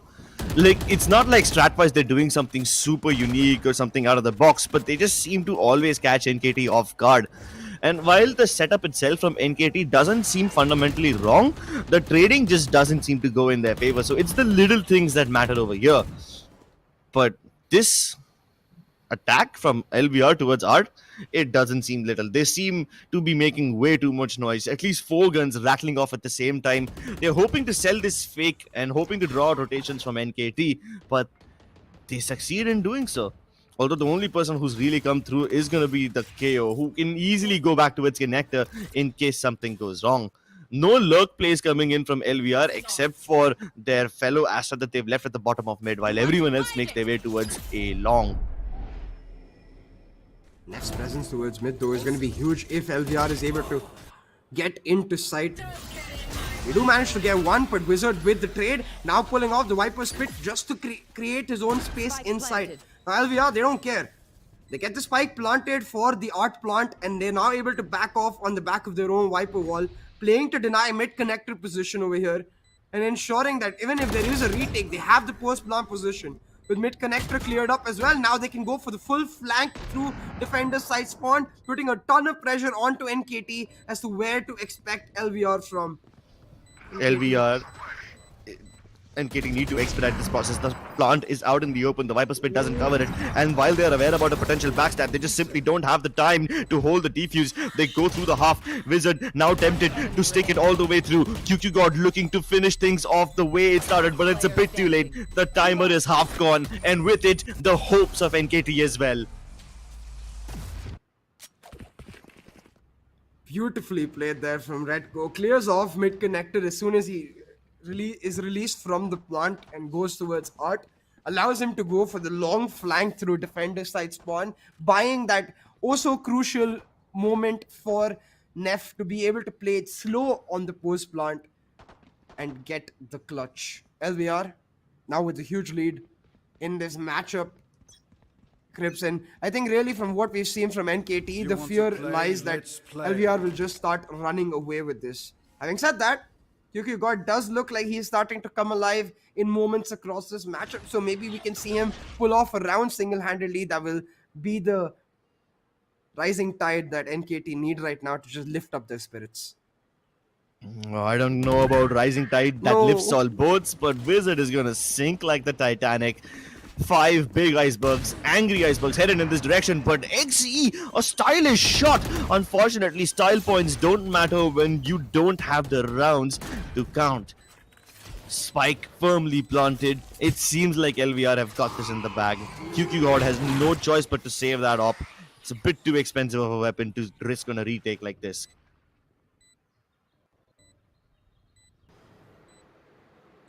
LVR is on the hunt, Crips. They have an economy that has been flourishing with their consecutive round victories, and they don't want to allow NKT to save a single weapon. They want this round to be a devastating blow into the hearts of NKT, and that's exactly what it's going to be. QQ Guard with the operator left towards the B side, holding this defender side spawn angle for someone to come. But the jump peak ensures that he doesn't take anyone down, and now he's running helter-skelter for his life. I'm not sure how DXN dies to the spike though. Hello? DXN? What? More questionable things have happened in this tournament, so I think this one doesn't really warrant all the answers. I can pass it off as a rhetorical. 6-1 now, and LVR, they are just playing fast and quick in terms of that. Like in terms of playstyles, we were wondering how this match is going to shape up for LVR, since they are not facing as much at stake. We're seeing much more faster plays, set pieces really for LVR as compared to their normal defaulty style where they like to play it slow, where they like to play for contact, allow their opponents to make mistakes. This time though, still trying to make a set piece play in their mid to B, but reducing the pace of it, changing up the tempo, and that might catch NKT off guard. And that's exactly NKT's kryptonite. Every now and then, LVR slow things down, but then after LVR get the plant, they suddenly pick things up and go all the way deep into flower pots or aggressive territory. So when will LVR go forward is a question that NKT do not answer. Where is maybe they can probably figure out. But with presence being shown both towards Art and towards Connector, Laz has no idea that mid Connector has already leaked. The KO is not there to stop him or assist. At this point, he can only hope that they walk into his crosshair as they cross, and Laz is shutting things down as he gets the chance to do so. But Redco won't let him survive for all that longer, doesn't even let him fall back and rejoin his team. That makes the retake that much harder, and the Nightfall is just an insurance policy on top of it. The Nightfall coming through to ensure their success is this doom right now for NKT. Just nothing's working out, and it seems like the mental collapse that we've seen from them before, right? When they get off to a strong start, they look like a team that could potentially beat any other team in this tournament. But the moment they lose that momentum, the moment a round goes wrong for them, is where you can see almost desperate plays being made by those players, the lack of coordination, and LVR taking full advantage of that, working together in synergy to find these quick hits onto site. 7-1 on board now, and that was the eco for NKT, but with the buy now, what can they accomplish? We'll have to see. Starting to get aggressive though, trying to take matters into their own hands as they push in from mid towards mid shops, hoping to find someone off guard. Oh, but Bryce is prepared for this one. QQ God still jiggles the hell out of him. Outmaneuvered, out-aimed. And now that they've taken control of shops, they have so many options. A is relatively unguarded, so the spike is going to make its way there. But this is going to be a contact play from LVR. XE had the right idea, had the right inkling, but cannot win the duel. At least Chun gets stopped from crossing over. But what they do not know is that Neff is already deep inside flowers, and he can catch Wizard off guard. No, he gets timing once again. What? Why did Wizard look away? Neff was dead to rights over there, but now he's found time, and Wizard can turn around to catch LVR off guard once again. Oh my goodness. NKT, I do not attribute this round to them being super aware. It's just that LVR had no idea how to respond after that initial push from NKT. I'm just so confused right here when after Neff gets the kill towards Art, he's just like, okay bro, now you plant the spike, I'm going to peace out, look for the lurk. And the confusing thing being that Shun is right next to Neff when he gets the kill onto Art, so he could easily just progress into site, plant for CT rather than planting for Art, but he elects to go for the Art plant and gets caught off guard by the remaining player. Yeah. Bit of a chaotic round, but here, NKT find their way back. Definitely. I guess they just simply weren't expecting an aggro push like that. And that worked out for NKT. So on paper, they should be doing it again, but they don't repeat the same trick twice. They take their time before they peek out of the middle double doors. And when they do so, they find nobody. That's because the rest of LVR has already reached the bottom of Art. And now the backstab coming in from QQ God and his fellow Fade is a bit too late. And they can do nothing to stop this assault. They are aware that DXN could be on their left-hand side. They need to get rid of him before they can cross over. But they just simply do not have the chance to. DXN styles all over them. DXN coming up huge for his team. Denies the momentum for NKT. A round which possibly looked like could go in their favor and start the comeback gets immediately shut down.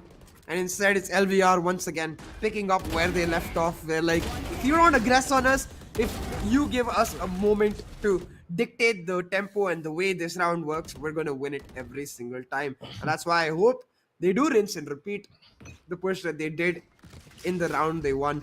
It's the only way it seems like they're going to catch LVR off guard and continuously take away the factor of communication and rather force them to play in that micro moment on their individual skill where NKT can thrive. Yeah, that's what's supposed to happen, right? NKT should be able to thrive individually, but it just seems like they cannot find that. LVR and their teamwork is just a bit too much for NKT to bear. And they do have the right to bear arms, and they make contact play through this poison cloud. A Prowler will bite him in the face and tell him to stop just for the moment. But after a whole minute is gone, LVR haven't really done anything to reclaim control of this land. QQ God trying to hold it down. His position known, though he's in a very precarious spot. He's going to be able to now TP away, reposition himself. And look for a repeat, but Shun expecting him shuts him down. And again, this little lack of coordination where maybe the repeat could have come on the back of a haunt and taken away pressures from QQ God, 30 would have seconds resulted left. in a lot of success. Instead, gets shut down. Meanwhile, Neff on a huge lurk, pushed over from B long, smokes out the trap, and has now got B site all cleared up for his team. Viper's Pick now set up, even though it's a 3v4, and we are in a comfortable spot to be able to win this round on the back of this ultimate. Exactly. And NKT had no idea how this happened. They seemingly left all too much on the back of that trap, and the moment it gets caught, LVR have NKT have a false sense of security that they've got this under control, but seemingly no. Neff, with his aggressive positioning on top, can stop multitude of angles, and even though he drops to the bottom, there's no sound of him coming through, and XE has no idea that there's going to be someone right around the corner. Definitely not Neff himself. Raigard has all to do, burns Shun alive, but Bryce will return the favor in a seemingly similar fashion. Last round in the half. LVR starting to run away with this map really now. Every single player able to find these crucial moments where they're finding success for their teams. We saw DXN just a few rounds back pull off a huge play. We're seeing Neff now in this round clear off the site for his team and pull off a lurk that got them the round in itself. And at this point, really, for LVR, I think it's come down to the fact that they've got a ton of confidence, while NKT are looking a bit confused as to what they want to do. QQ God again and again able to find that first blood, even in the last round with the operator. He was able to find the first blood, but his team just not able to rally back. But once again, they go for the aggression. It's Raigard who finds value, but immediately gets traded out. And in that moment, Laz, caught unaware, vulnerable, gives away the man advantage to LVR. Last time this aggro push worked, it's because there were at least 3 members of NKT pushing out. This time the lack of numbers results in an even trade, and LVR hightailed their way into the A side. There's a deadly crossfire between Wizard and XE, but the smoke, it breaks the crossfire apart, and LVR make things work. They disorient NKT and then destroy them. But do they know that QQ God is coming from behind them? Neff has an inkling. And his sense is right. 10-2 now in this half for LVR. And Switching sides. boy, oh boy.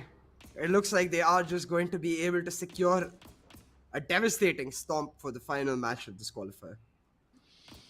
10-2, LVR have a dominant lead. NKT are just bleeding internally and hemorrhaging. XE has been in so many unlucky situations before. He's always had the right place. He's always watching the right location at the right time, but he can just simply never win those duels. And it seems like the solo hold NKT tactic is just simply not working. Their ability to rely on their own selves, it's not as strong as they thought it would be. With nothing to lose, NKT have only one way to go, and that's up. Keep in mind that comebacks like these are not impossible. We've seen something similar coming out of Oasis on Haven, where they mounted a massive comeback from 10-2 to 13-11, relinquishing only one round to their opponents in the second half. Sure, the odds are against them, but it's not over until the fat lady sings. Enemy remaining. Most definitely isn't. And we'll have to see if LVR right now can find the exact momentum with which they were able to stomp out NKT. And I wonder if they just continue the aggression. If they take the fight to NKT knowing that they're going to be feeling a little vulnerable mentally, to just shut them down. To be able to win this pistol is effectively to guarantee this map right now. And LVR can take matters into their own hands and look to get aggressive, and it at least seems like DXN is going to try to do that. Takes that small cubby position, is waiting for NKT to walk into his crosshair. Well, it's a fast one from NKT. Hightail it into the A side on the cover of that Viper's toxin screen, but Bryce and Redco, they open up the shooting gallery. They don't even need vision. They just walk right through. Redco looking to come through and defend anyone who's overextending, but NKT simply have no place to plant the spike. The moment they try to tap it, LVR just walk right through these smokes, deny vision, deny the plant, and maybe even denying them the game.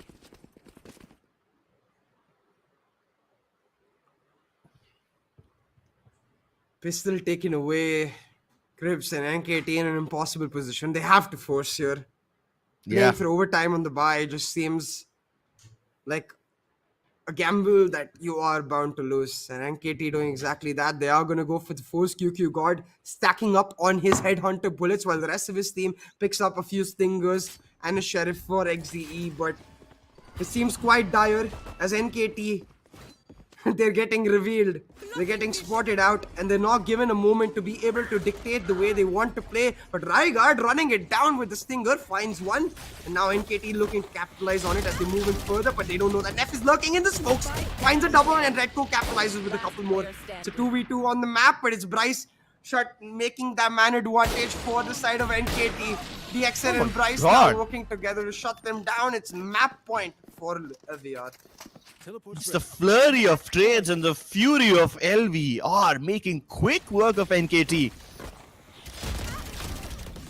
Such quick succession of these frags. It's literally impossible to keep track of the kill feed. It's a pinstripe of red and green. And when the dust settles, it's LVR standing strong. Naturally, they had the superior weaponry, so it is, it is obvious that they will be the ones that come out on top. But NKT threw in nothing but a bunch of bodies from a main. No other positions taken, no other lurks activated. And once again, LVR, before we can even figure out what NKT will try to do, they've lost 2 members. Spike down mid. This Last player LVR standing. in full control. My They're taking the God! fight to NKT. What the hell? It's Neff who finds the double. He's like, just get this done. I need to go. And it's exactly what happens. 13-2. A curb storm from LVR as they secure the win in the final match of this group stage. Yo, didn't the second half just start? And we're done with the game already? The whole game, okay, except for maybe the pistols, the next 2 rounds, LVR just fight. Yep. Everybody converges upon NKT. They descend upon them with the wrath of the heavens and finish this game off faster than lightning. How do LVR pull off such stuff? Where was this LVR all this time?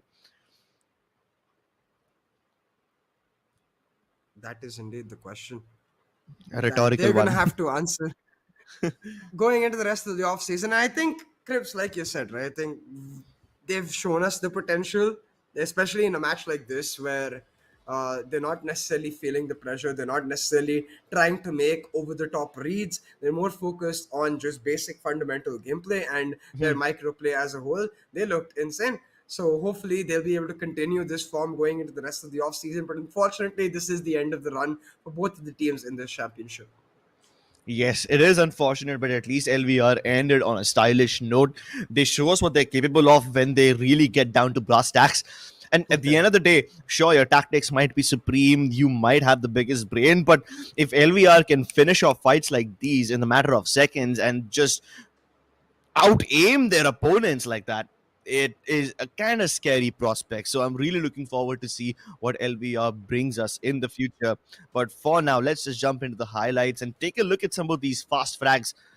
I don't think this highlight clip will be too long because it's just going to be full of LVR getting super fast frags, faster than the highlights can actually even capture them. Most likely. The highlight team is like, hey, I was just looking at the last round and the next round is already over. Yeah. And that seemed to be the case for us as well. Yeah, It didn't exactly. look for a second with the early frags that QQ God was able to pick up towards Belong. There was some semblance of a hope for NKT, but it quickly died down as soon as LVR just decided, you know what, let's just avoid Belong. Let's just go everywhere else on the map and not Belong. Yeah, and the one time that they did go be long was when they sent Neff all by himself, who covered the trap with a smoke and got his team into the site without triggering off any alarms. NKT did not even know how they lost control of the site, because in that particular round, NKT were on the front foot. They had the man advantage. They were winning the fights towards mid double door and connector region, and it just slipped out of their hands. Exactly, and at that point, I think NKT, it just ended up being this tumble of sorts mentally where they were collapsing. It didn't seem like there was much communication in the team, and fair enough, there's not much at stake, so I can understand why the team might not have been as motivated, but you could see LVR most certainly were. Took the fights to them. Neff, especially on the Astra, got extremely aggressive in this second half, just directly looking for frag after frag. And as we went towards the last round, you capped it off perfectly by saying they were just hunting them. They were looking for the kills, and LVR, rightfully so, picked up the round win in a matter of less than 20 seconds. Exactly, like the bloodlust was palpable, and they probably finish it off because they are also hungry IRL. They want to finish off this game, go have their dinner, and have a decent rest so that they can prepare for the rest of the off season. There's plenty of opportunities and plenty of tournaments coming up. We have several more exciting announcements from the side of Skyesports as well. I'm not allowed to say them out yet, but follow Skyesports on social media so you can get a track of what we are planning. But that being said, CA, this match concludes the first phase of the AMD SEA Championship for us. The best of one group stages are over. The top two teams from each group will now go forward. Yeah, and I'm really excited to see how these four teams that we've got, which is Naos, Made in Thailand, Bleed, and South Build, fare against each other in the playoff stage, because they're gonna have to pull off their very best and then look to meet their SA opposition. So right now, for these four teams, I'm sure they've got their eye on each other, looking out for any surprises to come out. But one thing's for certain, the teams to definitely keep your eye on are Bleed and Naos, with a flawless group stage for each of the teams. Definitely. A flawless group stage for those two teams is a massive statement. A statement that they cannot be messed with. Meanwhile, in the other group, the matches were not flawless, but they are definitely strong. Let's take a look at the scoreboard of at least this particular game. So it puts us, it gives us a little bit of context about how LVR and NKT fared off against each other.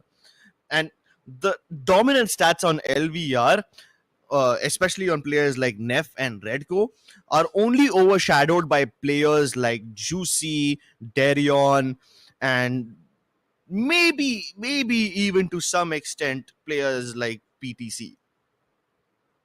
Yeah, and I think at this point we're gonna have to just see where, if at all, any other players can rise up to the mark and steal the spotlight from these key star players, because we've got some amazing support players in those respective rosters. We've got some amazing talent altogether that we got to witness in this SEA Championship, and I, for one, am really excited to see how this talent develops, because just remember, this is the off season. All of this is building up towards 2023 in terms of the VCT Ascension leagues, the domestic leagues, and so on. So for all of these players, it's all a matter of just setting yourselves up for success.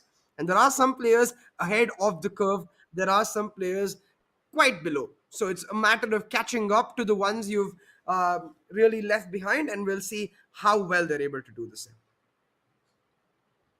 Good stuff from LVR as they show us what their true potential is like. Really excited to see what this team brings to us in the future. But I'll give you a little glimpse of what the AMD SEA Championship has in store for you. Very soon, we will be starting off with the South Asia qualifiers as well. 4 teams have been invited from South Asia. We'll get to that part later, but first, let's take a look at how dominantly Bleed and South Build were able to dominate. Like you said, a near flawless group stage for these two teams.